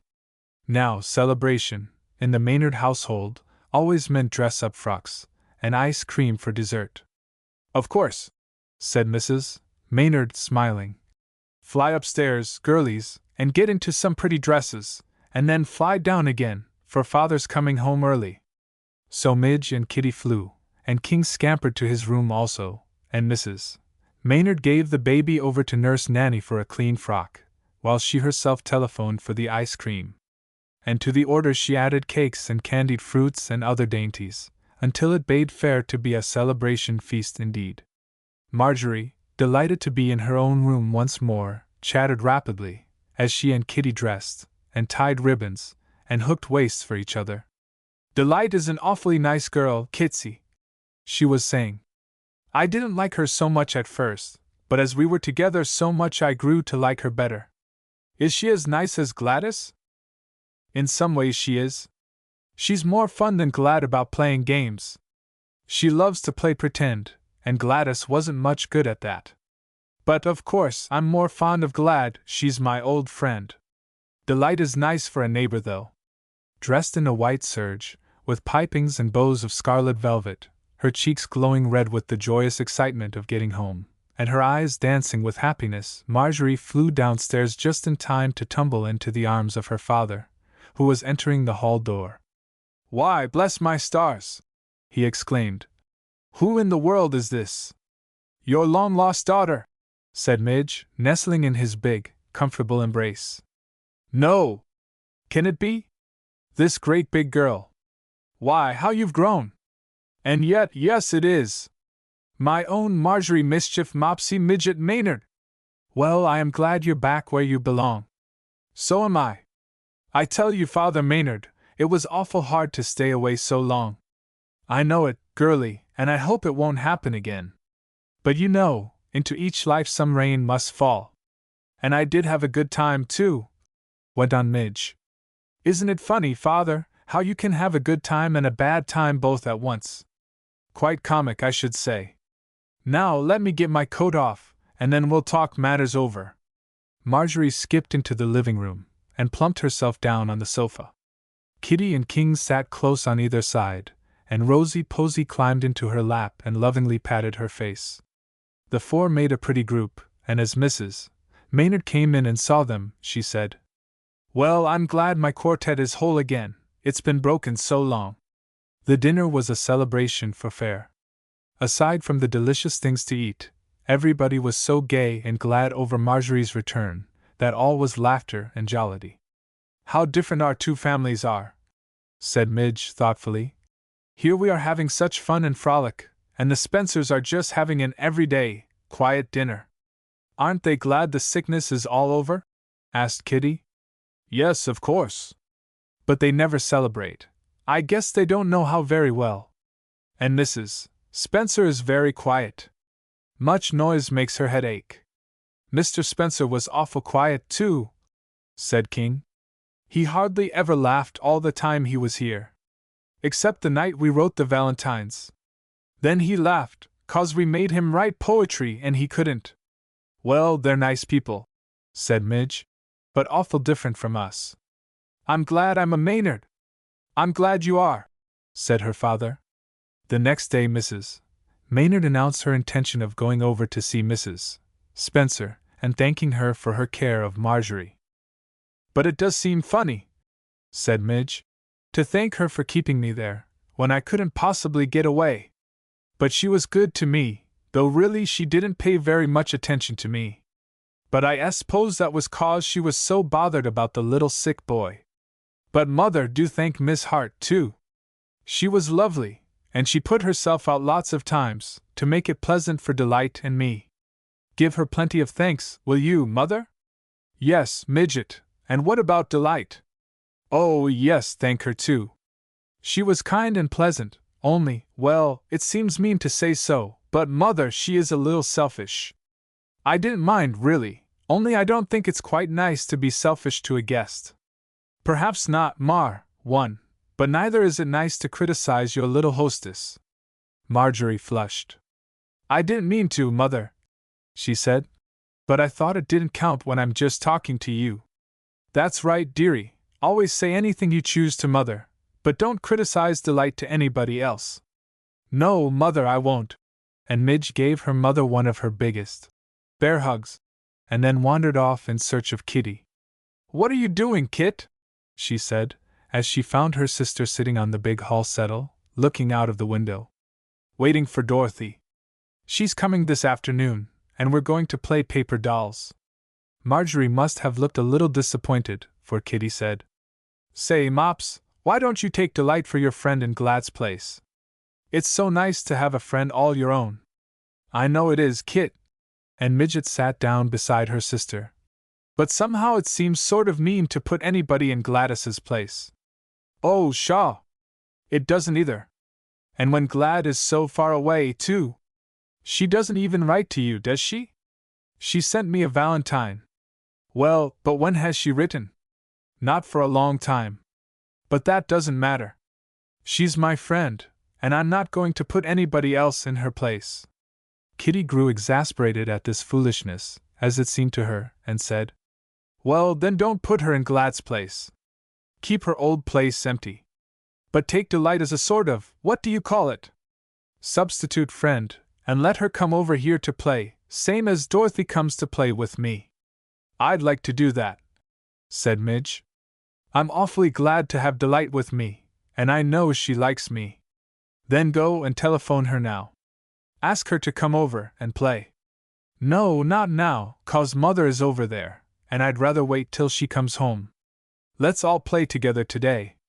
"All right, here comes Dorothy now."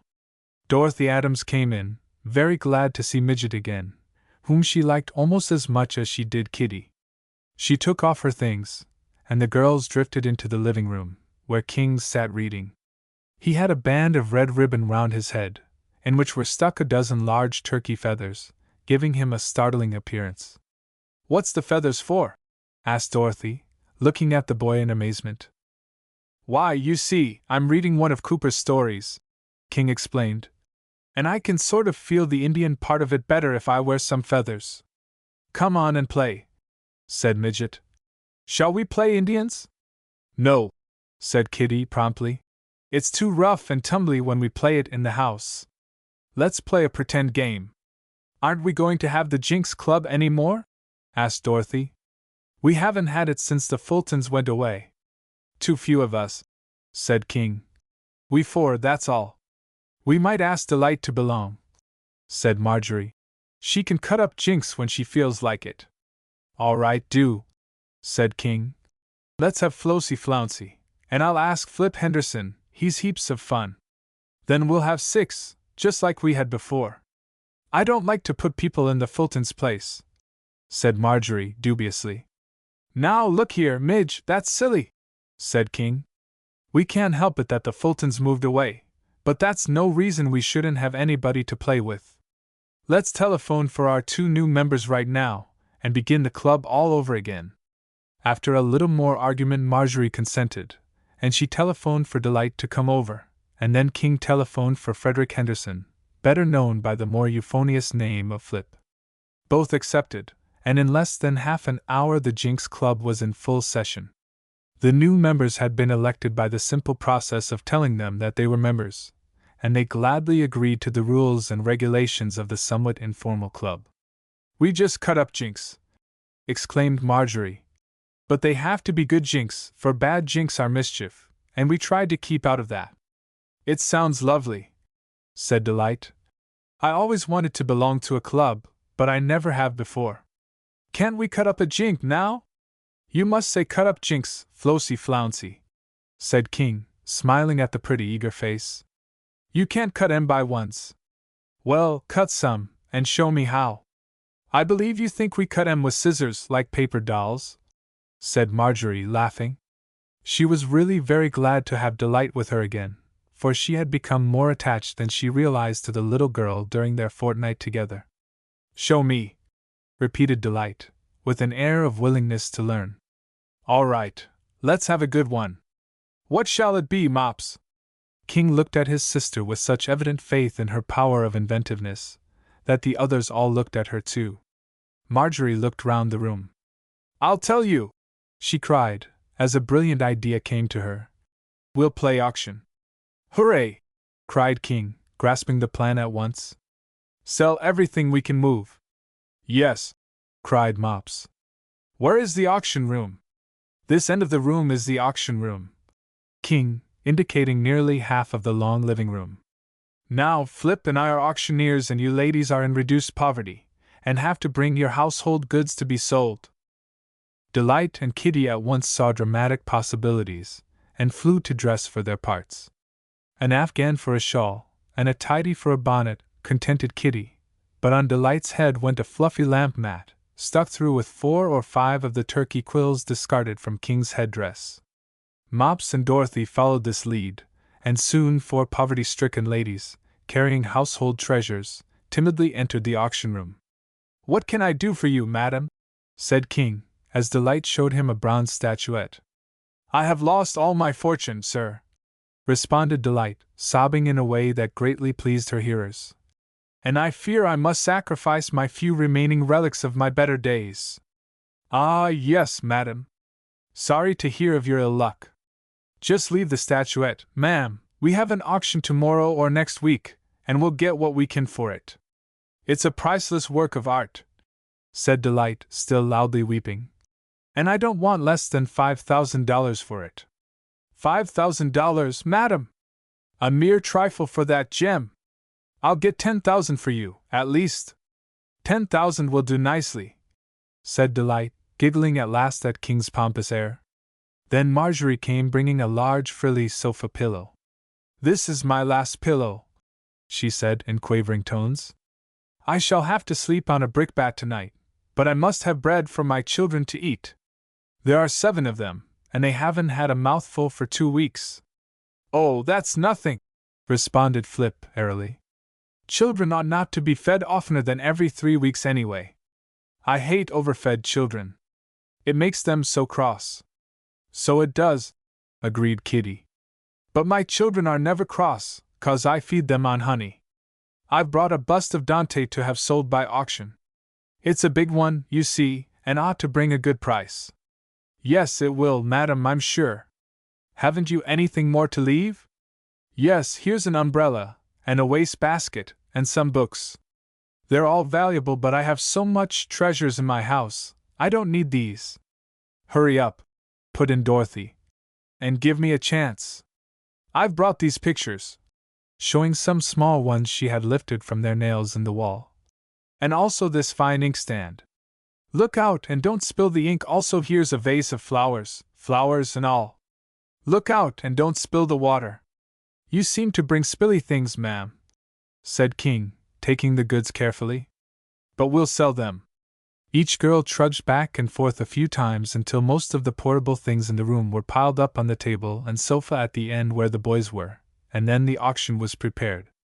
The boys themselves had taken down many of the larger pictures from their hooks, and the room looked, on the whole, as if a cyclone had struck it. They ought to be numbered, said Flip, stepping gingerly about among the things. Hold on a minute! I've got it! Shouted King, and rushed upstairs at top speed. He returned with a large calendar, 2 or 3 pairs of scissors, and a paste pot. Cut 'em out, he directed, giving each girl a page of the calendar. The numbers were large, more than an inch square, and soon lots of them were cut out. These, the boys pasted on all the goods for sale, making them look like real auction goods. Won't it hurt the things? Asked Delight, who was not used to such high-handed performances. Course not. They'll wash right off. Now the auction will begin. Now you must be rich ladies, different ones, you know. Here you are, cried King, who was auctioneer by common consent. Here you are. Number 24. A fine large statuette by one of the old masters. What am I bid for this? 50 cents, said Dorothy. 50 cents. Do you mean to insult me, madam? Why, some old masters sell as high as $50, I can tell you. Who will bid higher? $100, called out Delight, and the brown statuette was declared her property. Then other goods were put up, and in order to make the play progress more quickly, 2 auctioneers were set to work, and King and Flip were both calling their wares and the bids at once. Naturally, the bidders grew very excited. A large picture was hotly contested, Kitty bidding against Delight, while on the other block, the big inkstand was being sold.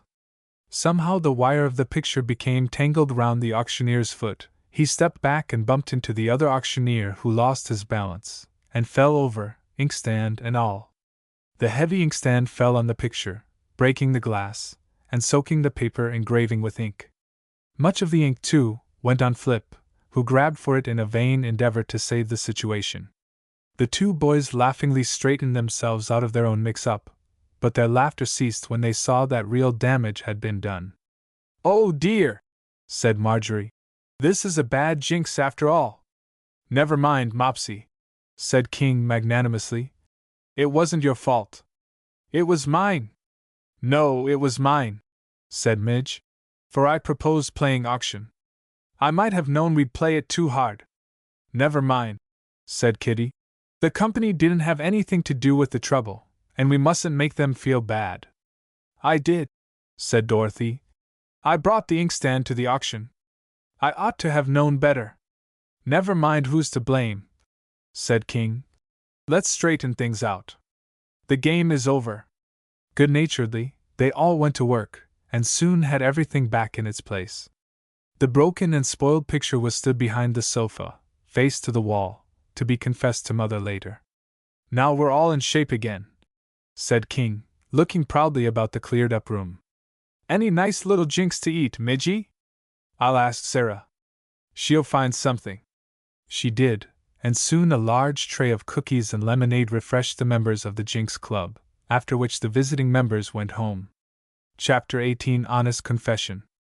I want to own up, Mother, said King, as Mrs. Maynard came into the room, just before dinner time. Well, King, what have you been doing now? Mrs. Maynard's face expressed a humorous sort of resignation, for she was accustomed to these confessions. Well, you see, Mothery, we had the Jinx Club here today. King's voice was very wheedlesome, and he had his arm round his mother's neck, for he well knew her affection for her only son often overcame her duty of discipline. And the Jinxies cut up some awful piece of mischief, is that it? Yes, Mother, but it's a truly awful one this time, and I'm the one to blame. No, you're not, broke in Marjorie. At least, not entirely. I proposed the game. Well, said Mrs. Maynard, before you quarrel for the honor of this dreadful deed, suppose you tell me what it is. For answer, King dragged the big picture out from behind the sofa, and Mrs. Maynard's smile changed to a look of real dismay. Oh, King, she said, that's your father's favorite engraving. Yes'm, I know it. That's the awfulest part of it. But, Mother, it was an accident. Ah, yes, but an accident that ought not to have happened. It was an accident brought about by your own wrongdoing. What possessed you to take that great picture down from the wall, and why did you splash ink on it? So then all the children together told the whole story of the auction game. But it was lots of fun, Marjorie wound up, with great enthusiasm. Delight is grand to play games with. She acts just like a grown-up lady. And Flip Henderson is funny too. But Midget, said her mother, I can't let you go on with this Jinx Club of yours, if you're always going to spoil things. No, of course not. But Mother, I don't think it will happen again. And anyway, next time we're going to meet at Delight's. That doesn't help matters any, my child. I'd rather you'd spoil my things than Mrs. Spencer's if spoiling must be done. Well, the case is too serious for me. I'll leave the whole matter to your father. I hear him coming up the steps now. Soon Mr. Maynard entered the room, and found his whole family grouped round the ruined picture. Wally, wow wow! He exclaimed. Has there been an earthquake? For nothing else could wreck my pet picture like that. No, Father, said King. It wasn't an earthquake. I did it, mostly. We were playing auction, and my foot got tangled up in the picture wire, and the inkstand upset, and smashed the glass, and I'm awful sorry. King was too big a boy to cry, but there was a lump in his throat, as he saw his father's look of real regret at the loss of his valued picture. Tell me all about it, son. Was it mischief? I'm afraid it was. But we took all the things in the room to play auction with, and somehow I took that down from the wall without thinking. And of course, I didn't know it was going to get broken. No, King, but if you had stopped to think, you would have known that it might get broken? Yes, sir. Then it would have been wiser and kinder to leave it upon the wall, out of harm's way? Yes, Father, much better. I didn't think. Oh, I know that's no excuse, but that's, well, it's the reason. And a very poor reason, my boy. The worthwhile man is the man who thinks in time. Thinking afterward doesn't mend broken things, or take out ink stains. Of course, the broken glass is a mere trifle, that could have been easily replaced. But the engraving itself is ruined by the ink. Couldn't it be restored? Asked King, hopefully. He was not quite certain what restored meant, but he knew his father had had it done to some pictures. Mr. Maynard smiled. No, King, a paper engraving cannot be restored. What is that number pasted on it for? We numbered all the things, so as to make it like a real auction, said Marjorie. Mr. Maynard glanced round the room.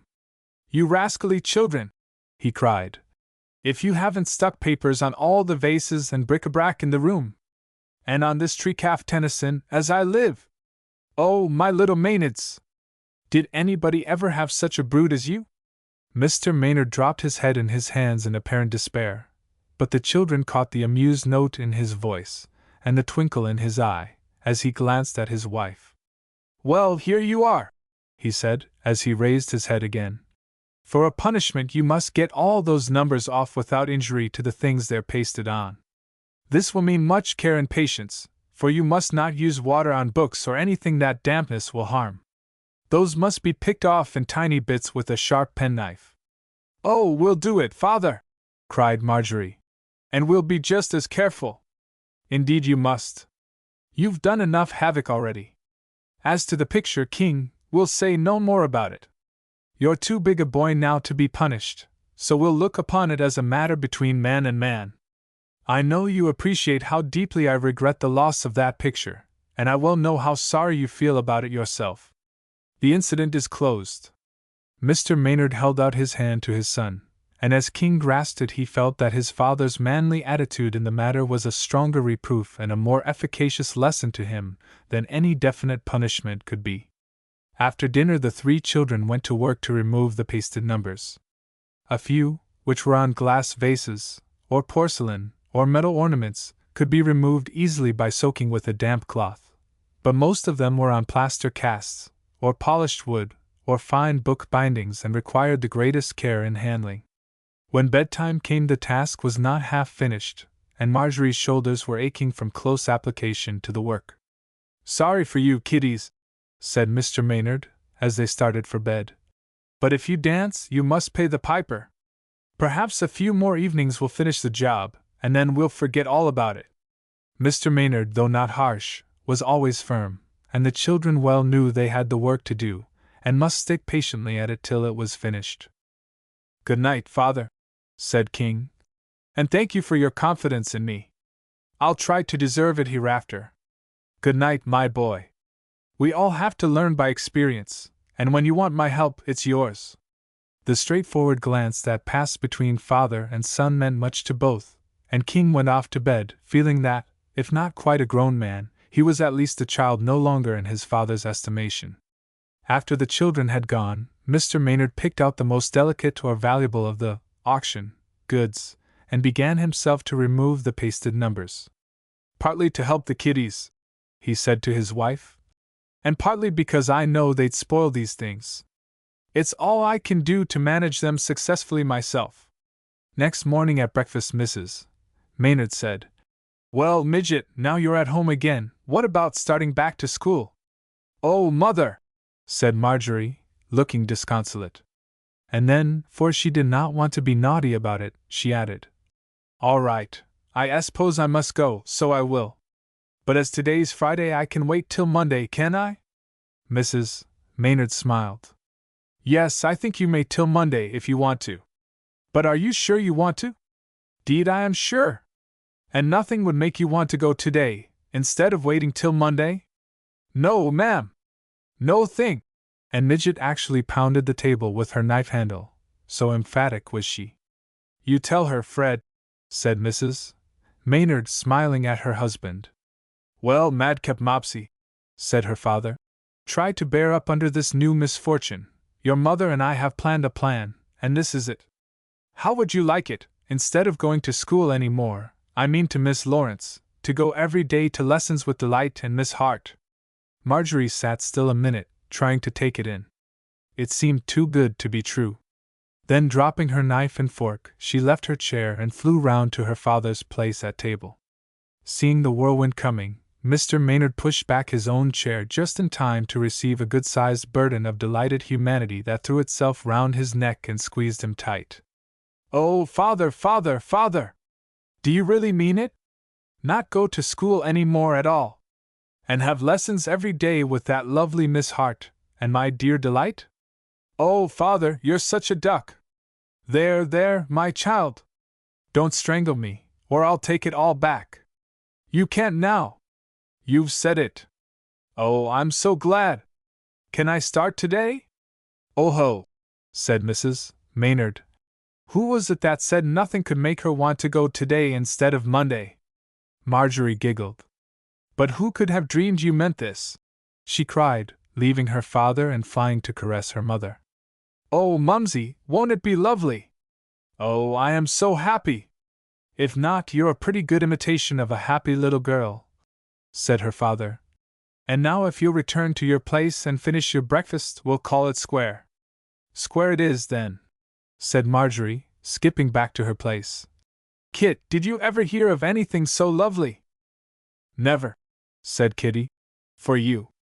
I'd rather go to school and be with the girls. I didn't mind when Gladys was here, but I've hated it ever since I was alone. But to study with Miss Hart, oh goody! Is she willing, Mother?" "Of course, I've discussed it with her and with Mrs. Spencer. Indeed, Mrs. Spencer proposed the plan herself, when I was over there yesterday. She and Miss Hart think it will be good for Delight to have someone with her. So, Midge, you must be a good girl, and not teach Delight all sorts of mischief." Oh, yes, Mother, I'll be so good you won't know me. Can I start today? Yes, if you're sure you want to. Want to? I just guess I do. And Midget danced upstairs to dress for school. The plan worked admirably. Miss Hart was not only a skilled teacher, but a most tactful and clever woman, and as she really loved her two little pupils, she taught them so pleasantly that they learned without drudgery. As the clock hands neared 9 every morning, there were no more long-drawn sighs from Marjorie, but smiles and cheery goodbyes, as the little girl gaily left the house and skipped across the street. The daily association, too, brought her into closer friendship with Delight, and the two girls became real chums. Their natures were so different that they reacted favorably on one another, and under Miss Hart's gentle and wise guidance the two girls improved in every way. It was one day in the very last part of February that Midge came home to find a letter for her on the hall table. From Gladys, she cried and tore it open. "Oh dear!" she exclaimed. "I didn't think. Miss Hart told me never to open a letter with my finger, but to wait till I could get a letter opener. Well, it's too late now, I'll remember next time." She looked ruefully at the untidy edges of the envelope, but pulled the letter out and began to read it. "Dear Marjorie, I'm coming to see you, that is, if you want me to. Father has to go east, and he will leave me at your house while he goes to New York. I will get there on Friday and stay 4 days. I will be glad to see you again. Sincerely yours, Gladys Fulton." Marjorie smiled at the stiff formal letter, which was the sort Gladys always wrote, and then she went in search of her mother. "Gladys is coming on Friday," she announced. "That's very nice, my dear," said Mrs. Maynard. "You'll be so glad to see her again, won't you?" "Yes," said Midget, but she said it slowly, and with a troubled look in her eyes. "Well, what is it, dear? Tell Mother." "I don't know exactly, but somehow I'm not so awfully pleased to have Gladys come. You see, she may not like Delight, and I want them to like each other." "Why do you want them to?" "Why do I? Mother, what a funny question. Why, I want them to like each other because I like them both. But you don't seem anxious lest Delight won't like Gladys." "Oh, of course she'll like her. Delight is so sweet and amiable, she'd like anybody that I like. But Gladys is, well, touchy." "Which do you care more for, dearie?" "Mothery, that's just what bothers me. I'm getting to like Delight better and better. And that doesn't seem fair to Gladys, for she's my old friend, and I wouldn't be unloyal to her for anything. So you see, I don't know which I like best." "Well, Marjorie, I'll tell you. In the first place, you mustn't take it so seriously. Friendships among children are very apt to change when one moves away and another comes. Now both these little girls are your good friends, but it stands to reason that the one you're with every day should be nearer and dearer than one who lives thousands of miles away. So I want you to enjoy Delight's friendship, and consider her your dearest friend, if you choose, without feeling that you are disloyal to Gladys." "Could I, Mother?" "Certainly, dear. That is all quite right. Now, when Gladys comes for a few days, you must devote yourself especially to her, as she will be your house guest, and if she and Delight aren't entirely congenial, then you must exclude Delight while Gladys is here. You may not like to do this, and it may not be necessary, but if it is, then devote yourself to Gladys' pleasure and preferences, because it is your duty. To be a good hostess is an important lesson for any girl or woman to learn, and you are not too young to begin. Shall I tell Delight I'm going to do this?" "Not before Gladys comes. They may admire each other immensely, then there will be no occasion to mention it." "When is Gladys coming?" "On Friday. That's only 3 days off. Then we must begin to plan a little for her pleasures. As she will only be here 4 days, we can't do very much. Suppose we have a little party Saturday afternoon, then she can meet all her Rockwell friends." "Yes, that will be lovely. And I do hope she and Delight will like each other." "Why, of course they will, Midget. There's no reason why they shouldn't." Chapter 19: A Visit from Gladys. Gladys came Friday afternoon, and Marjorie welcomed her with open arms, truly happy to see her friend again. "Tell me all about your new home, Glad," said Midge, as the two settled themselves on either end of the sofa for a chat. "Oh, it's just lovely, Mops. It's like summer all the time. And the flowers are in bloom all about, and the birds sing in the trees, and everybody wears white dresses and summer hats even in February. That is lovely. And is your father getting better?" "Yes, some better. He just had to come to New York on some business, but the doctor said he must not stay but a few days. So we have to start back on Tuesday. It's a shame. I wish you could stay longer." "So do I, but I'm glad to go back, too. I go to a lovely school there, and I know the nicest girls and boys." "Nicer than Rockwell children?" "Oh, I don't know. Yes, I guess so. My most intimate friend is a lovely girl. Her name is Florence Lawton. Isn't that a pretty name? Why, Gladys Fulton. I'm your most intimate friend. Do you like her better than me?" Gladys' eyes opened wide. "Midget Maynard," she said. "What do you mean? Of course you were my best friend here, but when I'm out there don't you suppose I've got to have somebody else to play with and to tell secrets to?" Somehow this idea made Midget's heart lighter. It justified her in taking delight as a chum in Gladys' place. "Yes, of course," she responded. "Our letters don't seem to amount to much, do they, Glad?" "No, I'm no good at all at writing letters. Don't you have any chum in my place, Mopsy?" "Why, yes, I suppose I do," said Marjorie slowly, for it was just beginning to dawn on her that Delight had taken Gladys' place. "I'm awfully good friends with Delight Spencer, who lives in the house you used to live in." "Delight! What a pretty name." "Yes, and she's an awfully pretty girl. You'll see her while you're here, of course." Very soon the first strangeness of the reunion was over, and the two were chatting away as gaily as if they had never been separated. Then Delight came over. She had promised Marjorie she'd come over to see Gladys, but she came rather unwillingly. The truth is, she felt a little jealous of Marjorie's older friend, and was not prepared to like her. Delight was dressed in some of her prettiest clothes, and the big black velvet hat on her fair golden hair made a lovely picture. Gladys thought she was beautiful, and welcomed her warmly, but Delight, when introduced, seemed to shrink back into herself and sat stiffly on the edge of a chair, holding her muff and saying nothing. "Oh, Delight!" cried Midget. "Don't act like that. Take off your things, and let's play." "No, I can't stay but a few minutes," said Delight primly. She sat there, looking very uncomfortable, and though Midge and Gladys tried to make her more chummy, they didn't succeed. Finally, Delight rose to go, and as Gladys didn't care much for such a spoil sport, she said nothing to detain her. Midget went to the door with her, and as Delight went out she turned to Midge, with her eyes full of tears, and said, "You like her better than you do me, so I'll go." "Go on then," said Marjorie, utterly exasperated by such foolishness, as she considered it. "What ails her?" said Gladys, as Marjorie returned. "Why, I suppose it's because you're here. She never acted that way before. You see, she's a spoiled child, and she always wants everything her own way. It's awfully funny, Gladys, but I thought maybe you wouldn't like her, and here it's the other way about." "Oh, I like her, or at least I would if she'd let me. I think she's the prettiest girl I ever saw. Don't you?"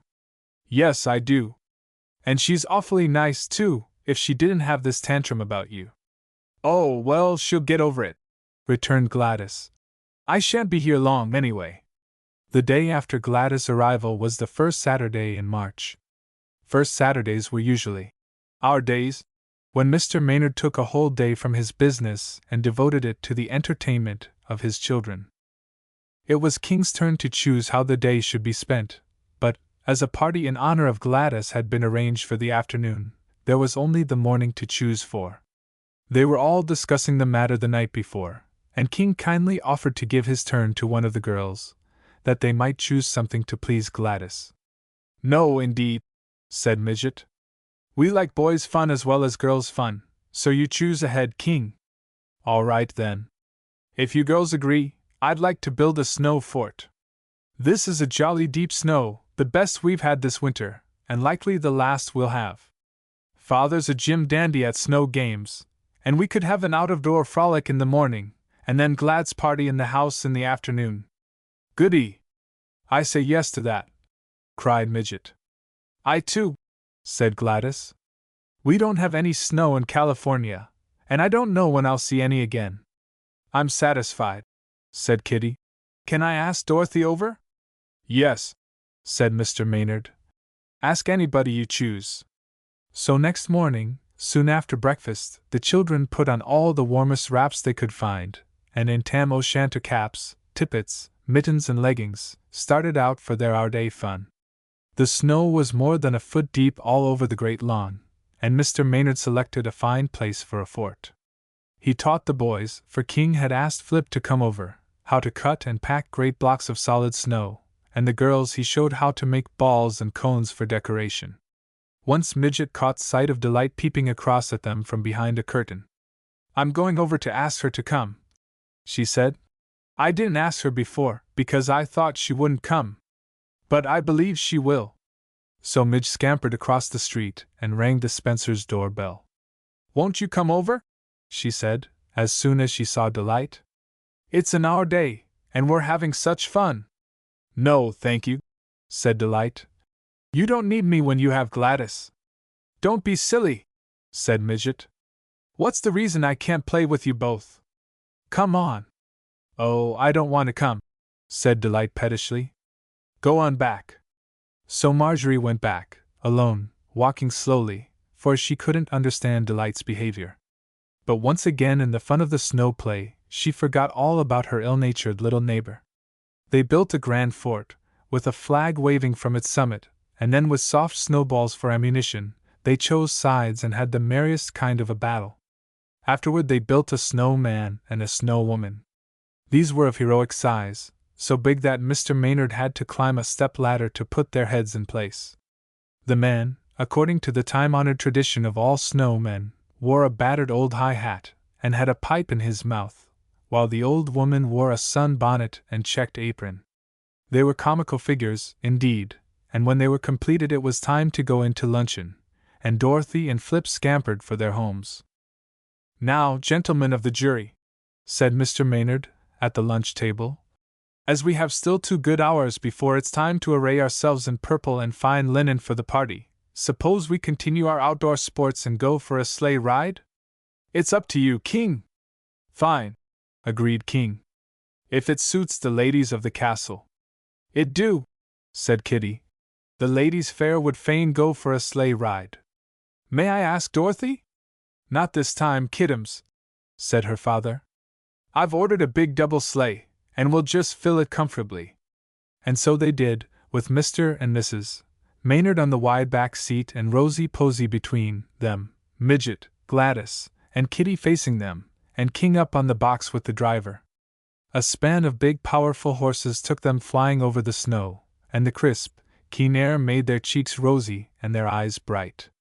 It was a fine sleigh ride, and the jingling bells made a merry accompaniment to the children's chatter and laughter. Ice cream, Kitty?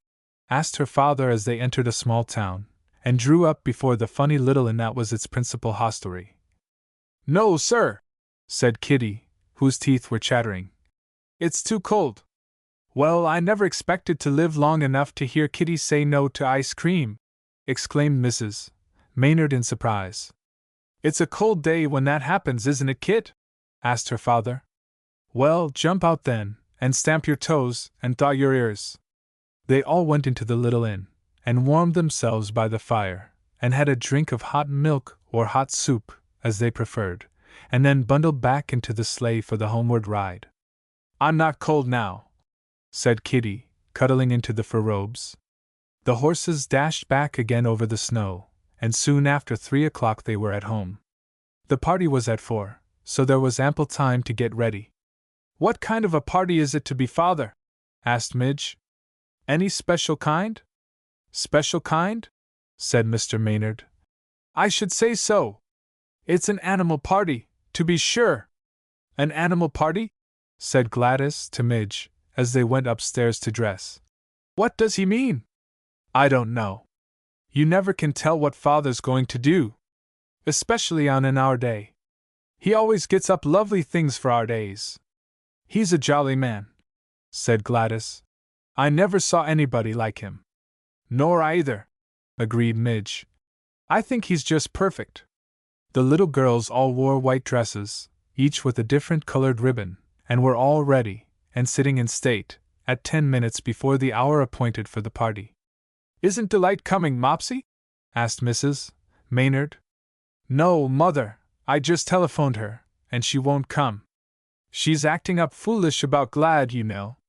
Indeed it is foolish, said Mrs. Maynard, looking annoyed. I think I'll run over there and see what I can do. Oh, do, Mother, you always make everything come out all right. But I don't know whether I can make a silly little girl come out all right. However, I'll try. Mrs. Maynard threw on some wraps and went over to the house across the street. What arguments she used, or what she said to Delight, Marjorie never knew, but she returned, after a time, bringing both Delight and Miss Hart with her. Delight made a beautiful picture in a filmy, lacy white frock, and a big blue bow on her golden curls. Hello, Flouncy Flouncy! Cried King, and this broke the ice, and made it easier for Delight than a more formal greeting would have done. Hello, old King Cole! She responded, and then a number of other people came, and a general hubbub of conversation ensued. This is an animal party, said Mr. Maynard, when all the guests had arrived. Now where were the most animals ever gathered together? In the circus, cried one boy, and another said, in the menagerie. Try again, said Mr. Maynard. Not right yet. Hippodrome, shouted somebody, and zoo, cried somebody else, but to each Mr. Maynard shook his head. Go farther back, he said. What was the first collection of animals in the world? And then Delight thought what he meant, and cried out, Noah's Ark! Of course, said Mr. Maynard. That's the place I meant. Well, then, here's an ark for each of you, and you can each play your Noah. He whisked the table cover off of a table by his side, and there was a great pile of toy Noah's Arks. King and Flip distributed them, until everybody had one. Why, they're empty, cried Midge, looking into hers. They won't be long, said her father. Now, young people, scatter, and fill your arks with animals. Pretend you're hunting in the jungle, or whatever you like, but capture all the animals you can find for your arks. There are hundreds in these 2 rooms and the halls. Hidden? Asked Kitty. Yes, hidden and in plain sight, both. But wait, there's a schedule. Mr. Maynard unfolded a paper and read. Elephants count 5, tigers 10, lions 15, bears 5, kangaroos 5, cats 5, all 2-legged animals or birds 2, fishes 1, camels 25, and zebras 50. After your arks are filled, we'll count them up according to schedule, and award prizes. Now scoot! They scooted, and spent a merry half-hour hunting the animals. They found them in all sorts of places, tucked in behind curtains, under sofa pillows, between books, and round among the bric-a-brac on mantels and tables. They were the little wooden animals that belonged in the arks, and the children were greatly amused when they discovered, also, the small, queer little people that represent Noah and his family. I suppose as these are 2-legged animals they count as birds, said King. Yes, said Mr. Maynard. All bipeds count alike. As Marjorie made a dive for a tiger which she saw in the lower part of the hall hat rack, somebody else dived for it at the very same moment. It was Delight, and both girls sat suddenly down on the floor, laughing at their bumped heads. But when Delight saw that it was Midget, she stopped laughing and looked sober, and even sour. Don't, Delight, said Marjorie, gently, and putting her arms round her friend, she kissed her lovingly. This melted Delight's foolish little heart, and she whispered, Oh, Midge, you do like me best, don't you? But Midge was in no mood for emotional demonstration down under the hat rack, so she scrambled up, saying, I shan't if you act as foolish as you have done. You behave decently to Gladys and to me, and then see what'll happen. With this Midge calmly walked away and collected more animals, while Delight, rather stunned by this summary advice, jumped up and went after animals too. At last the collecting was over and the children brought their arks to Mr. Maynard. With Miss Hart to help him, it didn't take very long to figure out the schedule value of each arkful, and prizes were given to those three whose score was highest. Flip Henderson had first prize, and Delight had second, while the third went to Harry Frost. Delight was greatly pleased, and Marjorie was glad, too, for she thought it might make her more amiable. But that wasn't the reason. The real reason was because Midge had kissed her, and then had scolded her roundly. This combination of treatment affected the strange little heart of Delight, and she began at once to be nice and pleasant to Gladys and to everybody. The next game was like jackstraws, but it wasn't jackstraws. All the arkfuls of animals were emptied out into a heap on the table, and the children sat round. Each was given a teaspoon, and with this they must remove as many animals as possible without moving any other than the one touched. They might use either end of the teaspoon, but must not use their fingers. The animals counted as in the former schedule, and as each was picked from the pile it was given to Miss Hart, and she credited it to the player who took it. Of course, as in jackstraws, if one made a misplay it was the next player's turn. This game was great fun, and they watched each other breathlessly, though careful not to joggle anybody. "Now, Flouncy Flouncy," cried King. "It's your turn. In you go! Catch a camel first thing!" Delight was a little embarrassed at King's raillery, but she was bound she wouldn't show it, and her slim little white fingers grasped the teaspoon firmly. She only took off a few, for the excitement of it made her nervous and her hand shook. But she was glad she didn't win a prize in that game, for nobody likes to win two prizes at the same party. Chapter 20 Chessy Cats. After that game they played several other animal games, some quiet and some noisy, and then Mr. Maynard announced that they would play Chessy Cats. "What in the world is that?" said Gladys to King. "I never heard of it." "Nor I," he responded. "Probably Father made it up." "Well, we'll soon see." Mr. Maynard chose two captains, one being Gladys, as it was really her party, and the other Flip Henderson. These two captains were asked to stand opposite each other at the end of the room, and to choose sides. "You must each," said Mr. Maynard, "choose the girls or boys who seem to you most like Chessy Cats." This advice was not very intelligible, but as it was Gladys' turn to choose first, she chose King. Then Flip chose Marjorie, as it seemed to him polite to take his hostess. Then in a burst of good feeling Gladys chose Delight, and though she wanted to refuse, she stifled her ill nature and stood up next to King. Then the choosing went on until all were taken, and the two long lines stood on either side of the room. "You see," said Mr. Maynard, "this is a contest of happiness. I want to see which line of children represents the greater amount of merriment. Will you all please smile?" Every face broke into a grin, and Mr. Maynard looked at them thoughtfully. "You all seem happy," he said. "A fine lot of Chessy Cats. You know Chessy Cats are remarkable for their wide grins. But as I have a prize for the side that shows most grin, I have to be careful of my decision. Miss Hart, if you will help me, I think we'll have to find out exactly which row of Chessy Cats grins the widest." Miss Hart, smiling like a Chessy Cat herself, came forward with a lot of short strips of white paper in her hand. She gave half of these to Mr. Maynard, and then the fun began. They actually measured each child's grin, marking on the paper with a pencil the exact length of each mouth from corner to corner, as it was stretched in a smile. Of course a fresh paper was used for each, and wide indeed was the grin when the grinner realized the absurdity of having his smile measured. Then, of course, each tried to grin his very widest, for the success of his line and the glory of his captain. Delight's little rosebud mouth couldn't make a very wide grin, but she stretched it as wide as possible, showing her pretty white teeth, and held it motionless while it was measured. It was astonishing how wide some of them could stretch their smiling mouths, and how absurd they looked while standing stock still to be measured.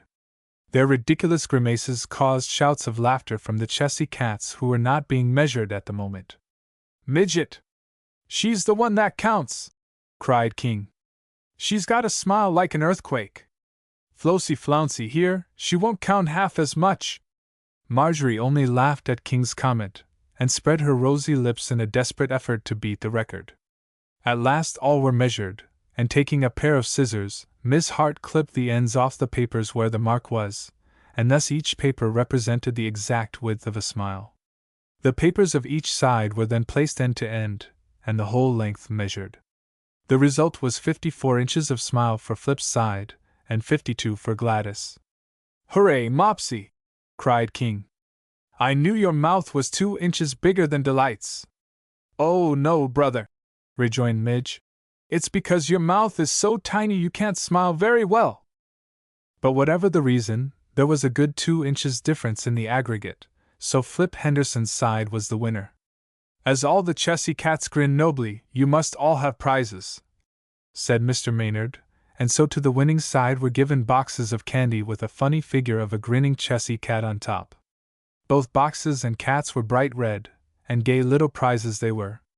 "But as the other side were too sad and solemn to grin broadly, we'll give them black cats," said Mr. Maynard, and all of Gladys' line received prizes exactly like the others, except that the cats were black. Of course, they were equally pretty and desirable, and were really souvenirs of the party instead of prizes. Then they all went to the dining room for supper. Miss Hart played a merry march on the piano, and King, escorting Gladys, went first, Marjorie and Flip followed, and then all the children came, 2 by 2.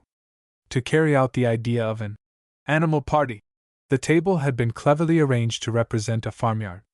All the middle part of it was enclosed by a little fence that ran along just inside the plates, and in the enclosure were toy animals of all sorts. Downy yellow chickens, furry cats, woolly sheep, and comical roosters stood about in gay array. Also there were teddy bears, and possums, and even lions and tigers, which, though not usually found in farmyards, seemed amicably disposed enough. A delightful feast was eaten, and then, for dessert, Sarah brought in a great platter of ice cream in forms of animals. And with these animals crackers were served, and many merry jests were made as the children bit off the heads of ferocious wild beasts, or stabbed the ice cream animals with their spoons. As they left the table, each guest was invited to take one animal from the farmyard to carry away. Rosie Posey announced frankly, "Don't anybody take the teddy bear, 'cause me wants it." They all laughed, and needless to say, the bear was left for the baby, whose turn came last. Delight chose a little white kitten, with a blue ribbon round its neck, and Gladys took a fierce-looking tiger. Everybody agreed they had never attended a jollier party, and the smiles, as they said goodbye, were indeed of the Chessy cat variety.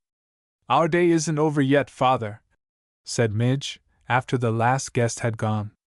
"Oh ho, I think it's time little Chessy cats went to bed," said Mr. Maynard. "No, indeed. The party was from 4 to 7, and though they stayed a little later, it's only 7:30 now. And our day nights we always stay up till 8:30. My stars! A whole hour more of Chessy cats! That's enough to make any one grin. All right, Midgety, what do you want me to do?" "It's King's choose," said Marjorie. "It's his our day, you know." So King chose 20 questions, a game of which he never tired, and a jolly hour they all spent in playing it. Then bedtime was definitely announced, and it was a lot of rather tired Chessy cats who climbed the stairs, after many and repeated good nights. As Gladys' visit was to be such a short one, Mrs. Maynard advised Midget not to go to lessons during her stay. Marjorie was a little disappointed at this, but she couldn't very well go off and leave Gladys, and it would have been awkward to take her, so she stayed away herself. The 2 girls had good times, and both Mr. and Mrs.